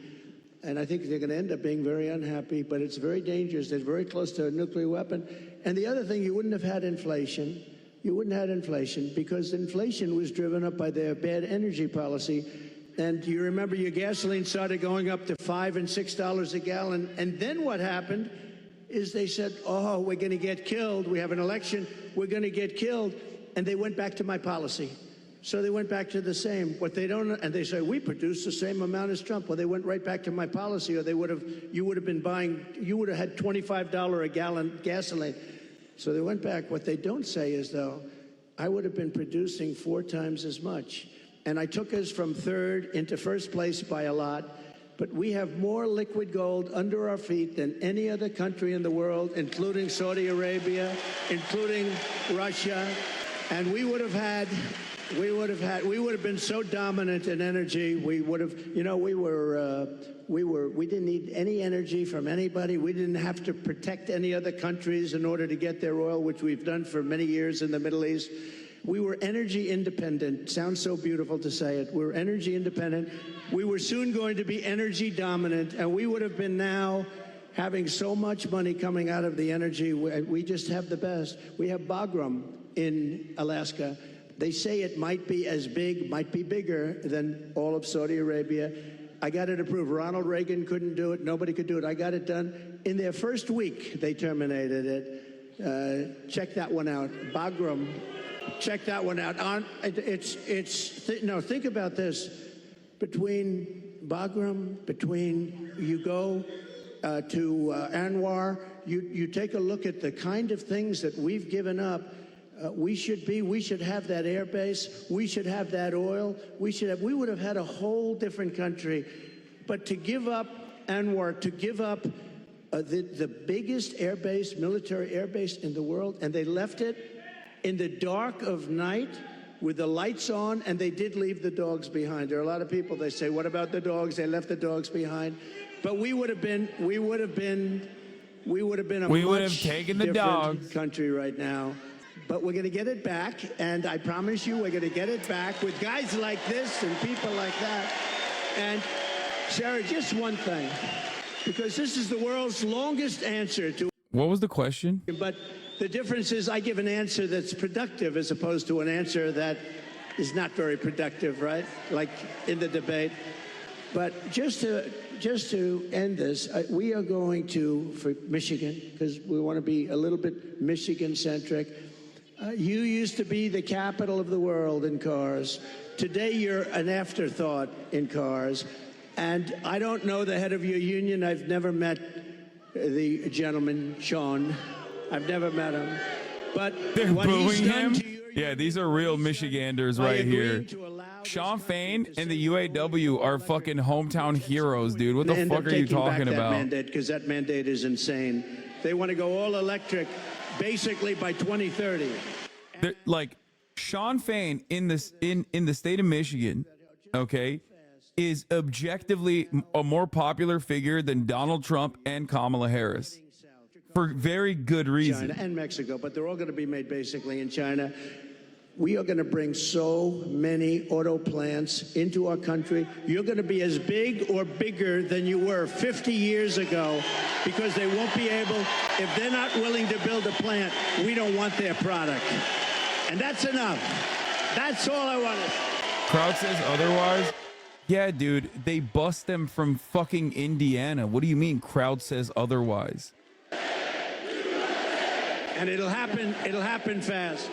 It'll happen very fast. I think it's safe to say that Michigan is happy that you're going to be president again. What would you know about Michigan, dumbass? You're not from there. Why is Sarah Huckabee Sanders there? Isn't she the governor of like Arkansas or some shit? Have something to say because you actually got something done when you were president. You know, it's a very interesting, because she said, I don't think I've ever said this before. So we do these rallies. They're massive rallies. Everybody stays till the end, by the way. You know, when she said that, well, your rallies, people leave. Honestly, nobody does. And if I saw them leaving, I'd say, and ladies and gentlemen, make America great again, and I'd get the hell out, okay? Because I don't want people leaving. But I do have to say, so I give these long, sometimes very complex sentences and paragraphs, but they all come together. I do it a lot. I do it with Raising Cane, that story. I do it with the story on the catapults on the aircraft carriers. I do it with a lot of different stories. When I mention Dr. Hannibal Lecter, I'm using that as an example of people that are coming in from Silence of the Lambs. I use it. They say, it's terrible. So they say, so I'll give this long, complex area. For instance, that I talked about a lot of different territory. The bottom line is, I said the most important thing. We're going to bring more plants into your state and this country to make automobiles. We're going to be bigger than before. But the fake news, there's a lot of them back there. You know, for a town hall, there's a lot of people. But the fake news likes to say, oh, he was rambling. No, that's not rambling. That's genius, when you can connect the dots. You gotta. Yeah. Now, he Sarah, and everyone there are if geniuses. you couldn't connect the dots, you got a problem. But every dot was connected, and many stories were told in that little paragraph. But there is something. But they say that. The other thing I say is this: we had 107,000 people show up in New Jersey. We had 68,000 people show up in Alabama. We had 79 or 81,000 in South Carolina. And they've never said, I'm a great speaker. And I said, am I a great speaker? They say, oh, no, he rambles. What the hell are all you people showing up for if I ramble? You don't want to show up for a rambler. So anyway, thank you very much. Mr. President, no one has done more to fight for the American worker than you, to bring back jobs and manufacturing. Bro, she literally doesn't ask questions either. Tonight, that's the funniest part. There's obviously a lot of people that really care about the auto industry here. And tonight we have a question from one of the auto workers, Isaiah, here in the audience that would like to ask a question. Good. Sure. Where's Isaiah? Thank you. Thank you very much. Thank you. We'll build a brand new beast. We're going to build a beast right here. Thank you. Thank you very much. Thank you. Thank you. Yes, sir. Thank you, Mr. President, for having us here tonight. I just want to let you know that I've attended one of your rallies. I did not leave early, and I did not fall asleep. Just want to let you know that, sir. I did not do it. I did not do it. I didn't see anybody else doing it either, sir. My name is Isaiah. I'm a third-generation UAW worker. Working hard to build trucks here in America. Yes. Yes. Get ready. You're going to be doing plenty of it. Thank you, sir. Thank you, sir.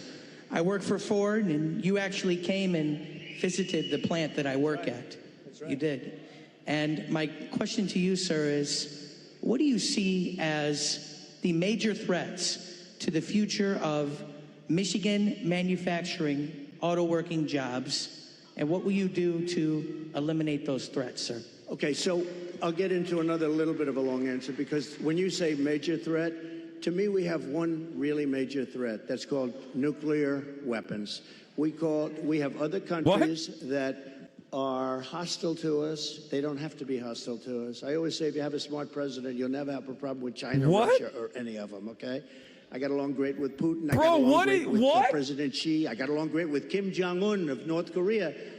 Bro heard major threat and immediately went to nuclear weapons. Like, what? And he has a lot of nuclear force. He's still doing worse than Kamala Harris. It's shocking. At least Kamala Harris, like, here's the question and then has, like, a repeated answer that she's been repeating since the DNC.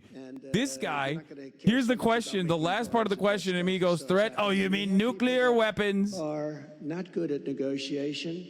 The war should have never happened.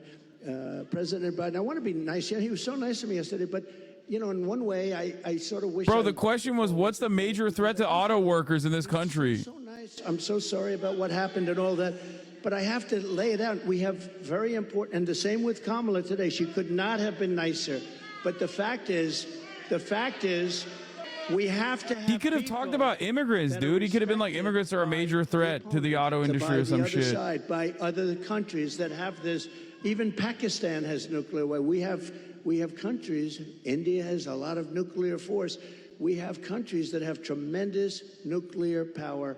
And when I hear these people talking about global warming, that's the global warming you have to worry about. Not that the ocean's going to rise in 400 years, 1/8 of an inch, and you'll have more seafront property, right, if that happens. I said, is that good or bad? I said, isn't that a good thing? If I have a little property on the ocean, I have a little bit more property. I have a little bit more ocean. But the fact is that it's a tremendous problem. And we are closer to World War III today than we've ever been. And the difference is, and I say this a lot, this isn't army tanks going back and forth and shooting at each other. This is obliteration. The power of these weapons, and I'm the one that revived it, and I hated to do it. But, you know, we had stuff that was 48 years old. They didn't even know if it worked. We have incredible stuff. So does Russia. China has much less, but they're going to catch up over 4 or 5 years. It's the single biggest threat by far to civilization. And nobody talks about it. They talk about global warming. Used to be, remember? Used to be global warming. You know, they changed the name. You know why? Because the planet's getting cooler now. So now what they call it is climate change, because that covers everything. See, climate change, if it gets hot, cool, you know, these people, I don't know if they're for real, but if they're not, they're covered by the words climate change. If it gets cooler, that's good. If it gets hotter, that's good. Global warming wasn't working so well. But the single biggest threat, okay, now let's assume we have a really smart president, and that's not going to be a threat because we have a lot of power. Doing business with China is a good thing, but you have to have a fair deal. Doing business with Russia, they have so much in terms of minerals and things. The size of their land mass is like 4 times bigger than the United States. The minerals and things they have, we can do great business, and you keep everybody happy. You can solve that problem. But let's talk about the local problem. The local problem is that you have countries stealing your business.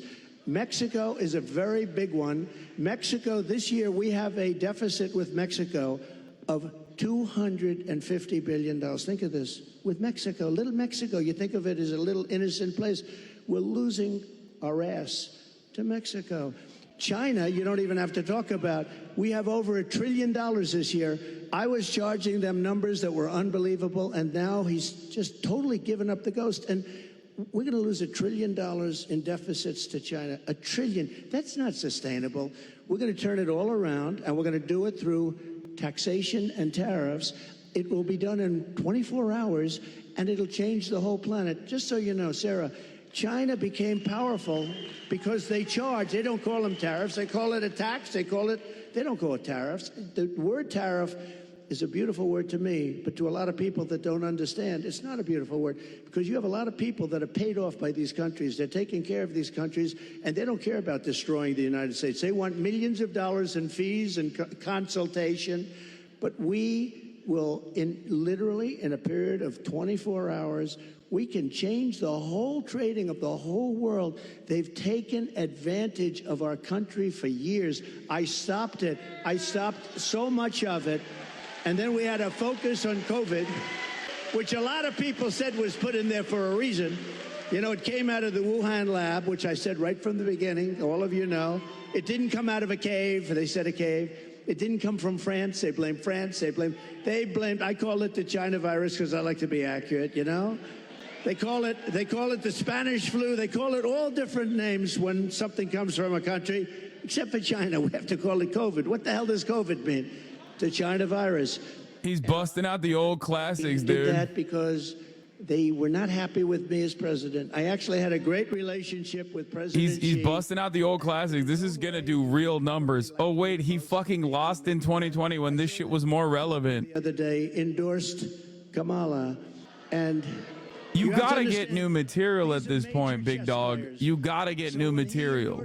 You lost on this ticket, okay? that because I love you and it's better to be doing it. So who knows? But he endorsed Kamala, which is a little unusual. I was watching, I said, that's interesting. I think that's a good thing, isn't it?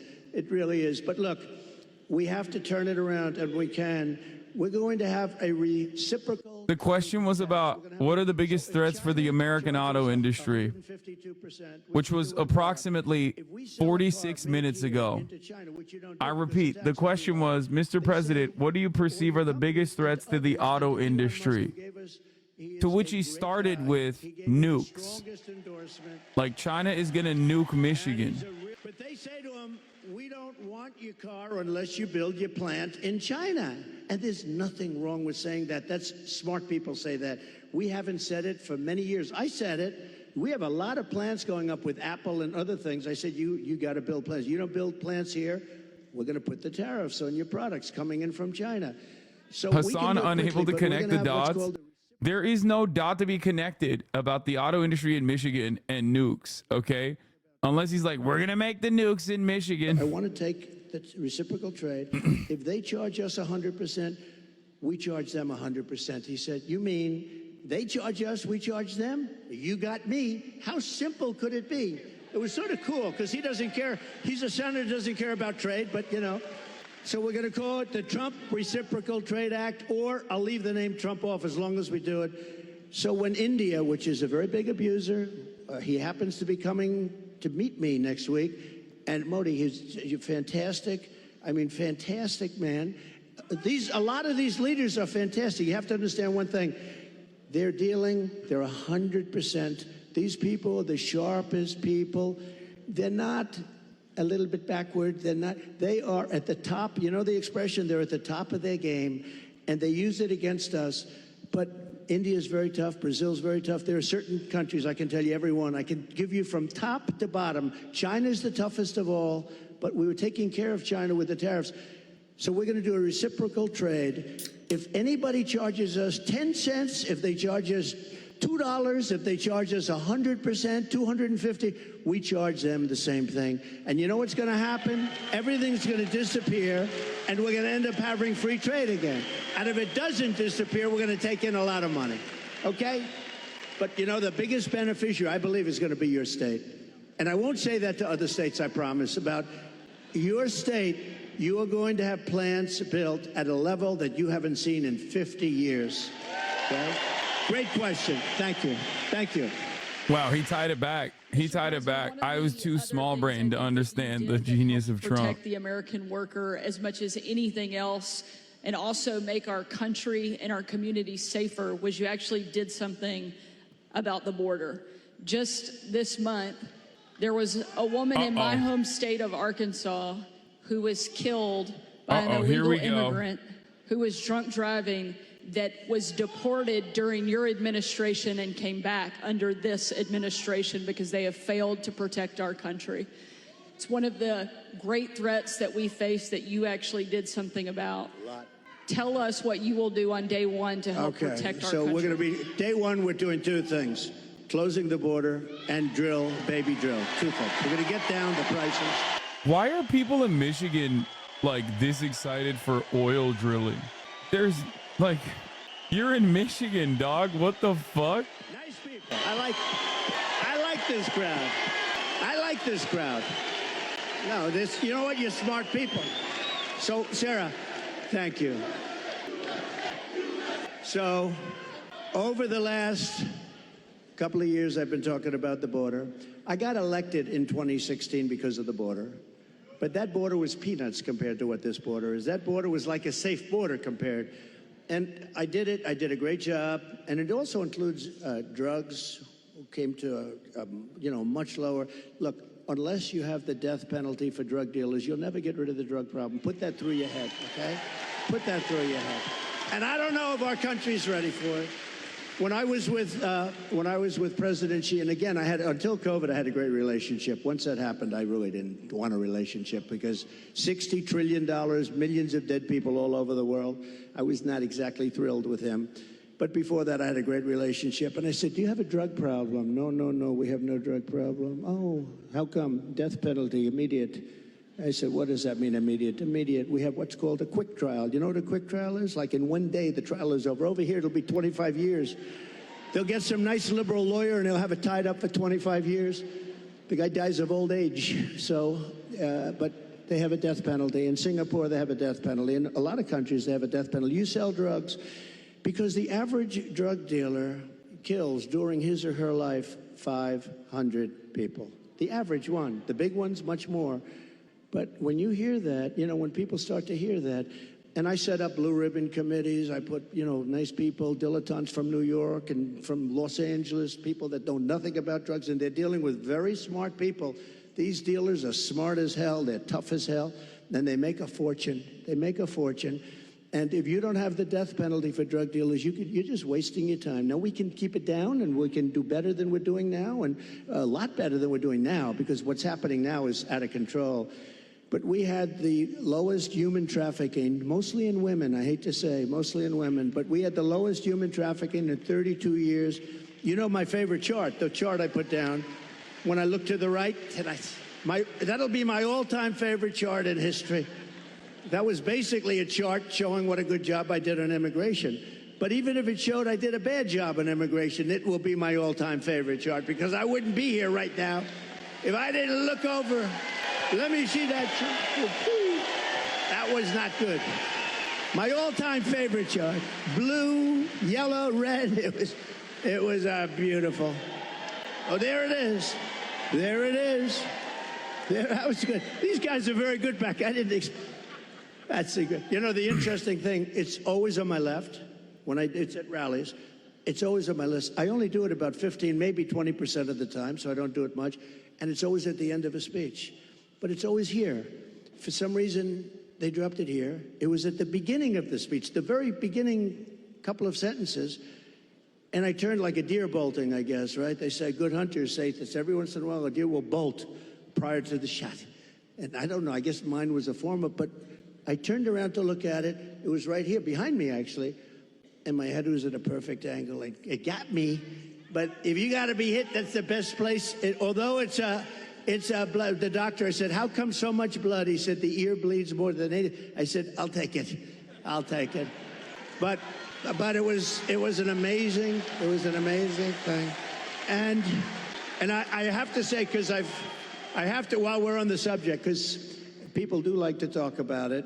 A few days ago, we had an incident. I have to say, Secret Service did a hell of a job.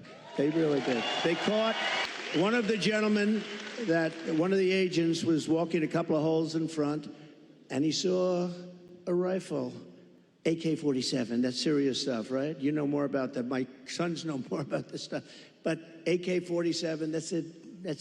Someone in the chat said it'll never not be funny that Donald Trump is such a goddamn liberal that he doesn't know a single thing about guns. And I think about that. I think it might have been Megaphonics who said it. He just literally doesn't know a single damn thing about guns, and these people do not care. Okay, he took his gun and started shooting them. It's like AK-47. You know about that? It's a serious gun. No, great job. I don't know if where is he? Not here, right? These guys do a great job. Now they do need more people, and they've been complaining about that for a long time. But he did a great job. But you want to know another sort of a miracle? So the guy is now running for his life, and he's got a car a block away or whatever. And a woman, this is a woman, not a man, a woman, see? Women are smarter than men. I hate to say it. How does that sound? Our great First Lady is very happy now. Let me just tell you, think of this. Who would do this? I actually asked, I was with the sheriff this morning, I was with a couple of people from Secret Service, who would do this? So you now have a man running, not with a gun, he dropped the gun, we found the gun, but he was gone. And a woman driving in a car saw a man on the street, pretty busy street, running, and she followed him. And he got into the car, and she stopped because she thought he was trouble. He looked different. He like trouble.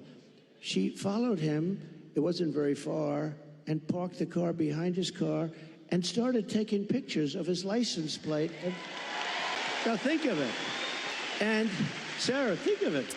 No, seriously, who would do that? It's the women. Not from good or bad, not from, strength or heroism. Karens, no, just, dude, weaponized you see Karens. somebody running. I see people running all the time. Snitch behavior. She saw something in this guy that was bad. She may have heard maybe gunshots because there were four gunshots. Actually, the shots, he never got off a shot. The shots were from Secret Service. But think of it, who would do this?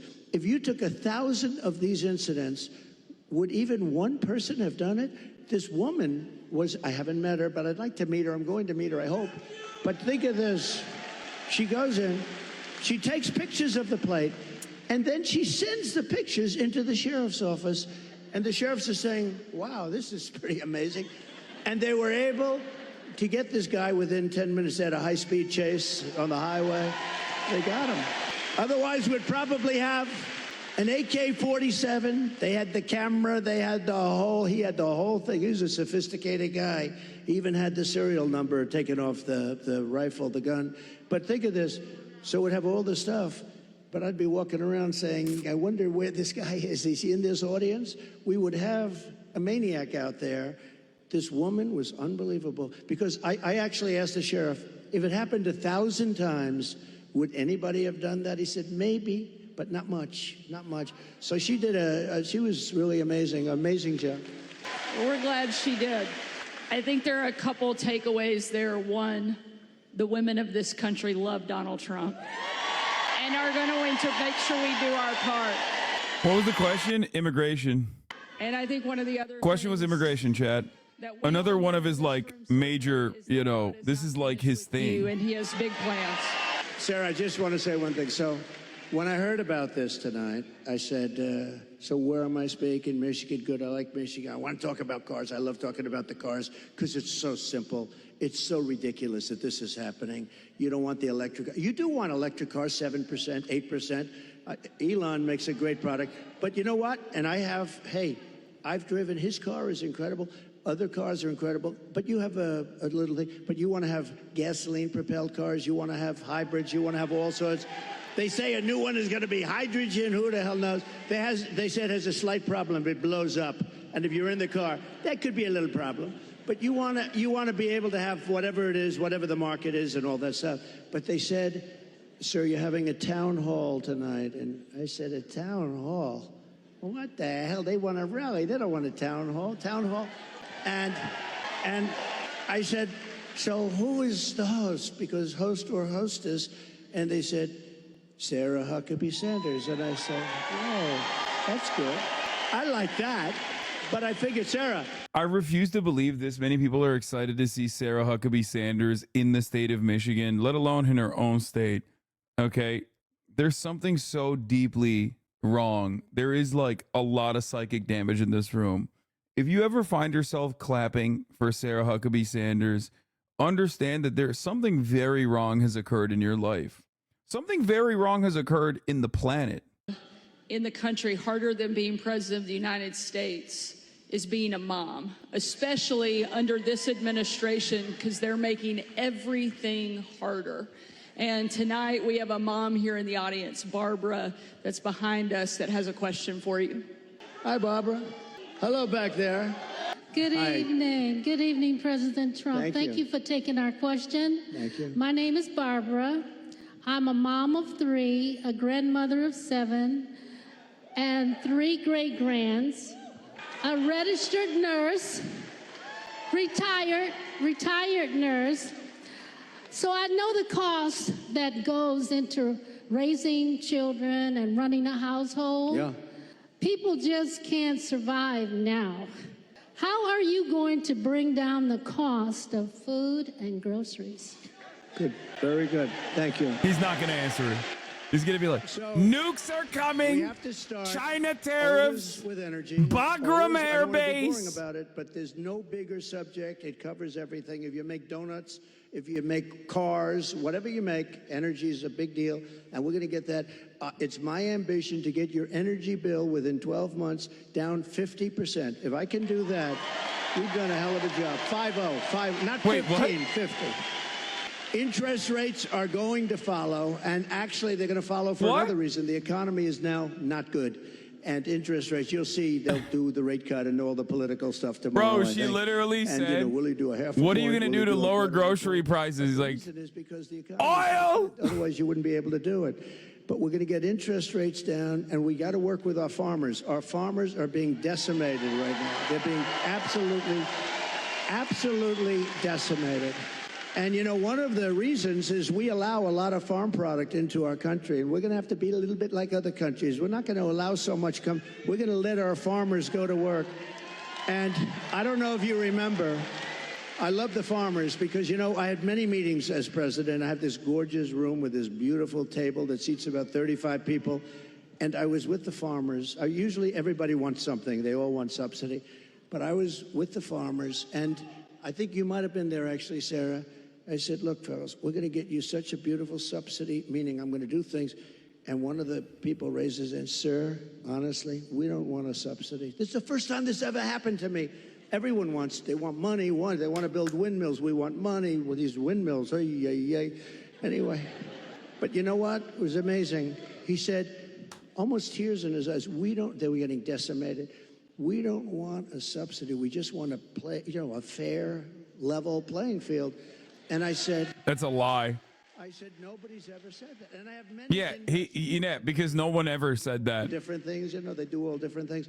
It's probably the most dramatic. No one has ever said that because no one told that to Trump. Wanted was to be able to compete fairly. And the problem we have is other countries, they treat us very badly in that way also. They really are. And you know, sometimes the worst countries are our so-called allies. I say so-called because in many ways they're not allies at all. They take advantage of us. They really take advantage. But we're going to do Americans realize that oil prices are set by OPEC? No. And do you remember the expression? And the greatest example of this is when OPEC set the oil prices and Biden begged the American oil and gas giants to like increase production as a way to offset costs. They straight up went on television and said, no. That's exactly what happened. They folded and they agreed to buy $50 billion. Straight you up. Know, you might have heard the story. I said, how much? I went to the Secretary of Agriculture. How much did they buy? He said 15. I thought he said 50. So when they're ready to make a deal at 15 billion, I said, no, I want 50. That's what they've been buying. He said, no, it's 15. I said, you said 50. Bro, what the fuck was the question? I forgot too. I'm not going to lie. I totally forgot. For 50 anyway, and we got it. We got it. And they buy a lot of our product. But so we're going to, it's just a great interest rates, energy, and common sense. A lot of it's common sense. Everything. Oh, you know, groceries. I like to say, oh my God. Oh my God. It was groceries. It was Barbara, the retired nurse who used to be a registered nurse who retired. Was like, what will you do about the prices of groceries? Two things, wheels and walls.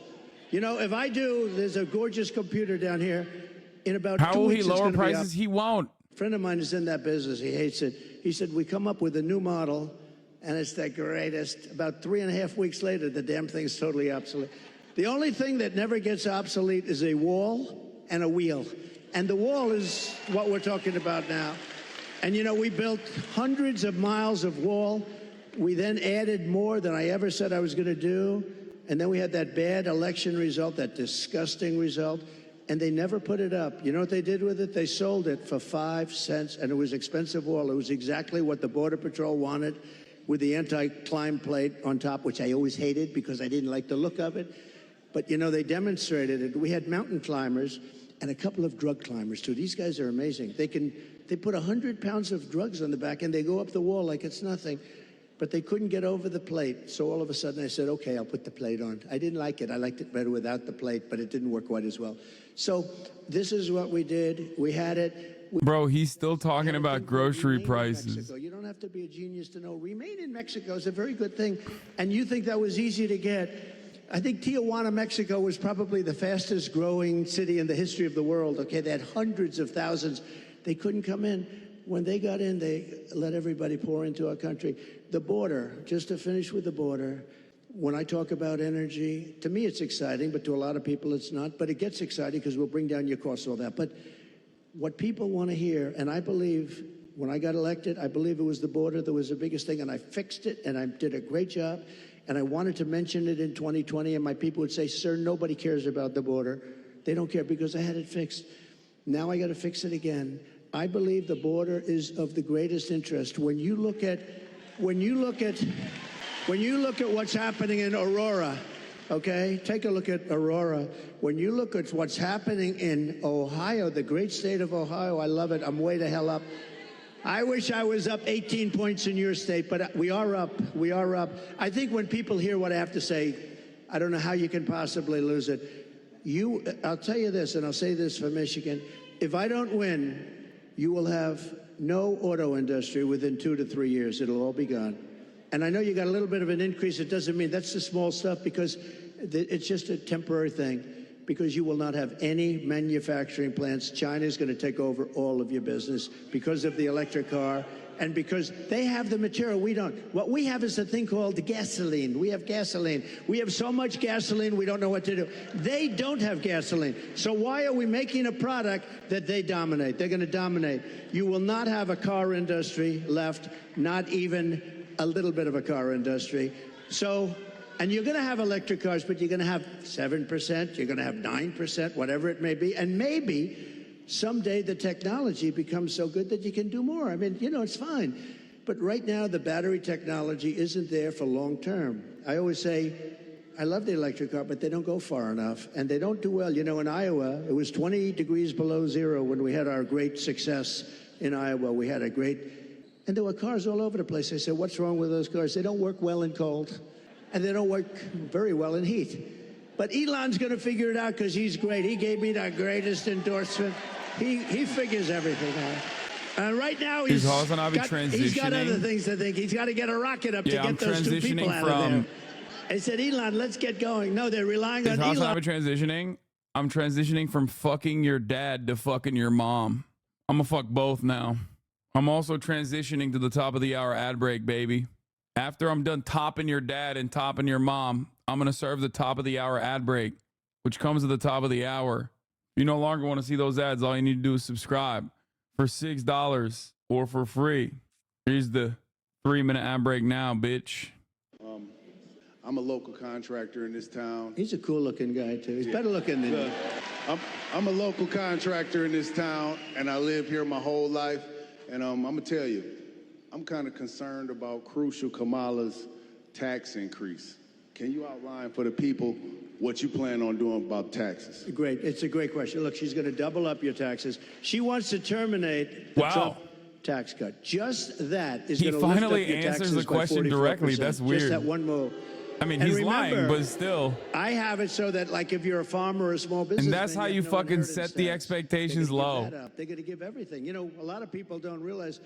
A lot of people didn't talk about it, but if you have a small business, if you have a farm someplace, a lot of farmers, they have beautiful land, but they don't have the cash, and they leave it to their children, and they're so proud of their children, and the children end up going bankrupt because they have to borrow money to pay off the estate tax.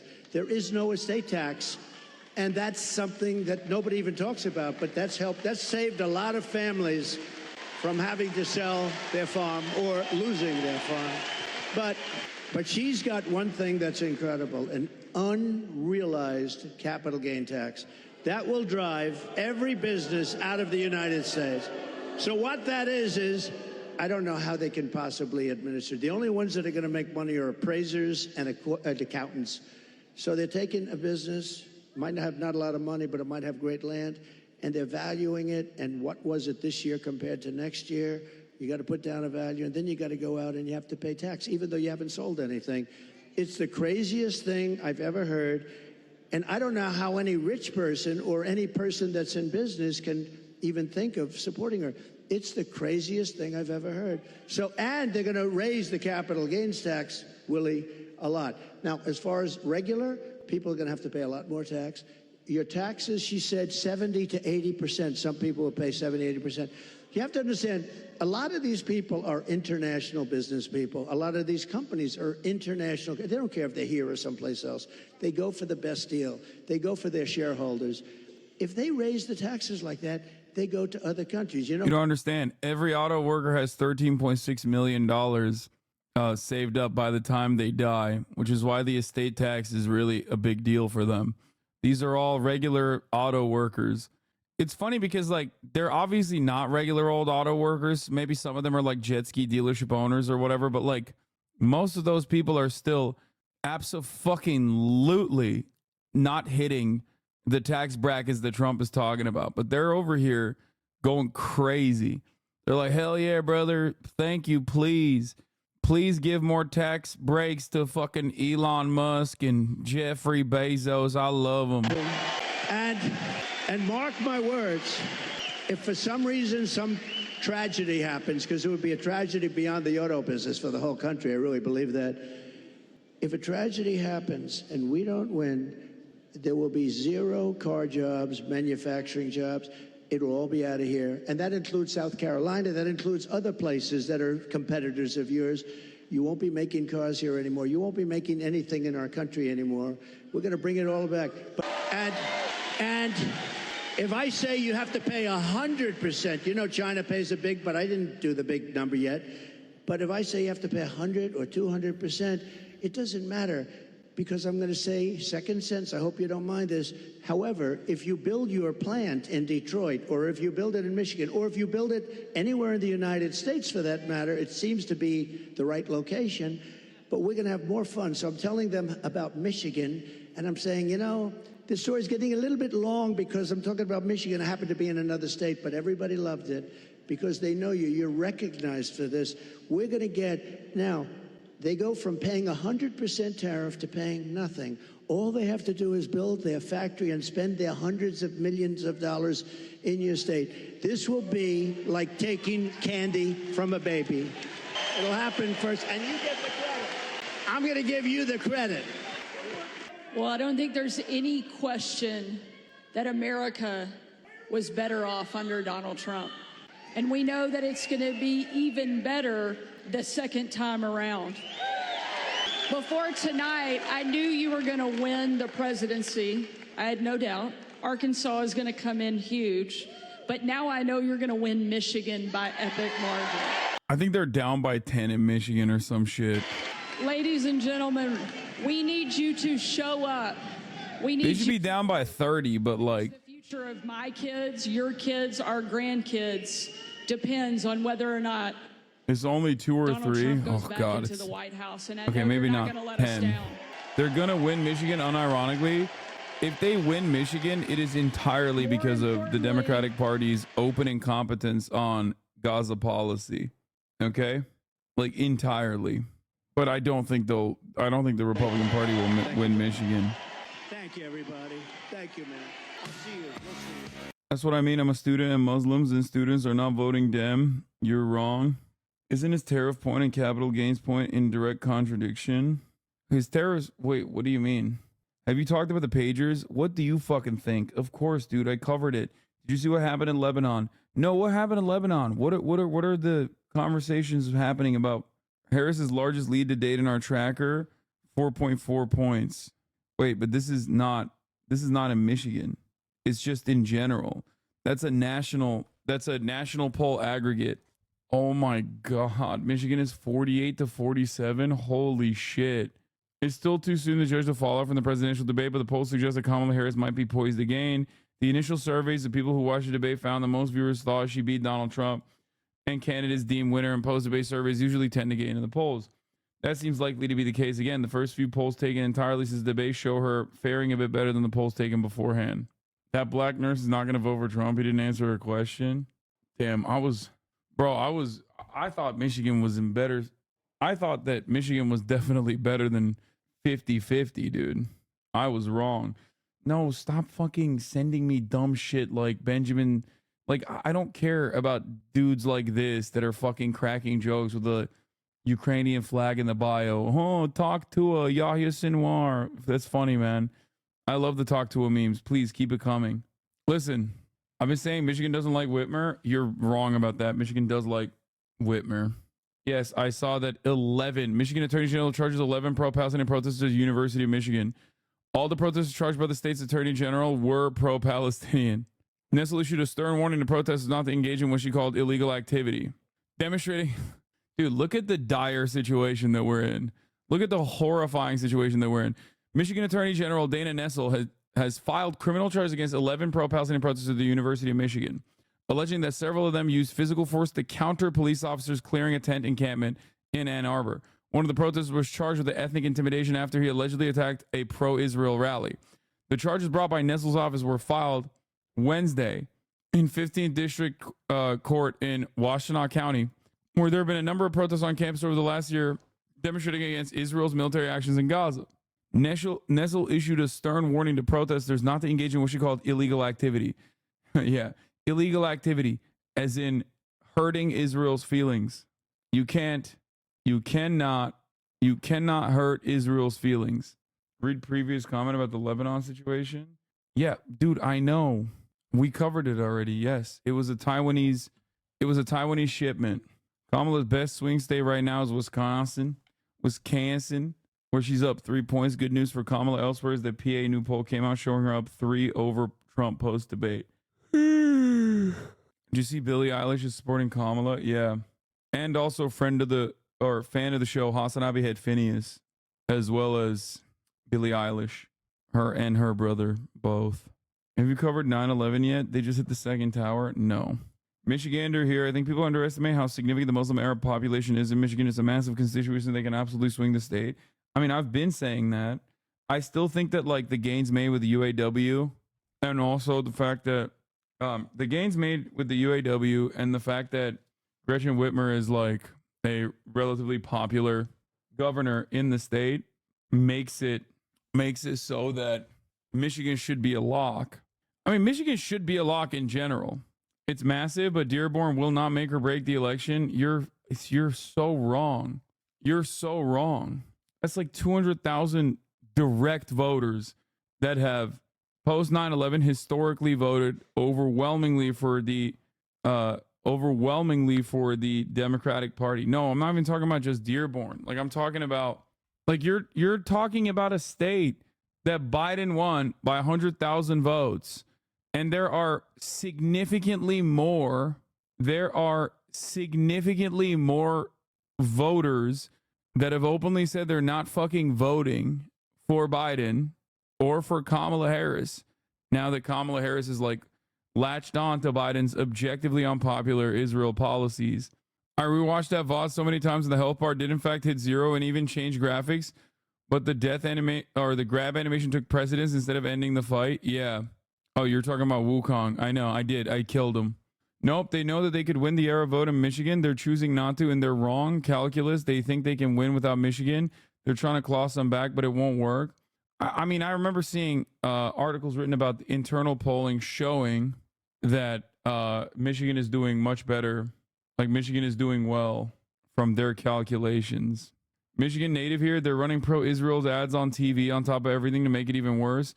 Yeah, that's not the Harris camp running that. That's ridiculous. If you think, like, the Democrats are stupid, but if you think the Democrats themselves are running pro-Israel ads in fucking Michigan, you're out of your dang mind. I mean, they are running a pro-Israel ad every time Kamala Harris opens her stupid fucking mouth about Israel, but yeah, I mean, they should just run this. Beep. They should run this in Michigan. Beep, beep. Like, a fucking 8-year-old was murdered. No other people openly celebrate and boast about their terrorist acts the way Zionists do. They are so incredibly unhinged because they know they face no consequences. How long can this continue? I think they think the Arabs will just eventually give up and through lesser evil voting will vote them anyways. I think what they fail to consider that like there are plenty of Arab voters who are just going to be like, fuck it, I'm voting for Donald Trump. Fuck this shit. Either way, why even leave that room for error? Because they don't care. That's it. Yeah, they're talking about, he's laughing about a 10-year-old girl being fucking blasted. 4,000 people like maimed, mauled. It's not good math for us, but Biden could have lost 100% of the current day pro-Palestine vote in Dearborn and Detroit and still won the state. And Detroit uncommitted, that's not true. And you're wrong if you think that the Detroit uncommitted leaders endorsing Kamala means anything in terms of the way that those people are going to vote. This is a lot of wish casting, my man. And also, abso-fucking-lutely not, Biden would have won Detroit, or I mean, vote in Dearborn and Detroit and still won the debate, won the state. Also, what is the beep beeper reference to? They're talking about the beepers that exploded, that were packed with explosives. I don't know, man. I feel like Kamala has a chance of turning Tennessee blue. What? Yeah, I don't think Kamala is going to turn Tennessee blue. That is, I don't know. I think that chatter was just joking. Fuck. All right, let's talk about P. Diddy. Kara and Ellie, let me go to you. You've worked in the Southern District of New York. What is the significance of this being filed there? And can you explain a little bit more about these racketeering charges? Yeah, Jim. So first of all, this is a federal indictment. It's been filed in the Southern District of New York, which covers Manhattan and the Bronx and some of the northern counties. So this will be a federal prosecution. Generally, federal prosecutions carry higher penalties, higher potential sentences than state prosecutions. And as I'll get to in a moment, that is certainly the case here. So this is a 3-count indictment against Sean Combs. Now, count 1 charges racketeering conspiracy. And the indictment alleges that Sean Combs, along with others who are not charged, but others, ran an enterprise, an operation, essentially a business that engaged in a series of crimes. Here, those crimes relate to sex trafficking. In fact, the indictment... Bro, I was thinking about this. Like, he has a lot of money, and he can't really go to, like, Russia. But why the fuck didn't he just go to, like, Israel? Like, actually, he has so much goddamn money. Just go to Israel, dude. The fuck? They took his passports. I'm saying before, man. I'm saying before all this shit. He was around. He really thought that, like, nothing would happen to him. That's crazy. It names the racketeering enterprise the Combs Enterprise. That's the title that they gave the enterprise. So that's count 1. Now, count 2 charges sex trafficking by force, fraud, or coercion, meaning that Sean Combs participated in transporting women across state lines for illegal sexual purposes by force or by threats or by intimidation. That is an extraordinarily serious charge. If the prosecution can prove that, the minimum sentence there, if they convict... His net worth is way low, like around 200 million. Did you just say his net worth is way low and then follow that up by saying $200 million? Dog, what are you talking about? Like, what has happened with Brandon inflation, dude? $200 million is an insane amount of money. He could go and live out on one of these like island nations for the rest of his fucking life. See, now, here's what we're not going to do, okay? You see the diddler finally get his comeuppance, and then there's a lot of white supremacists in here who are rushing to be like, oh, ain't no party like a Diddy party. It's like, yeah, he meant like, yeah, he meant that as a warning, okay? He meant that as a warning where he was like, oh, there's guys, don't go to Diddy parties. Like, they're having freak offs at the Diddy parties. Like, don't go there. That's what he was saying. LeBron was warning everybody, and you guys are out here trying to put a random, uninitiated, uninvolved black man down. Not just any black man, the GOAT. It's fucked up what you guys are doing. Sean Combs on that is 15 years, and the maximum is life. 15-year minimum sentence. And then count 3 charges transportation of another individual to engage in prostitution. It's sort of a lesser included of count 2. So we've got a 3-count indictment, racketeering, sex trafficking by force, and then interstate transportation for the purpose of prostitution. It's a very serious indictment. These charges are extremely serious. The Southern District of New York does cases like this. They do cases against powerful, famous individuals all the time. And soon Sean Combs will be in court, and he will certainly plead not guilty to this, and then we'll be underway with the proceedings. Yeah, Ali, this is an extremely serious case. And Josh Campbell, let me go to you and see what you think in terms of what stands out to you in this indictment. It sounds as though there was a pretty extensive federal investigation here. There was indeed. And, you know, it's interesting. We've been reporting all along based on those original allegations, which law enforcement sources tell us actually spurred this investigation. He was accused of obviously serious crimes, including sex trafficking, including drugging women. And now we're seeing federal investigators actually bring criminal charges. What they allege in this indictment is that, you know. Oh, no. Thank you, Diddy, for hosting this town hall last night. Oh, no. No. Dude. Anyone that's like a Trump supporter going well about Kamala Harris and Diddy don't know anything about Donald Trump. Donald Trump has literally been at Diddy parties. Donald Trump has had Melania Trump at Diddy parties. Donald Trump is literally way more involved with Diddy than any other politician. So the fact that people are like, oh, yeah, okay, here we go. Kamala Harris, Diddy hosted a fucking town hall. Is so funny because they just have no idea that Donald Trump and, you know, Sean Diddy Combs are directly linked. You know, Puff Daddy, I'm an entertainer. I entertain people no matter what time of day, you know, whether you like it or not. I go all day, all night. I will tell you that you do fantastically well. Yes. You know, just tremendous. You really, it takes a tough guy. Hey, it takes the brains and it takes the this. Yeah. But it also takes a toughness. Yeah, I go to bed like 4 o'clock. Well, I really like you. And I would tell you if I didn't. Because, and by the way, I think at a certain point, everyone will. Beautiful. We all human beings. And a few people were saying I was this, you know, I was this violent character. You know, just because I was breaking people's jaws and arms. And look at me. I'm like, you know, I'm just a passionate young man, and I made a mistake. Well, everybody's going to get in trouble. It's a question of how do you get out of trouble.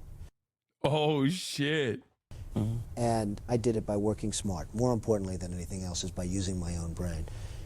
Oh, never mind. This is fake.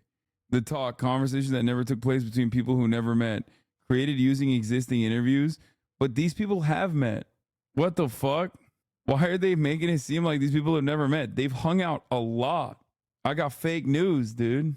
Later that night, they both went to a party at Epstein Island. They have. That interview's fake, but they've hung out a lot, dude. There's a shit ton of photos of them together.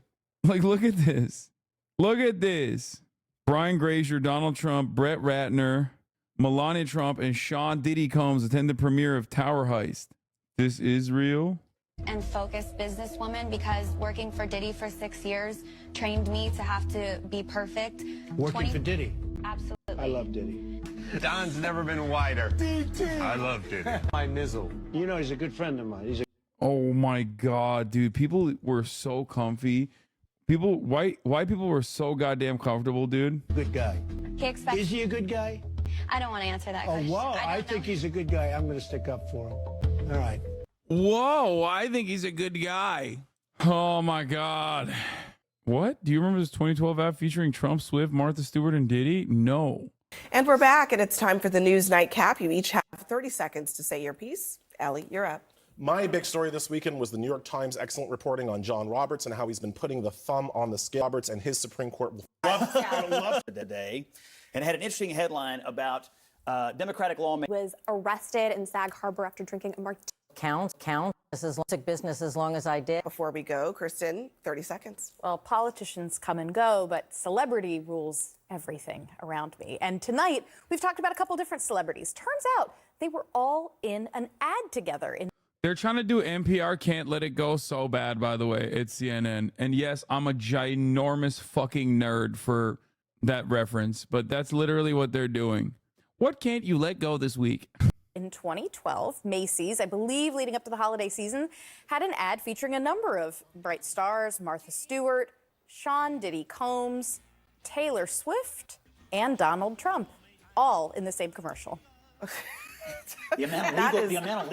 Just a reminder of people who are wondering, like, who's more linked up with Diddy. You know, we're all familiar with Sean Combs' media enterprise, but they're essentially saying that his enterprise existed for his own sexual gratification, and you had all of these staff members that were there essentially assisting him in this effort, to include members of his security team, members of his household staff, other employees. And as we look through this indictment, again, that was just unsealed, I want to read you one portion which lays out this slew of allegations. They say in this indictment that members and associates of the Combs enterprise engaged in and attempted to engage in, among other activities, sex trafficking, forced labor, interstate transportation for purposes of prostitution, coercion and enticement to engage in prostitution, narcotics offenses, kidnapping, arson, bribery, and obstruction of justice. So just a litany of charges there. Of course, Combs himself has said all along that he is not guilty.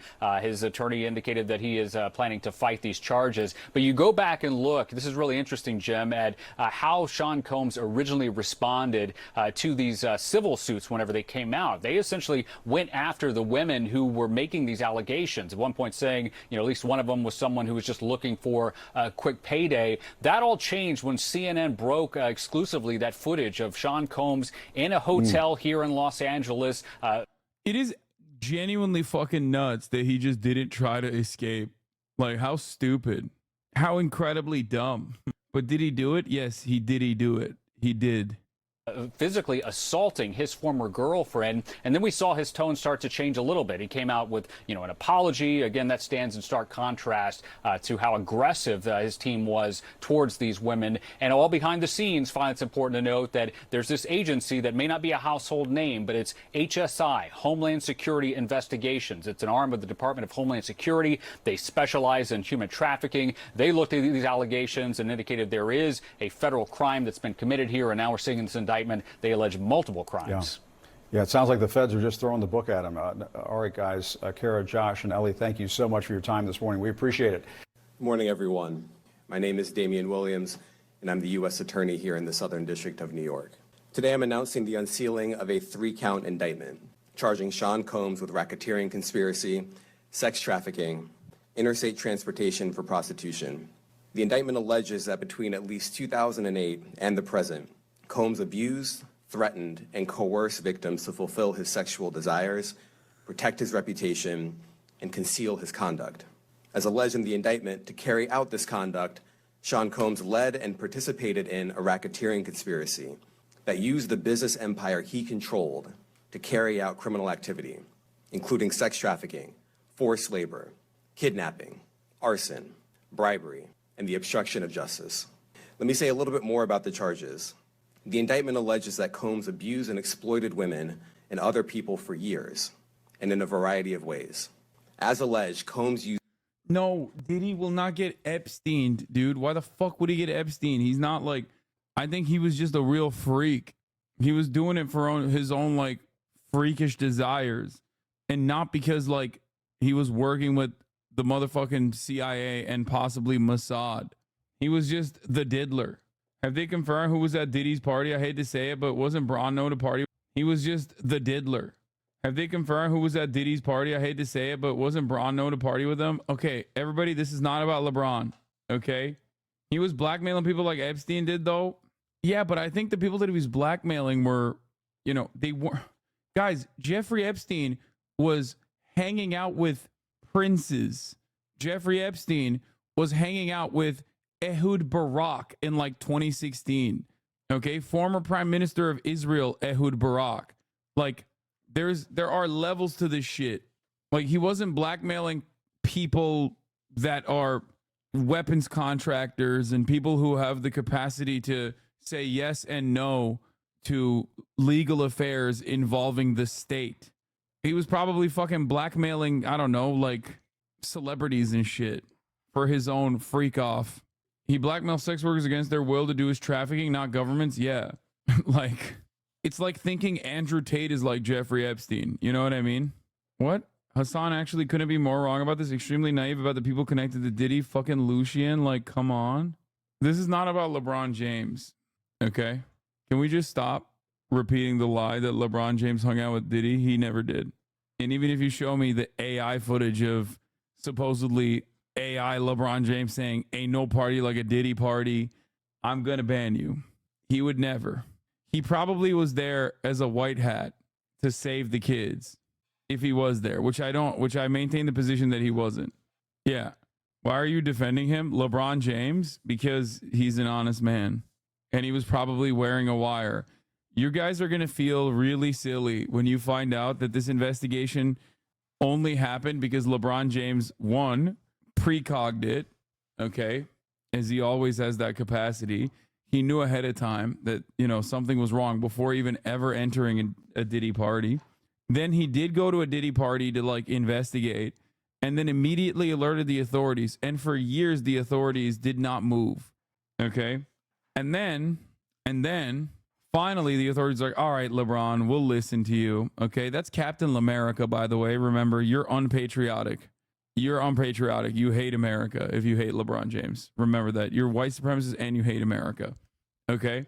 And then he probably went to these guys over here and was like, I'll wear a wire. Like, I'll film it. Give me that, like, I don't know. Give me like one of those like pen cameras or something. Like, I'll film everything. And then he did, and that's what happened. Use force, threats of force, and coercion to cause victims to engage in extended sexual performances with male commercial sex workers, some of whom he did investigative journalism, okay? Transported or caused. It's not even just LeBron James, it's a federal agent.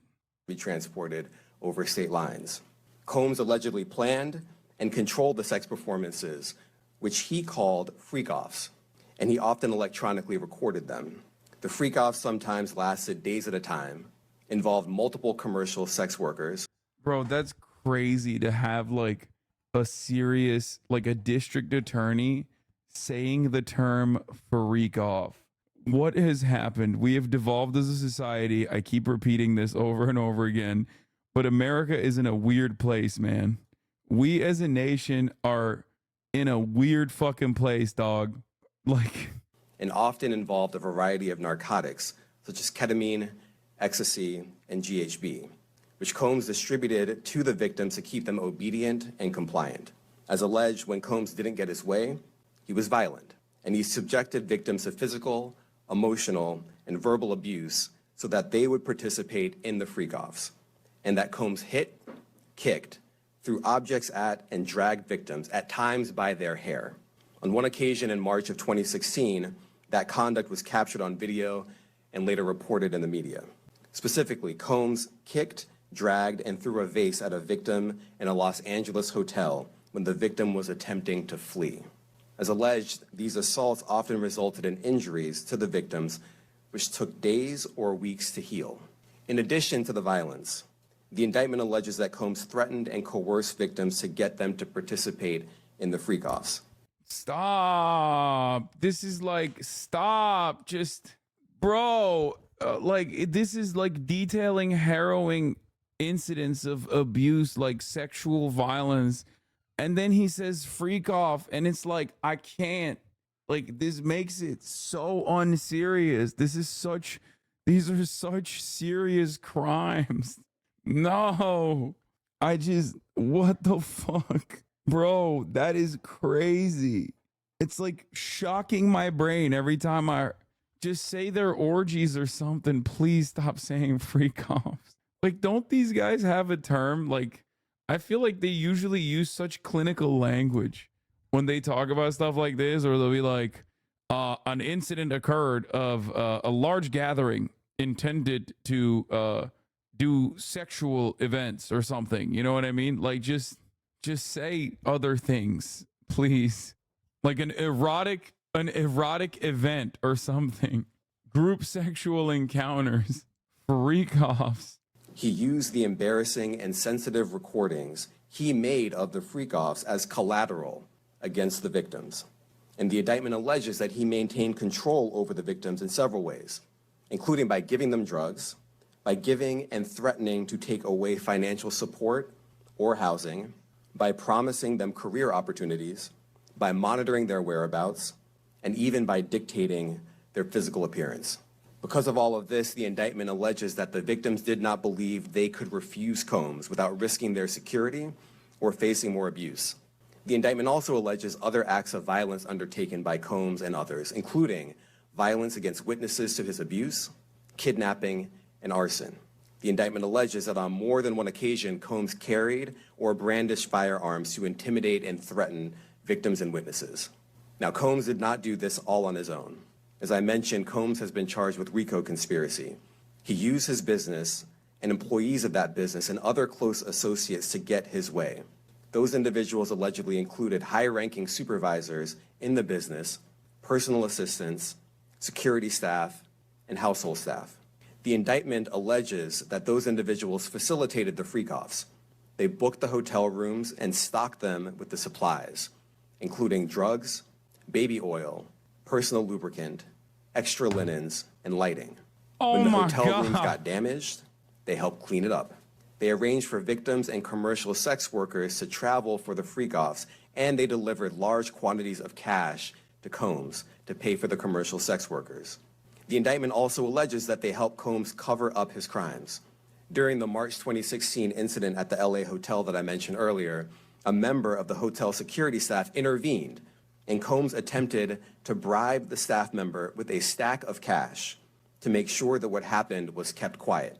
And as the indictment alleges, in late 2023, after public allegations were made about Combs' crimes, he and others pressured witnesses and victims to stay silent, including by making phone calls to witnesses and victims and giving them a false narrative of what they had experienced. And as alleged, Combs used others to help conceal his abuse by monitoring and preventing victims from leaving a location in order to hide their injuries, or by locating and contacting a victim who had attempted to flee. As part of this investigation, in March of this year, special agents from HSI executed search warrants at Combs' residences in Miami and Los Angeles. They also executed a warrant for Combs' electronic devices. During those searches, agents seized evidence of the crimes charged in this indictment. They seized firearms and ammunition. 877-4 HSI tip. I want to express my deep appreciation for the victims. Diddy returns key to New York City after request from Mayor Adams. The key to the city was initially awarded to the music mogul in September. Adams initially awarded Combs the key in September. Security video obtained by CNN shows Combs attacking Cassie in a hotel hallway. Adams said he was deeply disturbed by the assault footage. I strongly condemn these actions and stand in solidarity with all the survivors of domestic and gender-based violence. It's not 1-800 freak off, is it? Victims and witnesses who have used their voices and helped bring this criminal conduct to light. We would not be here without them. I also want to thank the dedicated case agents on the HSI Trafficking in Person Squad in New York. They have been with us since day one and have worked tirelessly on this investigation. They will continue to be invaluable partners to us. I also want to thank the incredible agents and analysts from SCNY who have also provided tremendous assistance on this case. I'm deeply grateful for their continued work. And finally, I want to thank the outstanding career prosecutors from SCNY who are handling this case. Meredith Foster, Emily Johnson, Chrissy Slavic, Madison Smizer, and Mitzi Steiner, and their supervisors. Didn't you went to an orgy one time? Yeah, but it wasn't a fucking Diddy party. I actually literally, old heads know this. I broke up with a former girlfriend of mine because she was insistent on going to a Diddy party. And I was like, I literally broke up with her on the phone. I was like, okay, you can go, have fun. You're no longer my girlfriend. I've talked about this before. I've literally brought this story up before. Even before when we talked about it, it was a party at P. Diddy's house. I don't think it was a Diddy party technically. How did you know? You said it on Scuffed? Yeah. No, it wasn't Janice. Everybody stop. You have never brought this up since I started following you, bro. Yes, I have. I've absolutely talked about this before. I think a lot of the memes about Diddy from way before came from the fact that he was bisexual, and people were already calling him a freak for that reason. He was having these parties and he's bi and he's doing all this weird sex shit. I don't think people knew that he was, doing this kind of stuff, going to this degree. I remember back then Chad was so weirded out by why you didn't want to go to the Diddy party too. Yeah, I talked about this before. I didn't it was someone else's birthday at his house, and she was like, yeah, he doesn't want any like guys to come. And I was like, okay, well, you can go. Like, we were supposed to hang out. If you want to go with that bet, go. You're no longer my girlfriend. Hassan, you could have met LeBron there. You missed out. Okay, that's like, I don't know if he was there. We don't know. I mean, I thought it was suspicious that she was like, only girls, no men. I was like, okay, well, you want to go after that, go have fun. Jamie Backleeper and Jacqueline Kelly. They are members of the Civil Rights Unit in our criminal division. We created the Civil Rights Unit when I became U.S. Attorney. I am deeply proud of their work on this and so many other cases. I'll now take some questions. Aaron Katursky, ABC. Thanks, Nick. Damian, thanks. The indictment describes aggressive, open, violent, hedonistic abuse that you say was recurrent and widely known. Why did it take law enforcement so long to intervene? How many women were victimized by Sean Combs, and how many others were involved? Look, our investigation is ongoing. We are committed to bringing justice to everyone who's been victimized by the defendant. I can't tell you why it took so long. I think the better focus is on the fact that we are here today, and we are committed to making sure that justice is done. Next question. Thank you. Hello? Julia Ainsley, NBC. What the fuck? Thank you for doing this. You said we are not done and that What? Combs did not do this alone. Do you foresee that there could be other charges related to this case? I'm not taking anything off the table. Janet Fisher, Newsday. What? What's the difference between the sex trafficking and promoting travel for the purpose of prostitution? Well, there are different Please. crimes with different elements. I don't think we should get into the nitty-gritty of the legal discussion right now, but the sex trafficking, we believe, they're all serious offenses, but the sex trafficking conduct carries some significant penalties, and we are gratified that we were able to bring that charge. One more coercive than the other? What do you want? I'm not going to be able to get into that, but you can look it up, and yes, sex trafficking, especially when it involves coercion or force, is a very serious crime, and it carries significant penalties. Good afternoon, Darla Miles, ABC 7 New York. Thank you for this press conference and for the details. Two questions.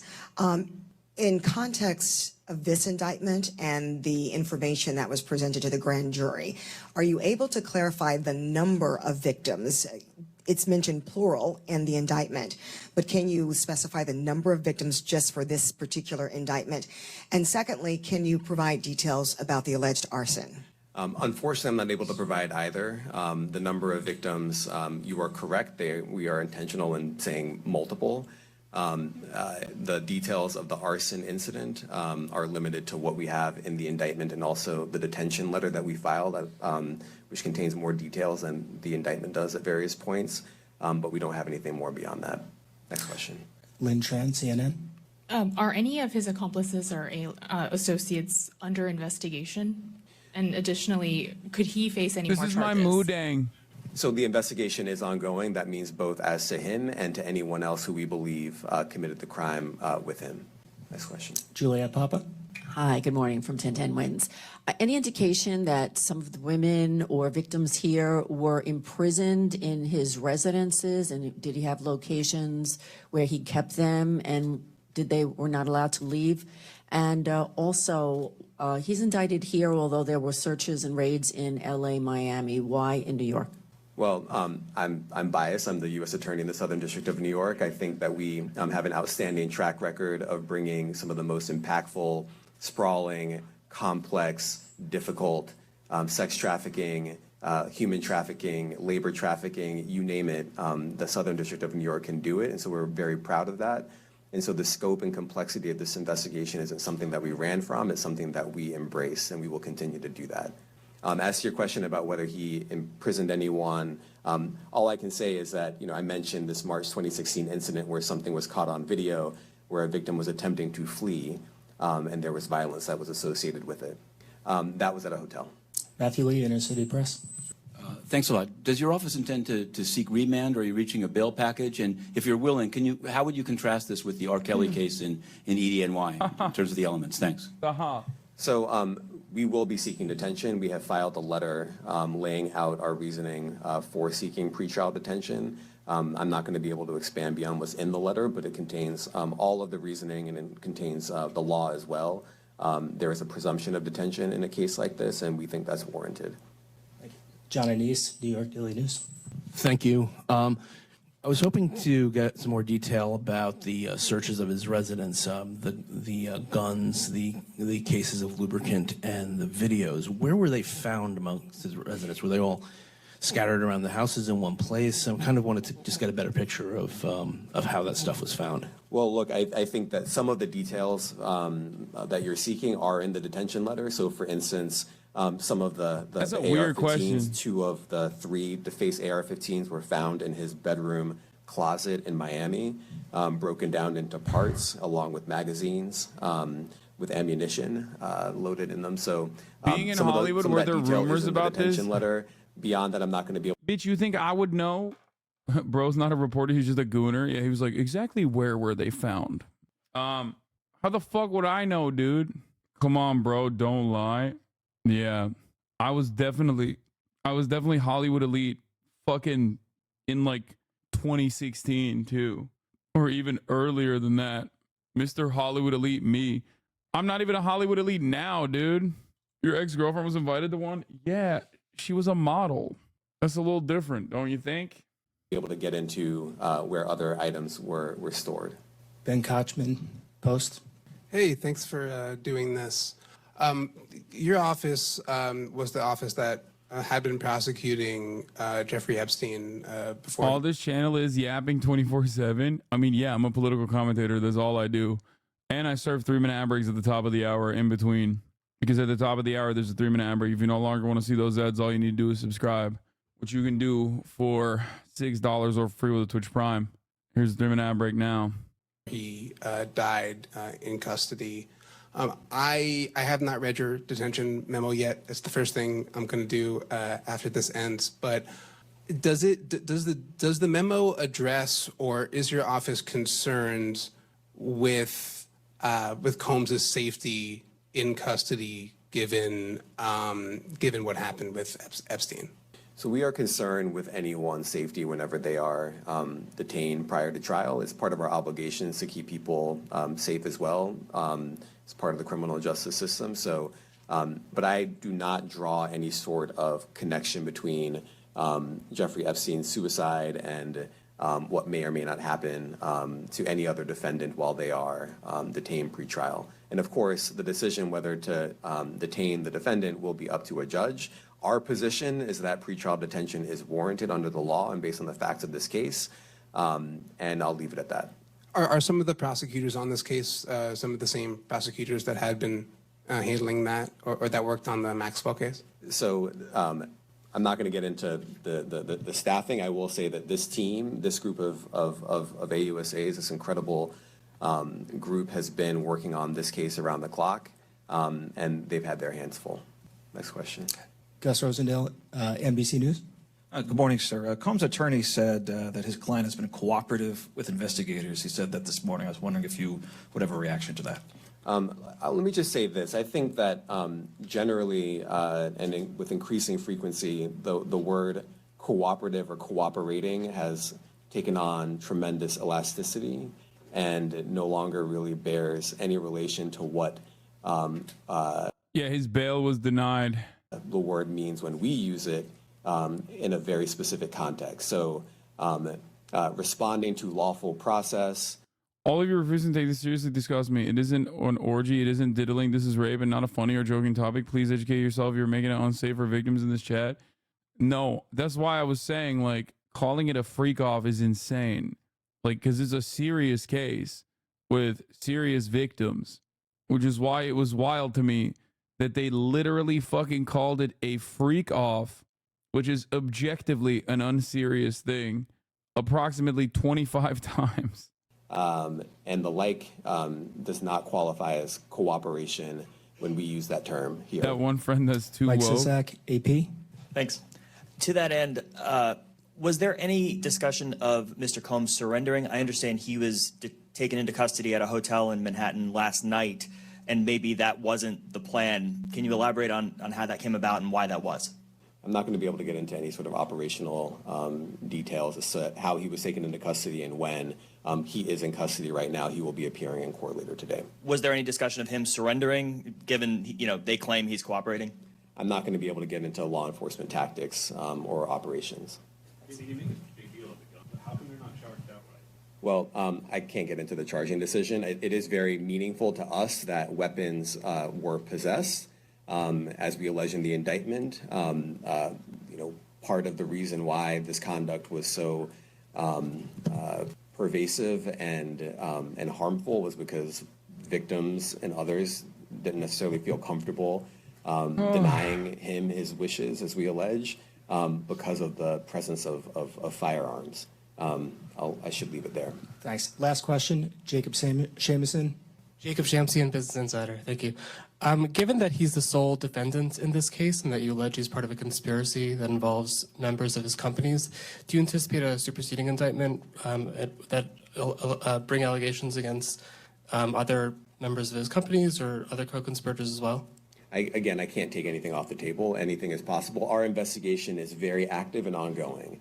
And I think a lot of you who cover this office know that when we say such things, that developments are certainly foreseeable, but I cannot predict them sitting here today. All right. Thank you, everyone. Thank you. Thank you, everyone. Thank you. That's crazy, man. Where are we watching this? I don't know. Maybe because fucking the Diddler is a massive celebrity with ties to another pretty big celebrity. He ran for president, won twice, but the liberals stole it from him. Isn't there a P. Diddy Hillary Clinton interview? Mr. Beast, Amazon sued by contestants on Beast Games competition show with allegations including sexual harassment and chronic mistreatment. Yeah, I'm gonna be honest with you. I have no fucking clue how an Amazon production didn't just use television productions are obviously going to be shitty for reality TV, but this goes above and beyond. It's kind of shocking that they just didn't hire a better production team.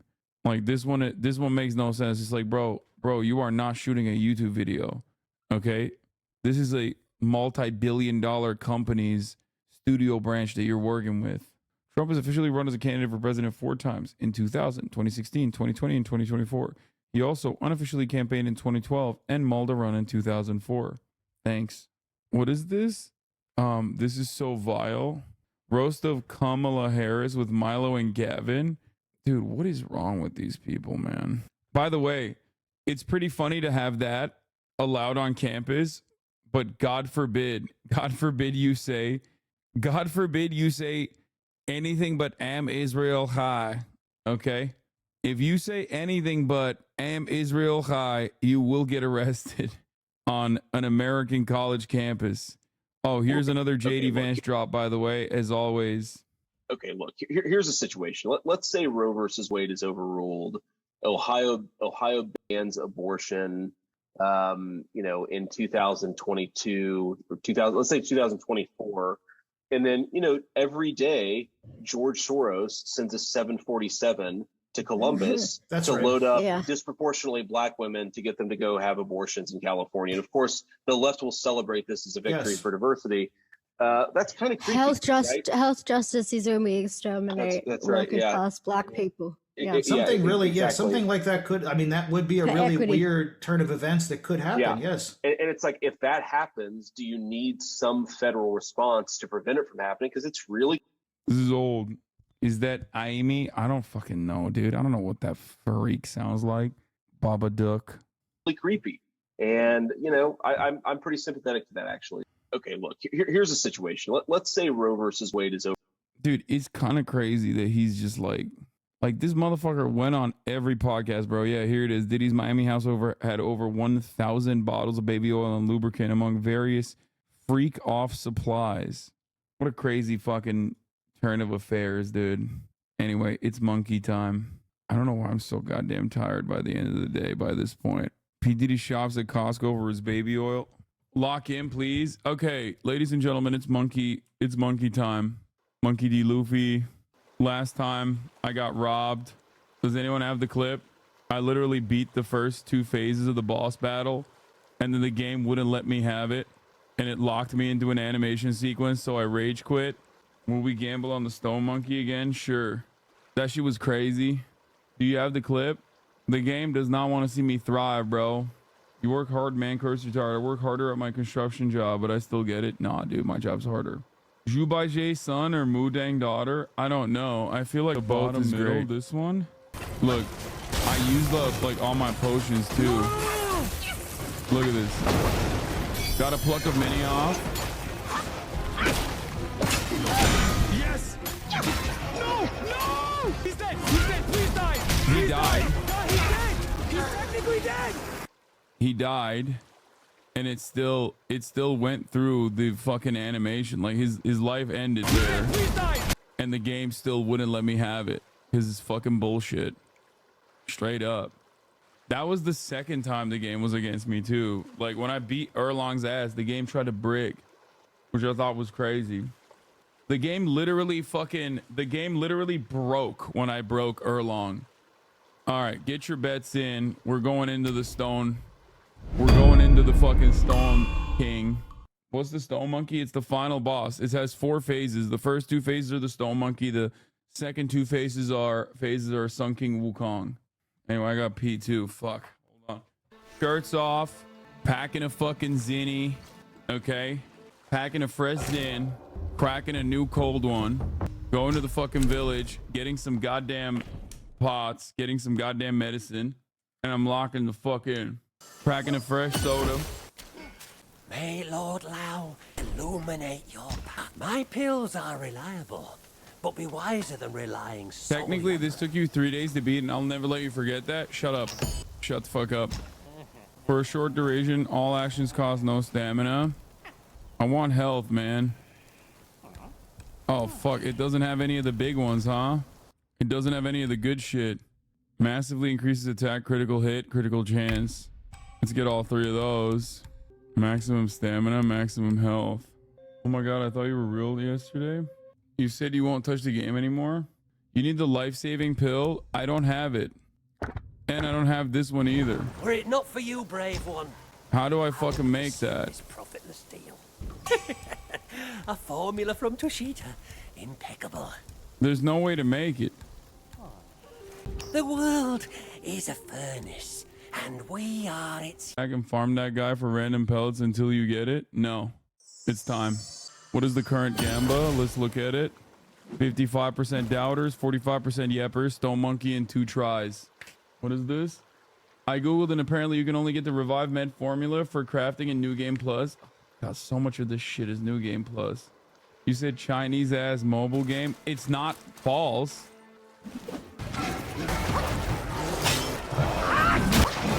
I hate that.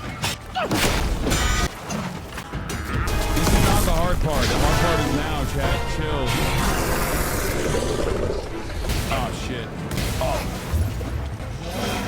Damn, bro. He's gonna come up. Oh. Oh, shit. I fucked up. Oh, never mind. I did not. Wait, did that even hit up?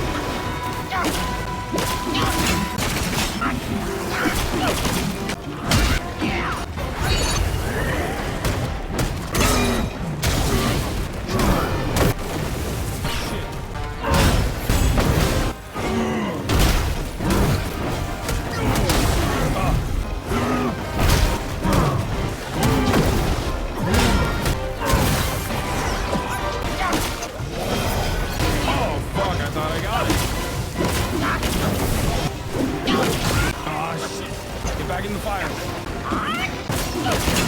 Wait, what? What the fuck was that? Where is it? Oh! Wait, it didn't work?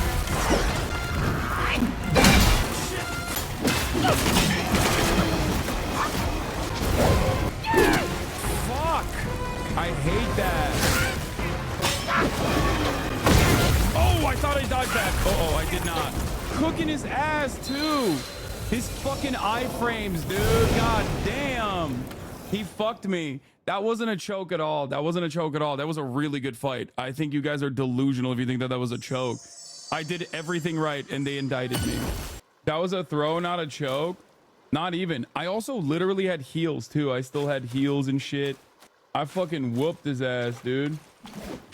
There were two points where I like had a triple focus point hit that he just like evaded. Oh shit. Fuck.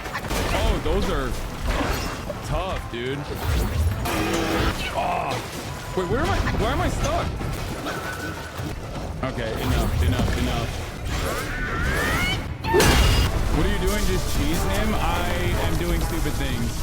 I'm doing silly things. I was trying to bonk him, but I couldn't, you know? Oh, I thought I dodged that. Come on. That's annoying, dude.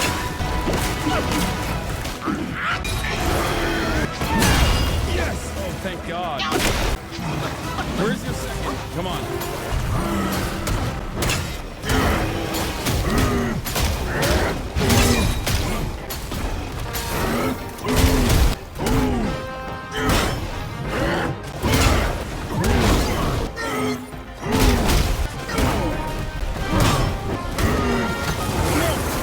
Wait, what the fuck? Fuck. What is happening right now? Unlucky. No!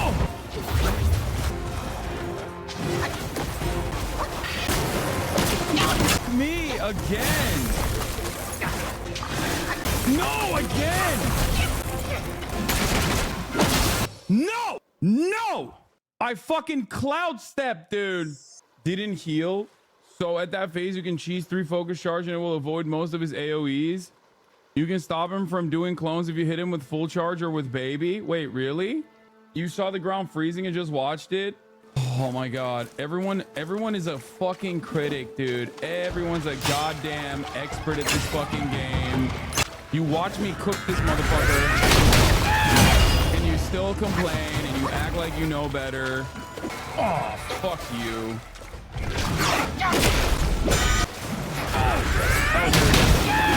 Still got it. Oh shit, I hate that one.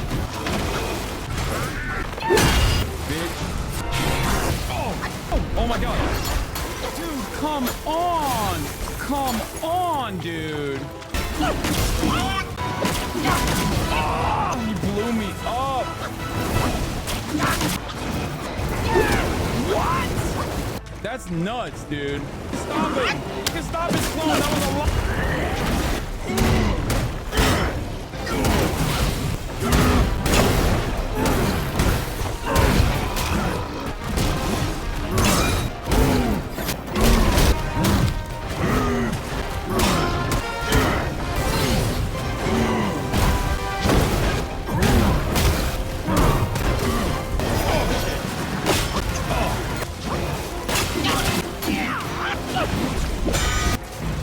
Oh no, he grabbed me. I hate that. I don't like that. Oh, no. That's it. That's the second time this game has broken me. Oh God. Okay. What is going on with this fucking game, bro? Actually, what is going on in these like cinematic ass moments? What the fuck? Left this PC. I have a 4090, dude. Shut up. Let's see those fucking points. I'm so annoyed. 38. Wait, oh my God, the winners won. Oh God, the doubters fucking was 38%. That sucks. Cosmetic, thank you for the 5 gifted. Yes, audio's delayed. It's fine. It's not your TV chat. It's on my end. It's fucking on my end. I don't know why. Update your fucking drivers. Shut up. I will never do that. Your game had audio issues here as well. I think the real problem is the game is like, you're not supposed to be winning this hard. There it is. The real me. When I'm fucked up, that's the real me. Not for this yet.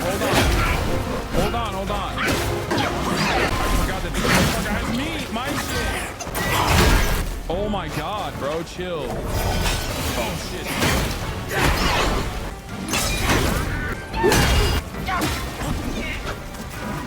Why is he better than me? What the fuck? He is whooping my ass, dude. You know, you ain't the only one, motherfucker. Oh, shit.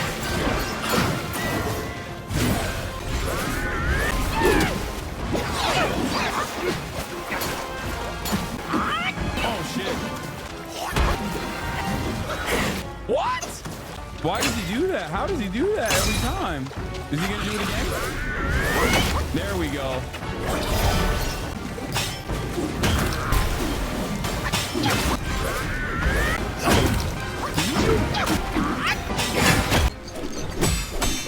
I guess that's the first phase. That's the easy phase. He's gonna get way more cracked out now, right?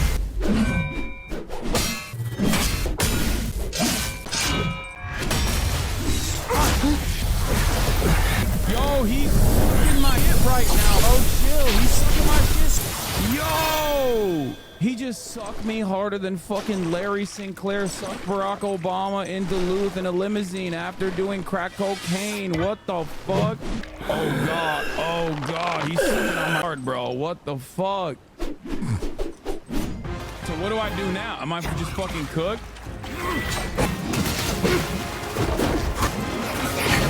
Oh, what the fuck? He has a way bigger one. He's like, oh, you got one? I got one too big. Oh, he took my third step. Oh, this is why they say use Spellbinder for this fight. Bro's not even hanging out here. Oh, shit. Get the fuck back down, bitch. Get the fuck. You don't got the baby, though. Right? He doesn't have the baby, right, Chad? Me. All right, he still don't have the cloud step, though.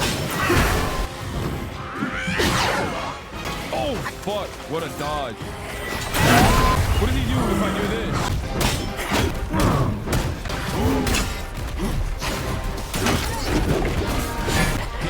Focus, wait, what?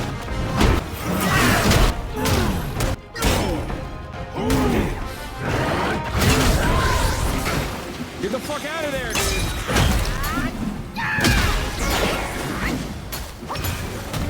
Oh, what the hell is this? I can't do nothing. What the hell is this? What did he do?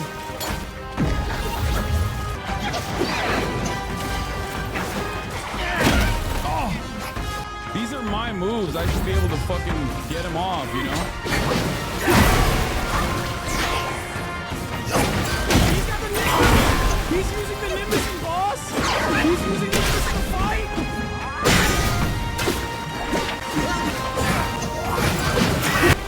Damn, dog. You can't be using the Nimbus, dude. Get me. I can't guard. I can't heal. Shut the fuck up. You think I can't see my health bar? I got no fucking heals, bitch. Chatters are like, why don't you use Spellbinder? Let me use Spellbinder before the fucking fight automatically starts. You think the fan is better than okay, all memes aside, you think the fan is better, chat? You think the fan is better on this fight or no? I think you were doing great. Don't change anything. I'm not a gamer though, so I don't know. I mean, I almost first tried the fucking last boss. Like, that's crazy.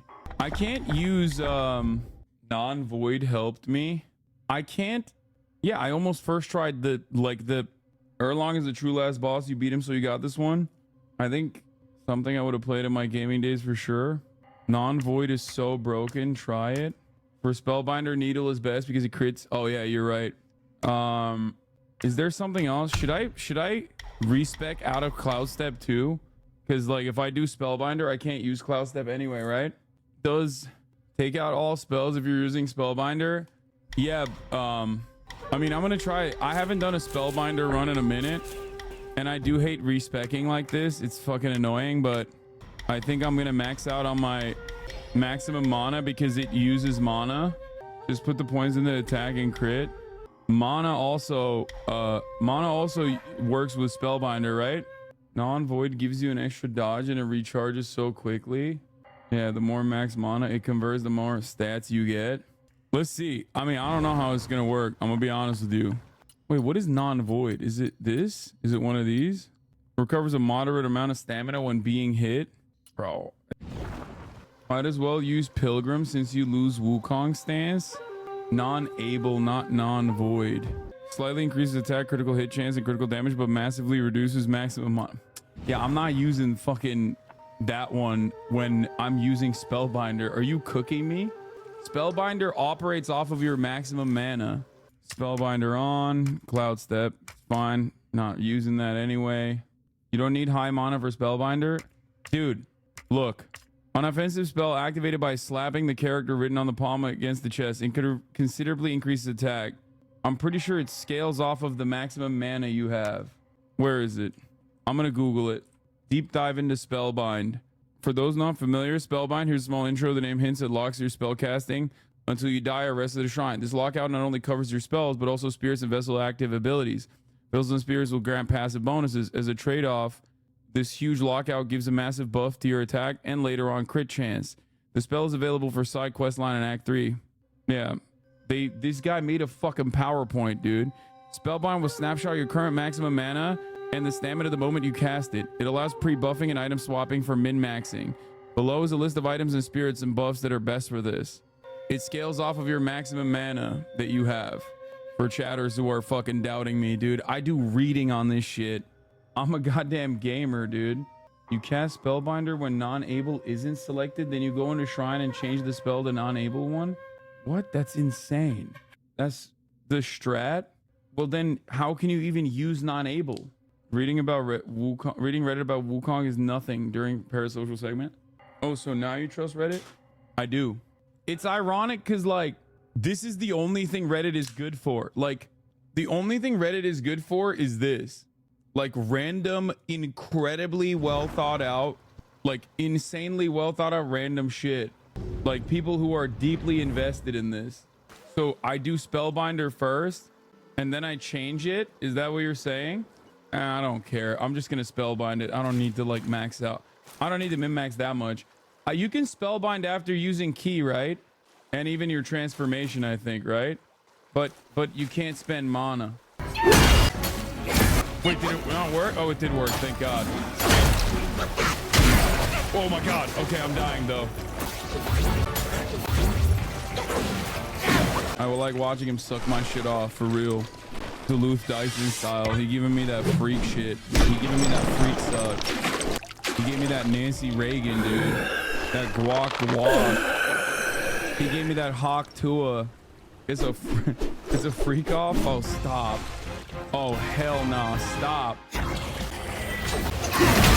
Oh, shit. I thought I dodged that one. Did not, turns out.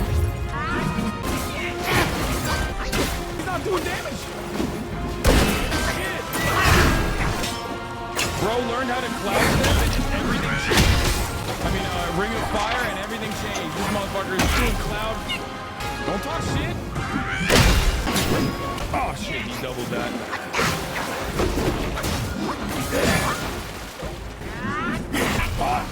Got range, son. Oh! No legendary immobilized cutscene. That's goddamn disrespectful. Wait, did he get it? Is he gonna eat my shit? Is that his now? Shut the fuck up. Shut up. Nah. Did he heal? Did he heal himself? Oh, god damn. I'm done. I'm out. I'm tapped out, Unc. He's gonna fuck me up.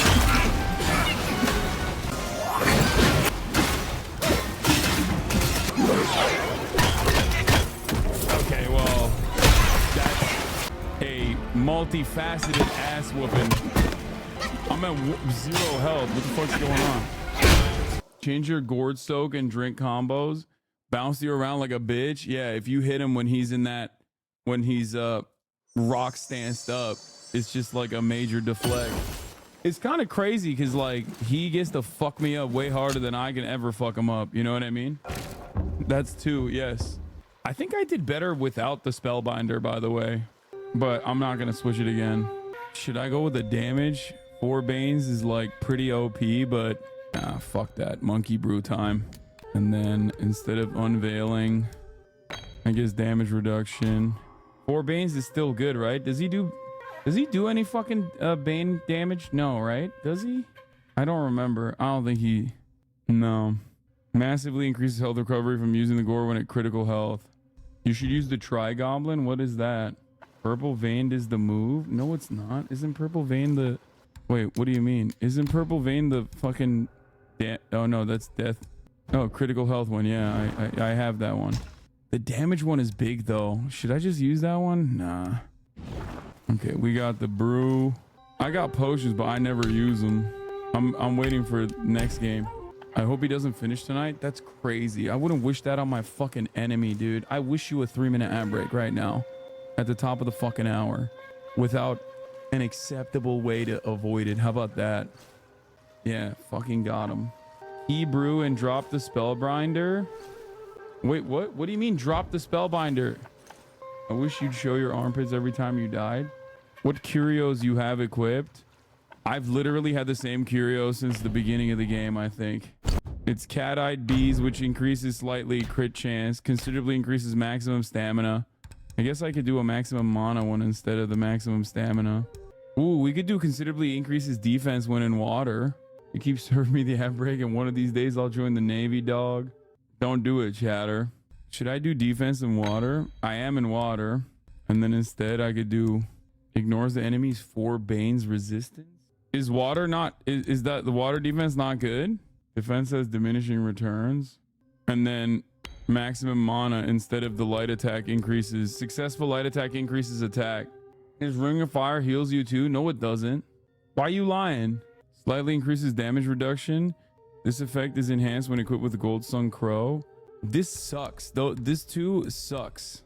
His Ring of Fire heals me. I thought it also burned me. Chatter's always coming in with like the funniest shit. They crack me up. I tried to tell you that like 4 times. I didn't realize his Ring of Fire helps me. You were talking about going Pilgrim? No, I'm not gonna go Pilgrim. There's not enough like, I don't know if I should use Pilgrim on this. I mean, I guess I can't use the fucking triple stack anyway on the second phase, but still. Pilgrim on this. I mean, I guess I can't use the fucking triple stack anyway on the second phase, but still. Jubaije son or Mudang daughter question has been asked multiple times today, and the answer is literally always the same. It is always going to be forever either or. It does not matter to me. Oh shit. Wait, what the fuck? Oh, he plucked me. Dude, he's beating my ass in the first fucking phase. What is happening?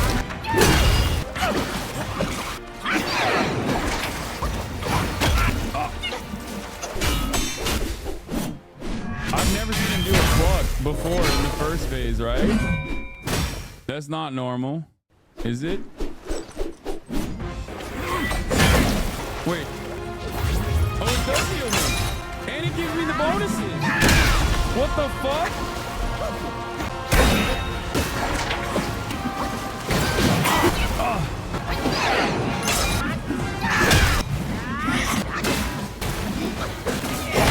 Oh, fuck.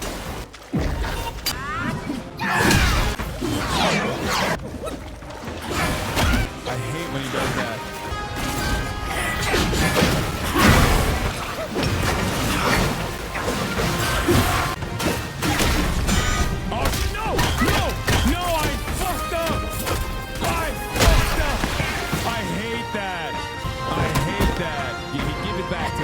Fucking asshole. Don't hit me. Don't hit me.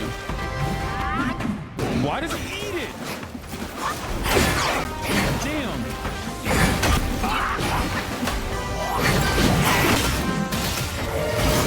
Why did he do that? Wait, what? What is he doing? What the fuck is this? Oh, he made me little. He made me little. I hate that. You made me feel little. It's over. You made me little, and I hate that. How many tries did that take? 3? Suck me, doubters. Doubters out of a job. Doubters out of a job. Doubters out of a home. Doubters are evicted. I'm calling the landlords. I'm calling all the landlords of the doubters. 65% of you will no longer have a home. Divorce incoming for the doubters. 62 million points going to the believers. The That fight was so easy. In comparison to Erlong, that fight was nothing. I would say I had a harder time with the stone boss. Hey guys, I think maybe you should use pillar stance. I think maybe we should use pillar stance. Have you thought about using pillar stance? You must have heard tales about him. Some say he helped Tung Monk fetch the scriptures, Also, was I don't think the granted Ring of Fire Buddhahood, heals me at all. and stayed on Mount Lingshan thereafter. Some say it was not him who was granted Buddhahood. I don't ever want to hear The real HasanAbi doesn't him finish a game ever was again. already dead on the journey to the west. Some say that the journey never happened. What an He is incredible nothing game. but a monkey who lives in some storyteller's tall tale. But now, you will hear a tale which no one has ever known. Rate the game. From day one, I said it was a 9 out of 10 game. Straight up. 38 hours to beat it, and I also played like a decent amount of the game too. I played almost all the I killed almost all the bosses. Ending explanation: Wukong, although immortal, couldn't get rid of the circlet that shrunk on command, so he let himself die and split his essence. The goal was to use reincarnation to bring himself back with a new body. Old Monkey most likely works for or is Guanyin and intended to put the circlet back on. Non-secret ending. Animation shows you are indeed now truly Wukong and not the destined one. This is the secret ending, by the way, because I beat Erlang before I beat Erlang and then I beat Wukong, so I got the secret ending instead of the bad ending. Was it harder than Elden Ring? Fuck no. What does it matter if you become a Buddha? That headband has always been on your head. Those eyes wide open. Watch me rip it off and break free.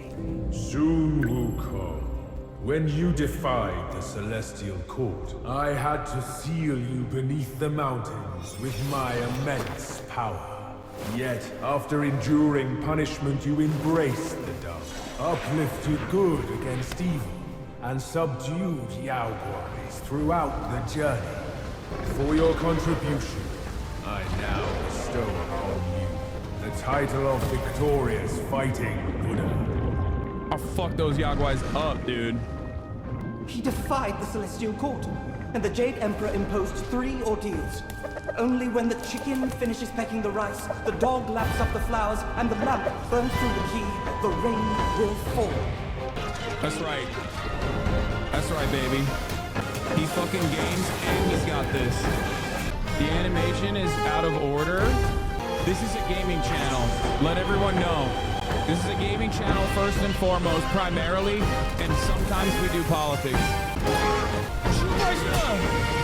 At first I was annoyed with the cutscenes, I'll be honest, but I love that it breaks away. And the art is amazing. Bottoms up, brothers. One final toast before we crash the Celestial Palace. Kanpai! Kanpai! Okay, so here's what I'm gonna say. 9 out of 10. No map.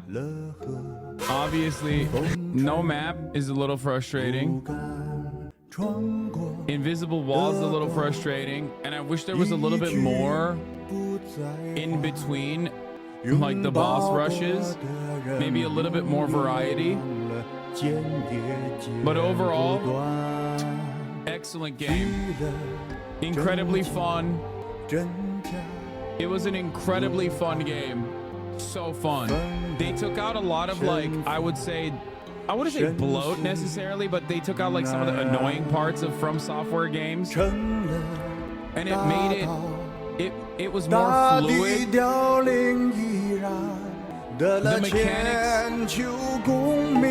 The mechanics of a From Software game, not to compare this to From Software games, but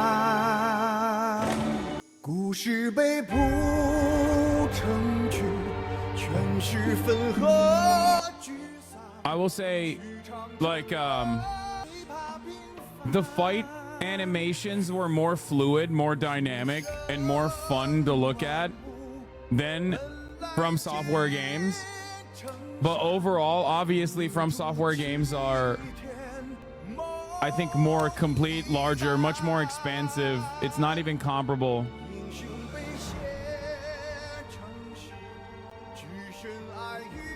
The only thing that I will say in terms of like my annoyance with this game was the non-human bosses. They had very weird hitboxes. It was like God of War. I like this a lot more than God of War. This isn't a Souls game though. Yes, it is, dude. This is a very Souls-like game. Overall, it kind of reminded me of Sekiro a little bit. And that's in my opinion, like, that's the hardest From Software game. That's like probably after Elden Ring, the best From Software game, in my opinion. Sekiro is significantly harder, of course. For the record, people asked all the time, the entire process, they were like, oh, is this like, where does this rank in terms of difficulty? It's not even a question in comparison to From Software games. Like, the difficulty is not even comparable, okay? The game is repetitive, simple combat. The cutscenes were trash. You're delusional for saying that.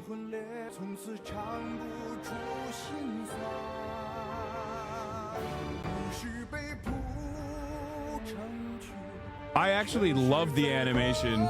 I think the animation and the graphics were literally beautiful and significantly better than From Software, because From Software still uses the same goddamn engine.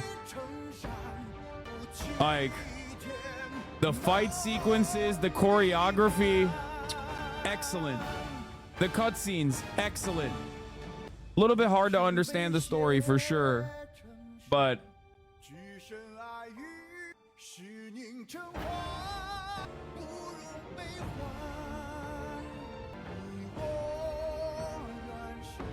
with the exception of Erlong, harder than a lot of Soulsborne bosses? No.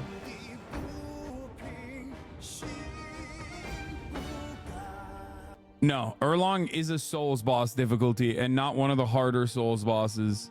There are easy Souls bosses. There are middle of the road Souls bosses. I would say Erlong is like a mid-tier Souls boss difficulty. Maybe Scorpion Lord too. Like, those two are the only ones that were, I would say those two are probably the only bosses that are like comparable in difficulty to not even Yellow Long. Wukong is 1/10 inferior to Elden Ring. Wukong 1 out of 10. Yeah, you're fucking delusional, man.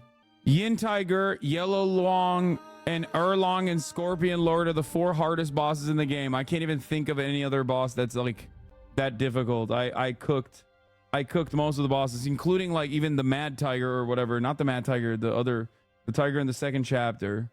The first baby was pretty hard too, but that's, yeah. The first baby is like a filter boss, which is but ironically skippable. Who was your favorite boss to fight? Maybe could be Erlong. Yin Tiger Recession finally over. I mean, dude, what a fucking incredible game, dude. I loved every moment of it. Holy shit, this is a lot of bosses, dude. All of these bosses are easy as fuck. I'll just say it. I don't give a shit. The game was not hard, but it was a very fun game. Like, think about 7 chapter DLC January. Yeah, very exciting. Dude, I one-shotted so many fucking bosses in this game. Come on. There was a point where I was like one-shotting like 2-3 bosses in a row. It's not even a question. It's crazy because on your run, you hardly got to the cutscenes for Red Boy, but it's one of the most cinematic fights in the game. Oh, yeah. Oh, you're right. Yeah, Red Boy was actually really fun too. Bro, you're lying. Dog, I did it on fucking stream. What do you mean? I loved it though. God damn. 9 out of 10. Easy. Easiest 9 out of 10 in my life. Enter a new cycle. You can enter a new cycle and embark one. You will inherit the levels, talent, armors, weapons, spells, vessels, transformation, and spirit skills obtained. However, be aware that the story progress, and related items shall be relinquished. Prepare yourself for the adversaries you shall encounter will pose even greater challenges. So yeah. Oof. What an incredible fucking game, man. Everything was phenomenal. I don't know why the fuck people were... Look, I don't give a shit what someone's like point of view is. I don't give a shit what they've done. If they make a good game, I'm gonna play it. Okay, I'm starving out here.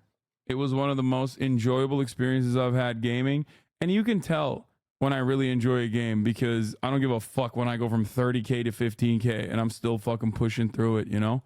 That's when you know. You're a China dick rider, of course you like it. I think it was fun to watch. It was fun to play. It was just great. It was false allegations anyway. Gen shit is Chinese too, and that's ass. People are saying there's another game that's, or it's Oliver. It's not people. It's just Oliver saying Phantom Blade 0. Oh, we'll watch the other ending. Yes. Yeah, let's watch the other ending too. So bad ending, normal ending. You beat his ass. This is the ending that I didn't see. And I got the true ending, the secret ending. You must have heard tales about him. Some say he helped Tung Monk fetch the scriptures, was granted Buddhahood, and stayed on Mount Lingshan thereafter. It's just mostly the same with no animation.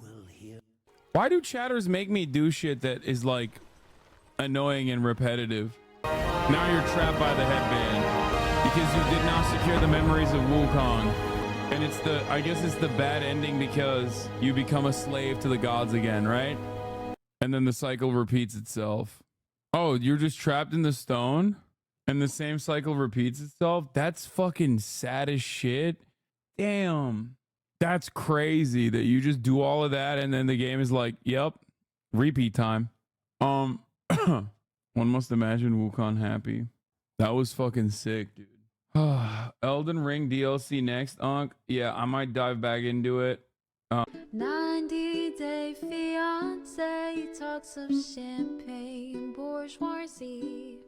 A Trump rally live reaction on mass riot at DC. There he is again. Her son is streaming. Her son is streaming. There he is again. Her son is streaming. Her son is streaming. Reading a live stream, fair comments, Austin show chat advice, and all the ways the right-wing pipeline can suck you in online. JCS react, Lord frame gets broken, cover blown. A full-blown mass pandemic monster streaming at your home. Total radicalization coming out to find. The system you were taught to trust in was broken the whole time. All these daily streams, whether big or whether small, have helped me and so many find the meaning through it all.